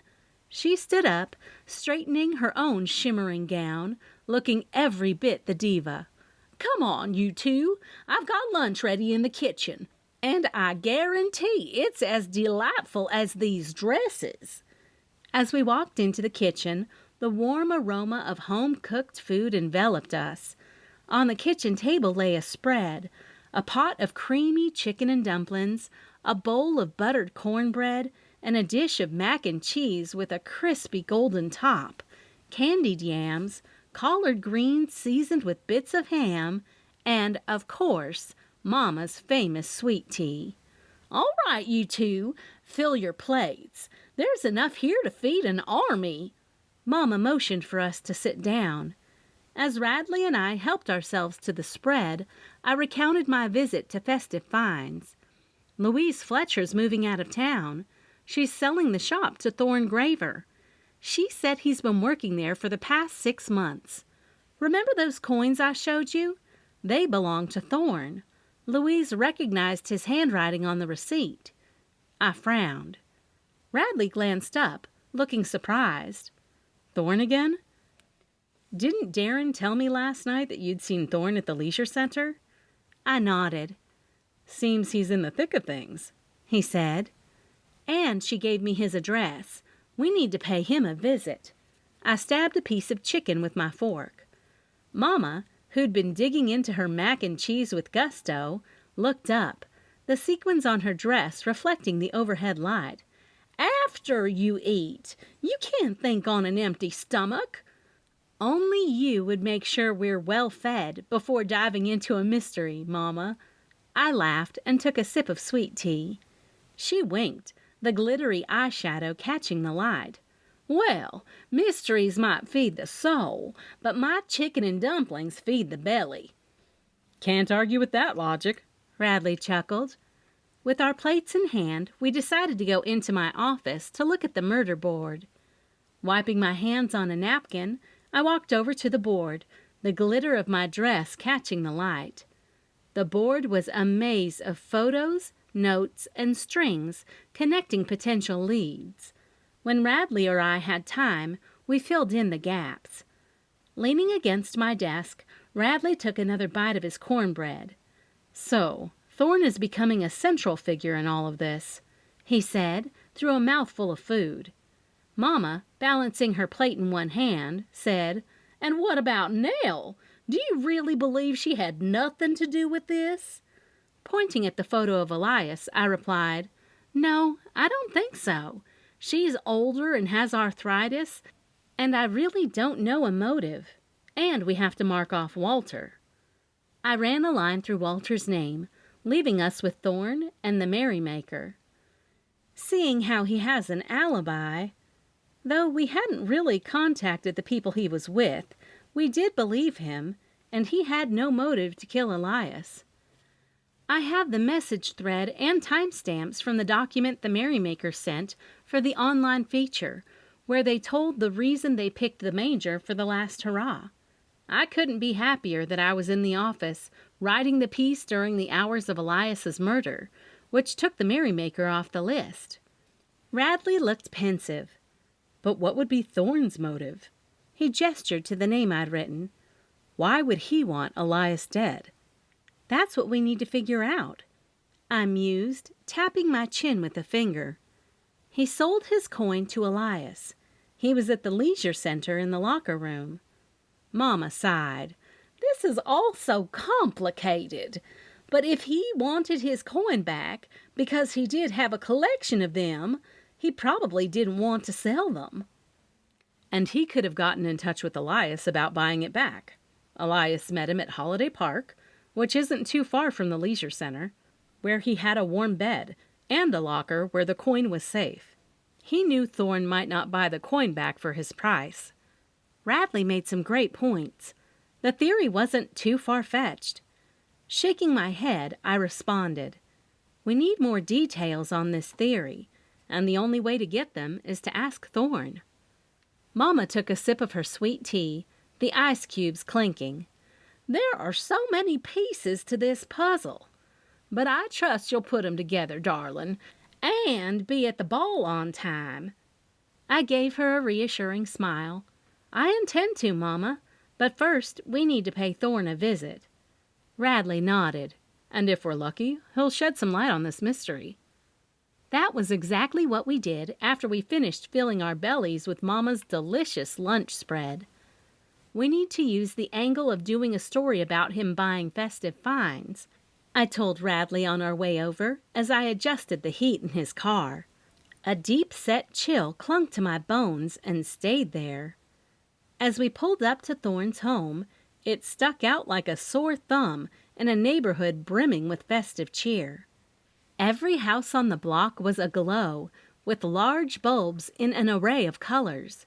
Huge blow-up Santas, reindeer, and snowmen dotted front lawns, some inflatable decorations even rocking gently on rooftops. One house had a full nativity scene, with bright stars leading the way to baby Jesus, while another had an animated snow globe that sprinkled fake snow all around. Then there was Thorn's home, dark and uninviting. No lights, no decorations, not even a wreath on the door. The contrast was stark, his house looking like the embodiment of bah humbug amidst a sea of jolliness. The only light emanated from a solitary window, casting a dim shadow on the barren front yard. I looked over at Radley. It's like the Grinch decided to move to Holiday Junction. I snorted.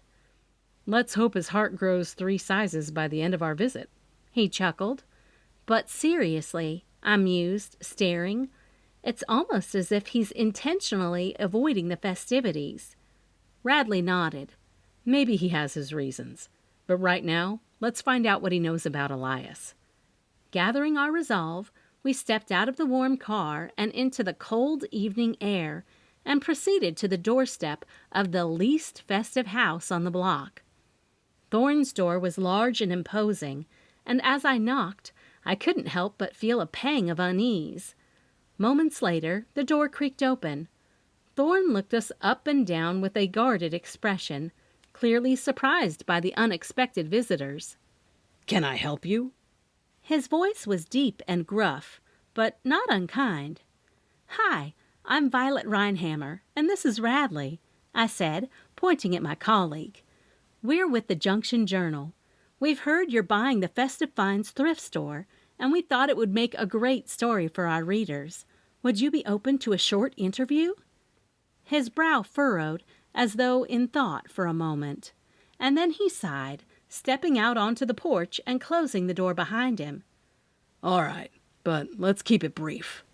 I nodded in appreciation. Of course. So, what inspired you to buy Festive Finds? I asked. Well, I've always been interested in antiques, especially coins. When Louise mentioned she was selling, I saw an opportunity.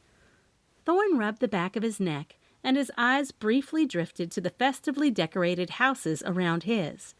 Radley interjected. It's quite a change for the store. Are you planning on maintaining the current theme or bringing new ideas? Thorne's lips curled into a slight smile. A mix of both. I respect the legacy of Festive Finds, but I do have some new ideas to introduce. But, he added, glancing at the nearby houses with an evident twinge of discomfort, I'll keep the festive spirit alive in the store. I caught the hint of melancholy in his tone. It seems you're not too big on holiday decorations for your own home. Thorne sighed. Let's just say the holidays bring back memories. Not all of them good. But that's personal and has nothing to do with the store. Speaking of history, I sucked in a deep breath as I dug down into my bag and pulled out the coin. I understand you sold this to Elias Beckford. Radley shifted uncomfortably. I thought we were going to be subtle, he whispered. Thorne heard him. So this is why you're here. He rocked back on the heels of his shoes, looking unamused. I don't have anything to say. You were obviously aware Elias was murdered, and I saw you at the leisure center in the locker room. Elias hid this coin in his locker there. Since I already started, I might as well keep going, so I continued. And Louise Fletcher told me you sold these to help pay to buy the store. And I can't help but think how hard it must have been for you to sell something you've been collecting. Thorne's face darkened, a shadow passing over his eyes. I thought this was about the store. I don't appreciate being ambushed. I'm sorry, I started, trying to explain. We just want to... But he held up a hand, cutting me off. You journalists are all the same, digging into things you shouldn't. I already talked to the police. If they don't have any issues, neither should you, he said through his gritted teeth.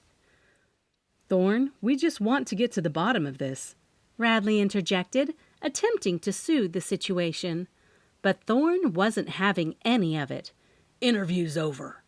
Without another word, he turned sharply on his heel and stepped back into his house. The door slammed loudly behind him, echoing the finality of the conversation. Radley and I stood there for a moment, the cold air around us growing even chillier. I couldn't help but wonder if we'd made a grave error in confronting Thorne so directly. We might have pushed too hard, Radley murmured, breaking the silence. I nodded, the weight of the moment sinking in. Let's head back. We need to regroup. Chapter 16. The soft hum of Christmas carols played in the background of my cozy cottage. The warm light of the lamps cast a gentle glare, illuminating the festive decorations scattered throughout the room. On my dresser, makeup, jewelry, and perfume bottles were spread out in an organized chaos, attesting to my attempts to perfect my look for the evening. Darren lounged on my couch, probably flipping through one of the magazines I had left on the coffee table. "Violet, how much longer? We don't want to be late," he yelled. "Almost ready," I called out, applying the final touches of lipstick. "You know, Thorne has become even more suspicious after our little chat today." "Oh? Do tell," he said, his voice drifting through my bedroom door. "Well, for starters, his reaction to seeing the coin was telling. And then there's the way he clammed up the moment Elias's name came up," I recounted, brushing my hair one final time. "Sounds like he has something to hide." "Exactly," I exclaimed, zipping up my dress. "I just can't shake the feeling that he's deeply involved. Plus, selling off a cherished collection like that? There's more to the story." As I slipped on my high heels, Darren mused. "Well, if he's our guy, we'll get to the bottom of it. But tonight, let's try to put this mystery aside for a bit and enjoy the masquerade." I laughed. Easier said than done, but I'll try. The soft chime of my phone interrupted our departure preparations. I glanced at the screen and saw a message from Mary Ann. "Violet, just did some digging on that coin. It's rarer than we thought. It could fetch a significant amount at the auction. Think of the potential boost for Toys for Tots. Can we add it to tonight's live auction?" My eyes widened as I read out the message to Darren. This is fantastic. If the coin is at the auction, that could very well draw out the killer. Without waiting for a response, I darted to my table, laptop in hand, and quickly typed up an online alert announcing the last-minute addition of the rare coin to the live auction at the Mistletoe Masquerade Ball. I made sure to emphasize the coin's unique history and possible connection to Elias's murder, hoping that it would be an irresistible lure for the perpetrator. As I hit the publish button, I felt a bubbling excitement within me.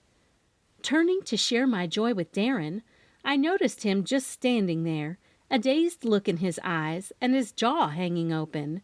"This is big!" I exclaimed, but he seemed lost in thought. "Aren't you excited? We might be closer to finding Elias's killer." Darren blinked, then shook his head as if to clear it. "Sorry, I didn't hear a word you just said." I raised an eyebrow. "And why is that?" He took a deep breath and looked me up and down appreciatively. "Because you look absolutely breathtaking, Violet. Every time I see you, I'm reminded of how lucky I am. The entire world could be talking, but in this moment, all I see is you." His eyes were wet. A warm blush tinted my cheeks. "Well, that's one way to render a journalist speechless," I replied. Then I leaned in to give him a quick peck on the lips. "Now come on, we've got a ball to attend and a mystery to solve." We piled into the car, the familiar scent of pine and leather filling the air. As Dad started the engine, Mama scrolled through her phone for a moment before connecting it to the car's audio system. The melodic tones of Deck the Halls began to play, and without missing a beat, my parents launched into a lively duet. As they belted out the lyrics, complete with dramatic gestures and exaggerated facial expressions, I couldn't help but join in. The three of us sang at the top of our lungs, laughing at missed notes and made-up verses. I sneaked a glance at Darren, who looked both amused and slightly overwhelmed. "Is this normal?" he whispered, leaning in. I giggled. Welcome to a Rhinehammer family car ride. We love our Christmas carols, I replied in a sing-song. Dad chimed in. And if you're planning on dating my daughter for the long haul, you better get used to all our family traditions. Darren smiled a bit sheepishly. Well, in that case, he cleared his throat and joined in on the next verse, his voice surprisingly harmonious. As the car journeyed through the snow-covered streets, the sounds of our voices blended, filling the car with warmth and joy. In that moment, while I was surrounded by the people I loved, the weight of the investigation seemed to lift, if only for a short while. The car's tires crunched over freshly fallen snow as we approached Elysian evergreens. Nestled high in the mountains, the event center looked like something straight out of a storybook. Snow-laden trees framed the grand building, their branches lit up with thousands of fairy lights that danced in the winter breeze. The moon cast a silvery sheen on the landscape, turning the world into a shimmering wonderland. As we drove closer, the art district unfolded before us.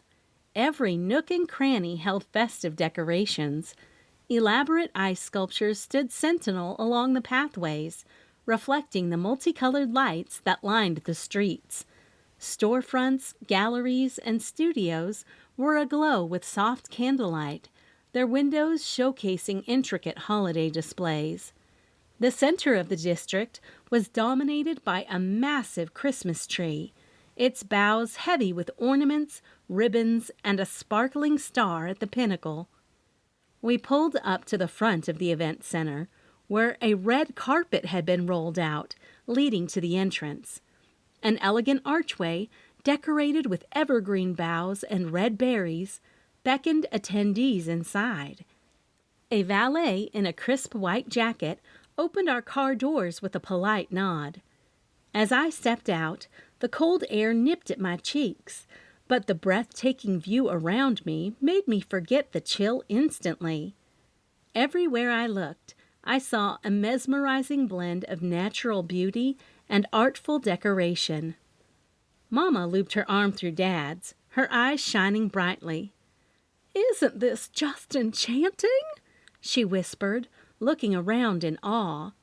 Dylan offered me his arm as he took my camera in his other hand, his eyes mirroring the magic of the night. "I've never seen anything quite like this," he admitted, his voice filled with wonder. Taking a deep breath, I let the magic of the evening wash over me. The night promised to be one of beauty, celebration, and, ideally, a step closer to unraveling the mystery that had convinced me to bring the coin that was nestled in my palm. Marianne emerged from the crowd, her eyes instantly lighting up upon seeing us. Dressed in a glittering gown that perfectly complemented the snowy backdrop, she approached us with an infectious energy. "Violet, I was hoping I'd find you quickly," she exclaimed, embracing me warmly. After a quick introduction to my dad, she said, "It's lovely to finally meet you." She extended a hand to him. "Likewise," Dad replied with a nod, shaking her hand. Marianne turned her attention back to me, her gaze flicking to the hand in which I clutched the small coin. "Do you have the Winter Crest coin?" she asked. "I've got a special case for it. After the research, I realized how incredibly valuable and rare it is." I nodded, carefully opening my palm to expose the coin before placing it in her outstretched hand. "Please, Marianne, keep it safe. It's not just its monetary value that concerns me," I said in a cracking voice. She regarded the coin with awe and reverence. "Don't worry, Violet. I'll make sure it's secure. And thank you for letting us feature it in the live auction. It's going to be a highlight of the evening, I'm sure." "Just be cautious. It's more than just a coin, and I believe it's linked to Elias's murder. Whoever is after it might not stop at anything." I squeezed her hand in appreciation. Marianne's eyes widened, her grip on the coin tightening. "I'll keep that in mind," she whispered, nodding solemnly. With a final word of caution and a promise to meet up later in the evening, we parted ways so we could enjoy the enchantment of the event before the auction started. The instant we entered the grand ballroom, a symphony of gasps, murmurs, and exclamations swept over the crowd.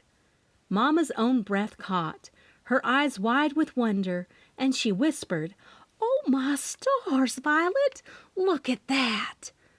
Through the shimmering curtain of twinkle lights, an exquisite ice sculpture loomed majestically at the center of the room. Its intricately crafted domes and spires emanated a soft radiance, surrounded by a breathtaking forest of snow-kissed trees. The scene looked as though it had been plucked straight from a winter fairy tale, and a frozen waterfall of crystal-clear ice cascaded from its base, serving as a mesmerizing backdrop for the rows of bottled spirits lined up like a festive army awaiting their command. The buzz of conversation surrounded us, as did a gentle undercurrent of laughter, clinking glasses, and shared festive joy. It felt as if the entire room had paused for a heartbeat, everyone ensnared by the allure of the enchanting spectacle before them. Toward the front, an elevated stage held an array of auction items showcased under the spotlights. Elegant tables, covered by white cloths with gold and silver accents, fanned out from the stage, each marked by a delicate centerpiece that glittered and twinkled. "We're at table 7, Mama noted, guiding me as we navigated our way through the crowd. I couldn't resist pulling out my camera, the journalist in me eager to capture the evening's magic, because I was still covering the event for the paper. Peering through the lens, I focused on the scene's intricate details, the fine etchings on the ice sculpture, the twinkle of fairy lights reflected in attendees' eyes, a couple sharing a secret smile beneath the canopy of trees, and the excited gestures of friends reuniting for the festive occasion. Every frame told a story, and as I clicked away, I felt an overwhelming gratitude for being amidst such beauty and joy. This night was one the town would remember, and I was determined to ensure those memories were immortalized in the pages of the Junction Journal. As we approached table 7, I spotted 2 familiar people already seated and engrossed in a whispered conversation. Chief Matthew Strickland, with his hair neatly combed and a sharp suit replacing his usual uniform, and his wife, Louise Strickland, my boss and co-owner of the Junction Journal. Louise's sparkling jewelry complemented her elegant emerald gown perfectly, making her stand out as one of the most regal attendees of the evening. "Violet, darling!" Louise exclaimed as she caught sight of me, rising gracefully from her chair and embracing me. "And Darren, I must say both of you look absolutely stunning tonight." Darren beamed, a hint of nervousness visible in his eyes. "Thank you. It's great to see you outside of the office. And, Chief," he nodded in acknowledgement to his father, "you clean up well." Chief Strickland chuckled, extending his hand for a firm shake. "I could say the same about you, son. It's a nice change from seeing you in that grease-stained mechanic's uniform." Mama, never one to miss out on social pleasantries, chimed in. "Matthew, Louise, it's a delight to share a table with you. It's been too long since our last catch-up." As we all took our seats, waitstaff began to glide around us and place exquisitely plated dishes in front of each guest. The tantalizing aromas of roasted meat and seasoned vegetables wafted through the air. "So, Violet," Louise began, her eyes sparkling with curiosity, "I trust you've got some incredible shots for the paper. The decor tonight is simply breathtaking." "Absolutely, Louise. The ambiance here is just magical. It'll make for a stunning spread in the next edition. I nodded enthusiastically. Chief Strickland took a sip of his wine, casting an amused glance at Darren. You know, back when we used to attend these events, Darren would always sneak off and cause some sort of mischief. Glad to see he's finally behaving himself. I loved hearing these fun stories about him. Darren's cheeks took on a rosy hue. Well, times change, Chief. Plus, I've got Violet to keep me in check now. We all laughed, the atmosphere light and convivial. Mary Ann's voice, gentle yet commanding, filtered through the ambient chatter of the room, drawing everyone's attention. Ladies and gentlemen, if I may have your attention, please, she called. I instinctively turned toward the stage to catch Mary Ann's poised figure, but my gaze faltered when I saw another familiar face. Thorn Graver was slipping through a side door, looking quite out of place. Unlike the rest of us, he was devoid of festive attire, clad in his usual somber colors, and looking hurried. A shiver ran down my spine. What was he doing here? And why so underdressed? Without making it obvious, I gently nudged Darren's arm and subtly tilted my head in Thorn's direction, using only my eyes to signal his unexpected arrival. Darren followed my gaze, and his eyebrows furrowed in suspicion. Thank you for joining us at this special evening in support of Toys for Tots, Mary Ann said. We have a splendid night planned, with a fantastic auction lineup that I believe everyone will find enticing. Darren leaned slightly toward me, ensuring our conversation remained private. Why do you think he's here? He whispered. I wish I knew, I murmured back. But given our earlier interaction, I've got a feeling it's connected to the coin. Mary Ann's voice again commanded the guests' attention. Before we get the dance started with our amazing band tonight, let's dive into the auction. We've some truly exquisite pieces that many of you have generously contributed. From my vantage point, I saw Thorn weaving his way through the crowd, seemingly intent on reaching the front. The event center's dim lighting cast shifting shadows on his face, but there was no mistaking the determined glint in his eyes. Why was he so keen on getting closer to the auction stage? And why now? Darren leaned in, his voice barely audible over Mary Ann's animated descriptions of the items up for bid. He's up to something, Vi.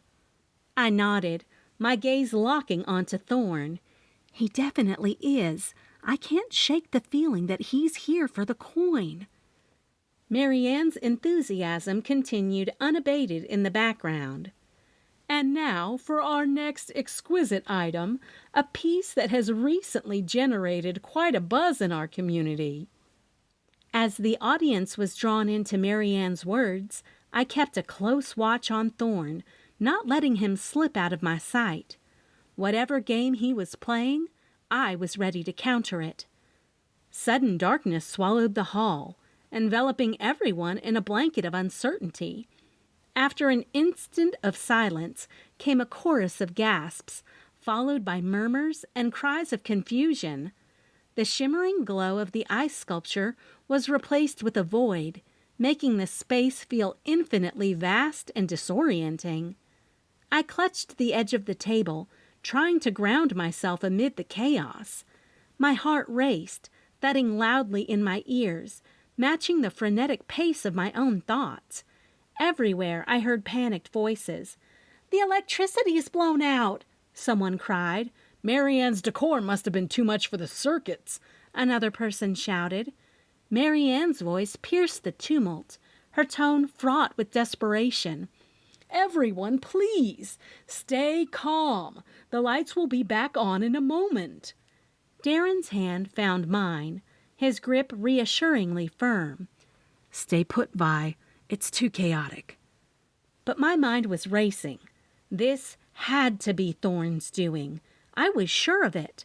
The perfect diversion to get the coin. Matthew's voice was authoritative and calm amidst the havoc. "Stay calm, everyone. Let's not make the situation worse. I'll go see if I can help." Ignoring Darren's plea, I gently extricated my hand from his grip and slid down from my chair. My heels sank into the plush carpet. Every instinct was telling me to find Thorn before it was too late. The dim light from the exit signs and a few scattered phone screens were the only guides through the sea of confused guests. As I weaved through the crowd, my senses heightened. I could smell the sharp tang of fear and hear the soft rustling of dresses and hushed voices. My thoughts raced. The coin had to be Thorn's target. It was all too convenient. The sudden darkness, his unexpected appearance. Every shadow seemed to move, and every whisper felt like a clue.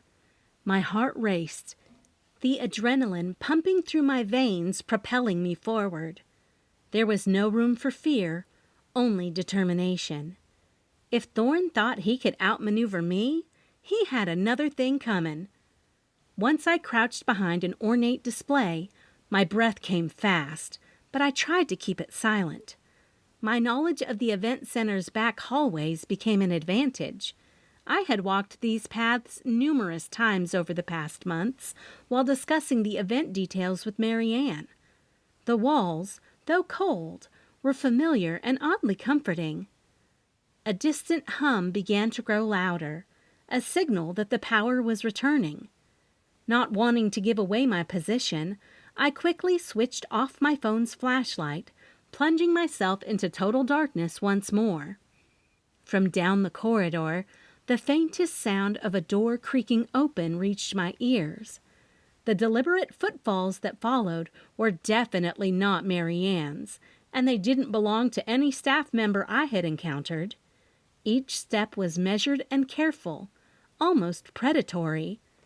My heart leapt to my throat as I realized who it had to be. The steps grew nearer, and I strained my ears, preparing myself for what was to come. Suddenly, the lights flickered and slowly regained their full luminance. I peeked out just a fraction, trying to get a glimpse of the figure. I was certain it was Thorn, and I just needed confirmation. But then, Mary Ann's voice resounded over the PA system. She spoke with a mixture of relief and panic. "Ladies and gentlemen, thank you for your patience. The lights are now restored. However," she paused, her voice quivering with emotion. "Oh my God, the Winter Crest coin has been stolen!" The announcement hung heavily in the air.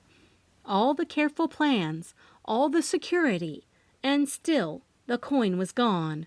I had to act, and fast. As Thorn continued his approach, I prepared myself, waiting for the right moment to confront him. This game was dangerous, but the stakes were too high to back down now.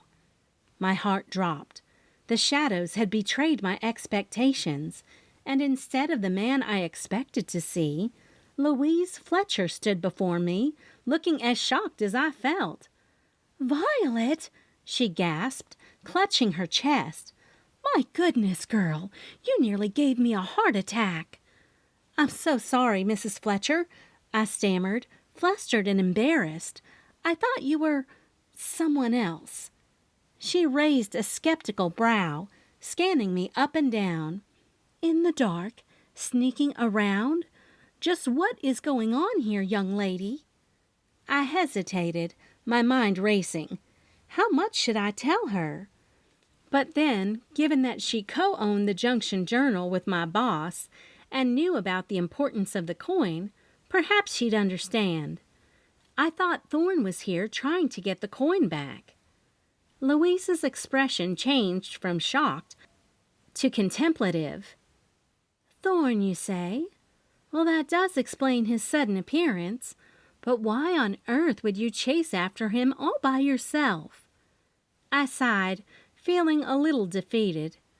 I thought, I don't know, that I could catch him in the act and help solve Elias's murder. Louise put a comforting arm around my shoulders and led me back toward the main hall. Your heart's in the right place, Violet, but be careful. And now, with the coin stolen, things are going to get even more complicated. I know. I stopped talking when I heard running footsteps echoing from around the corner. Do you think it's him? She asked, fear in her eyes. I nodded and pointed at the door down a little ways. She looked at me, and we both silently agreed we'd hide in there to stay safe. The faint echo of footsteps drew closer, amplified by the sheer silence that permeated the hallway. Louise grabbed my arm, her grip firm, and she pulled me toward a door on our left. We slipped inside, the darkness of the room momentarily blinding us. As we stood there, our breathing the only sound, Louise quickly closed the door behind us, leaving just a sliver of light seeping in from the corridor. She pressed her back to the door, her eyes darting around the unfamiliar space, as though she was trying to gauge our surroundings. For a moment, all we could do was listen. The footsteps grew louder, indicating that whoever it was, they were approaching fast.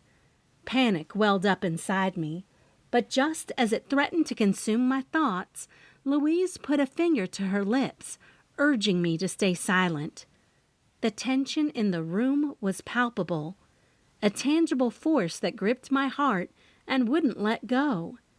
I nodded in understanding, my eyes never leaving hers. They held a vulnerability that I hadn't seen before, but before I could process it, a soft, metallic sound caught my attention.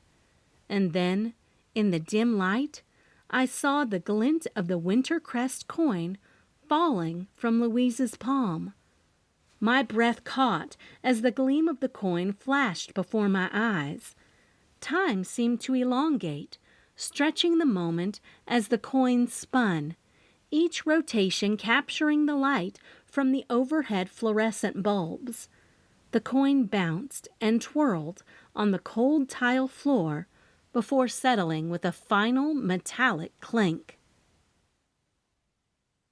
Chapter 17. Louise's eyes, wide with terror, met mine, and the realization crashed into me with a force that threatened to knock the air out of my lungs. All of the pieces fell into place. Her surprise presence in the corridor, her earlier defensiveness, and now this, the undeniable evidence clutched in her hand moments ago. I swallowed hard, the weight of my discovery pressing down on me. "Mrs. Fletcher," I began, my voice barely above a whisper. "Why?" She pressed her back harder against the door, trapped like a cornered animal. Tears welled up in her eyes. "Violet, I never meant for any of this to happen. It was supposed to be just a simple theft, but everything spiraled out of control." "But Elias," I choked out, my voice laced with disbelief and betrayal. "I didn't want to hurt him, but he wouldn't sell me the coin back for what he paid." Her face contorted with pain. "I needed the coins so I could move. It wasn't like Thorne was paying me a lot of money, and when he told me he sold the coins, I knew I had to get those back." The door rattled, pulling us from our intense exchange. Louise's eyes darted around the room, looking for an escape. "You can't tell anyone, Violet," she pleaded, her voice breaking. "Please." My heart raced, the gravity of the situation threatening to overwhelm me. But I knew what I had to do. "Justice needs to be served," I stated firmly, resolving to see this matter through to the end. I took a step toward the door, gripped the handle, and turned it because it was one of those doors that locked automatically. "Ouch!" I screamed when I felt something sharp on my arm. I looked down and saw droplets of blood staining my ball gown. A silver blade gleamed in the dim light, its menacing edge stained with my blood. I looked from the knife to Louise's eyes, where a desperate determination had replaced any semblance of reason. "Step away from the door, Violet," Louise growled, wielding the knife with more confidence than I expected. I held up my hands in a defensive posture, my heart hammering in my chest. "Louise, we can talk about this. You don't have to do this." I needed to keep her talking, calm her down so I could get my thoughts straight. Her eyes were wild, yet they contained a clarity that terrified me. "He deserved it, Violet. Elias had the audacity to charge me triple the price. The coin was mine. He had no right." The room seemed to blur around me, the memories flooding into view like a haunting vignette. I imagined Elias standing outside the manger's office, looking out into the snow, when Louise approached him, desperation in every step. They argued, the air between them electric with tension. Elias, always the businessman, had seen an opportunity for profit, not realizing the depths of Louise's desperation. "Elias told me it was just business," Louise continued, her voice quivering with rage and pain. "But to me, it was my ticket out of here." I could see it now, as clearly as if I were floating above the scene, watching the tragedy unfold. Elias had turned to walk away, dismissing Louise's pleas, when she pulled out the knife and thrust it into him without a second thought. The snow around them took on red stains as Elias fell, his life slipping away. "And now you know," Louise whispered, bringing me back to the present. Her grip on the knife tightened. "And you can't leave this room." My thoughts raced, searching for a way out. I needed to keep her talking, to buy time. "Louise, hurting me won't change what you've done. We can find a way to make this right." She shook her head slowly, tears streaming down her face. "No, Violet. There's no going back now." She moved closer, the sharp blade reflecting the faint light in the room, casting eerie shadows on the walls. I had to act fast, or this night would end in more tragedy. The door suddenly exploded inward, wood splintering and hinges screaming in protest.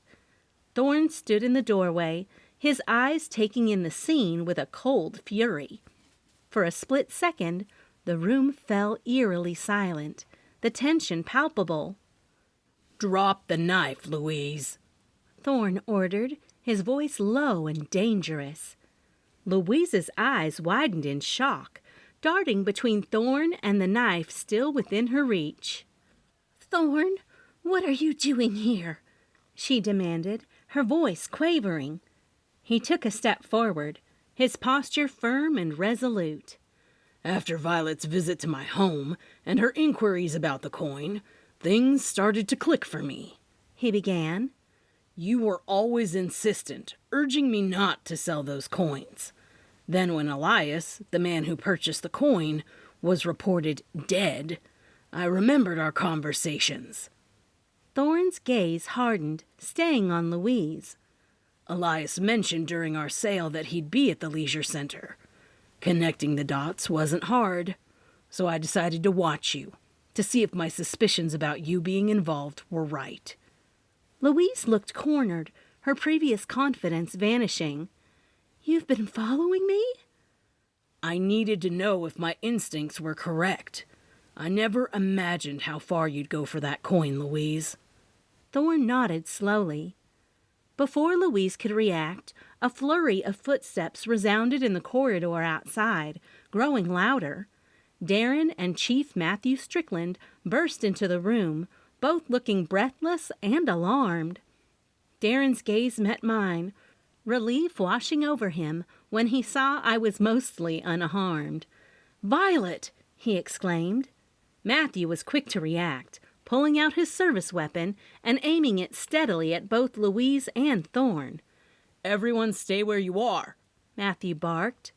Louise, surrounded and outmatched, let out a sob, the knife slipping from her trembling hand and clattering to the floor. Matthew and Thorn agreed Thorn would hold Louise Fletcher with her hands behind her back while Matthew got on his phone. Darren quickly closed the distance between us and wrapped me in his embrace. I winced as the pressure made the slice on my arm throb in pain. He pulled back immediately, concern etched into his features as he inspected the wound. "It's just a scratch," he said, though the worry in his eyes betrayed his words. Swiftly, he took off his suit jacket, folded it to create a makeshift bandage, and wrapped it around my arm to staunch the bleeding. Behind us, Chief Matthew Strickland was calling for backup. His voice was authoritative, but contained a hint of urgency. As he ended the call, his gaze shifted to the coin that had caused so much turmoil, and he took it gingerly as evidence. "We need to get you to a hospital," Darren murmured, looking down at the makeshift bandage. "No," I insisted, gripping his hand. "I'm okay, Darren. It's just a scratch, remember?" My voice was shaky but determined. "Are you sure, Violet? That looks pretty deep." Matthew approached us, his face grave. "We can't let tonight be ruined. This ball is for a good cause. The kids are counting on it," I said. Matthew looked conflicted for a moment. "All right," he sighed. "I'll handle this discreetly. No one needs to know. We'll take Louise in quietly. The ball will go on." Relief washed over me as Darren held me close, his warmth a stark contrast to the coldness of the evening's events. Tonight was supposed to be about giving, joy, and community, and we were determined not to let darkness overshadow it. Thorn, having watched the exchange, stepped forward, clearing his throat to get our attention. "Look," he began. "I have another Winter Crest coin at my place. I wasn't planning on selling it, but given the circumstances, I'd like to donate it to the Mistletoe Masquerade Ball for the auction." Everyone turned to him, evidently surprised. The gesture was unexpected, but appreciated. "That's very generous of you, Thorn," Matthew acknowledged with a nod of gratitude. I looked up at Thorn. My eyes filled with tears, and I released my emotions. "Thank you," I whispered, grateful for a chance to restore some of the evening's lost magic. With a genuine smile, Thorn replied, "It's the least I can do. Tonight is about charity and goodwill. Let's not let anything dampen that." Darren squeezed my hand. Deputies entered swiftly, and with an air of professionalism, escorted Louise Fletcher out. The atmosphere in the hallway was thick with tension, but as soon as the door closed behind the deputies and their captive, we let out a collective sigh of relief. Darren, Thorn, Matthew, and I shared a momentary look of understanding. "Let's not let this ruin the evening," Darren said, determination clear in his voice. "People came here for a good cause. We owe it to them, and especially the kids, to see this night through," I said, still committed to the event. Thorn added, "Besides, everyone will be reading about it in the Junction Journal come morning." "True. Plus, news always travels fast in our small town," Matthew chuckled. "Plus, my wife might not let Santa come visit if I don't let you publish this." We made our way back to the ballroom. The muffled sound of music and chatter grew louder with each step, reminding us of the festive atmosphere that awaited. Marianne's eyes widened in concern when she saw us enter the room, particularly at Darren's coat on my arm for the makeshift bandage. But it was Thorn who caught the most attention. Heads turned, murmurs filled the room, and eyes followed him as he strode confidently up to Marianne. He leaned in and whispered something in her ear. Her initial look of concern transformed into one of astonishment, then delight. She nodded and took a deep breath, stepping up to the microphone with renewed enthusiasm. "Ladies and gentlemen, Marianne's voice rang clearly, cutting through the din. Thank you for your patience. We do have a winter coin for our cause. Let the bidding begin. Applause erupted from the crowd, and the evening, once threatened by unforeseen events, was back on track, filled with the spirit of giving and community. Chapter 18. Twinkling Stars, Stolen Coins, and the Spirit of Giving by the Merrymaker. Exclusive for the Junction Journal. Oh, what a dazzling night it was! The Mistletoe Masquerade Ball was the epitome of elegance and enchantment. As sequins and satin waltzed across the dance floor, Holiday Junction was once again wrapped in a tapestry of lights, laughter, and love. The venue? A masterstroke, providing attendees with an experience they'll treasure for a lifetime. Those responsible, please take a bow. The community owes you one. The highlight? While the evening was filled with surprises, the spontaneous auction of the Winter Crest coin, generously donated by Mr. Thorngraver, was a remarkable moment of altruism. The funds raised will undoubtedly bring joy to countless children this holiday season. Talk about the spirit of giving. But amidst the merriment lay suspense. Our very own Violet Rhinehammer, with bravery to rival any detective, delved into shadows, unveiling truths, and ensuring justice prevailed. And this time she wasn't alone. Holiday Junction rallied around her, proving once again that in unity there's strength. Whispers across the village suggest Darren and Violet shared more than just a dance that night. Could love be blossoming amidst winter's chill even more? Only time will tell. A nod to Chief Matthew Strickland and his team for their timely intervention and discreet handling of certain events. Sometimes keeping the peace means more than just upholding the law. It's about ensuring the spirit of the festivities remains untarnished. As the snow blankets our beloved Holiday Junction, whispers abound about where the Yuletide festivities will lead next. I have it on good authority that a magical surprise is in store for us all. Can you feel the anticipation in the air? To end on a note of gratitude, the true magic of Holiday Junction is its people, their spirit, and the stories they weave together.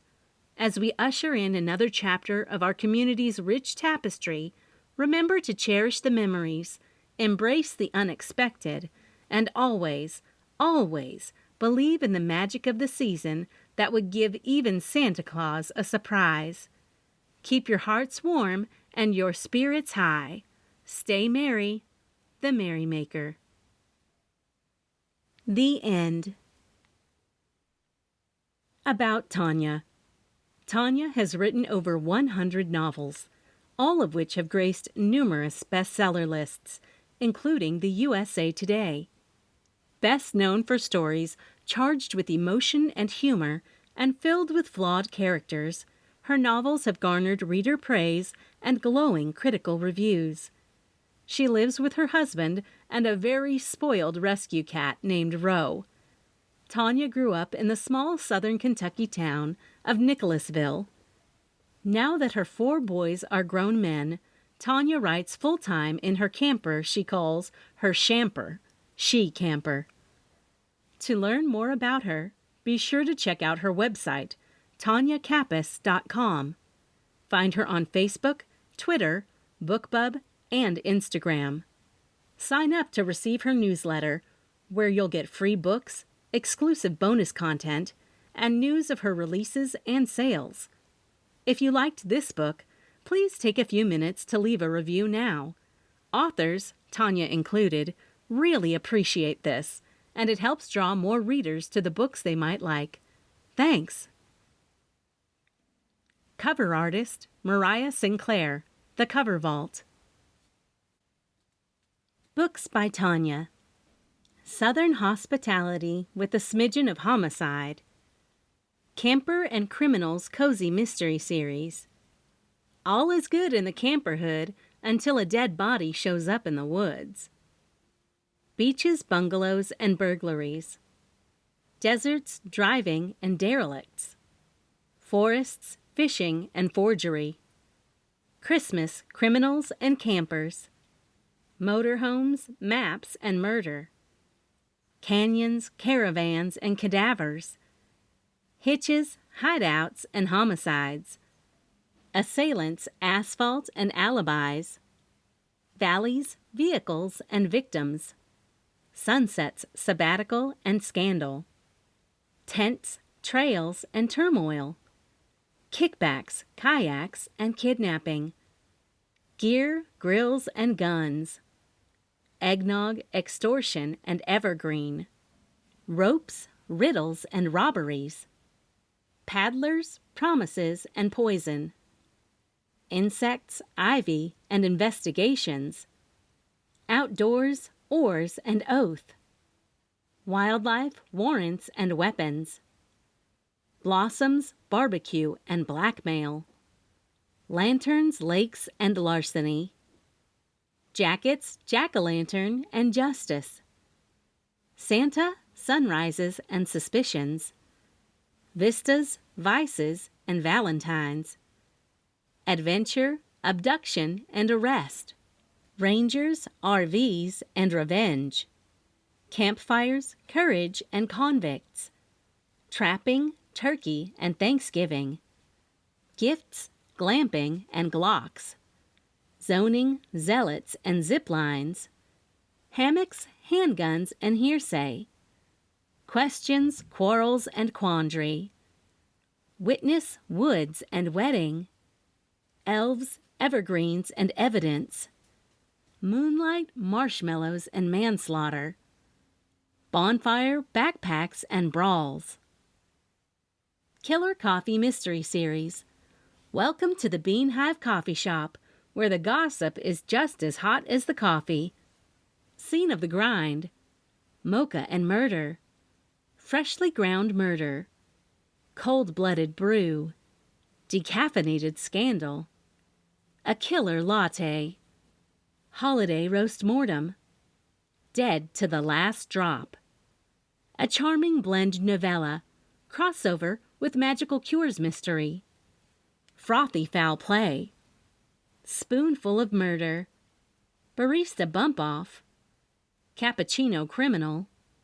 Macchiato murder. Holiday cozy mystery series. Celebrate good crimes. Four-leaf felony. Mother's Day murder. A Halloween homicide.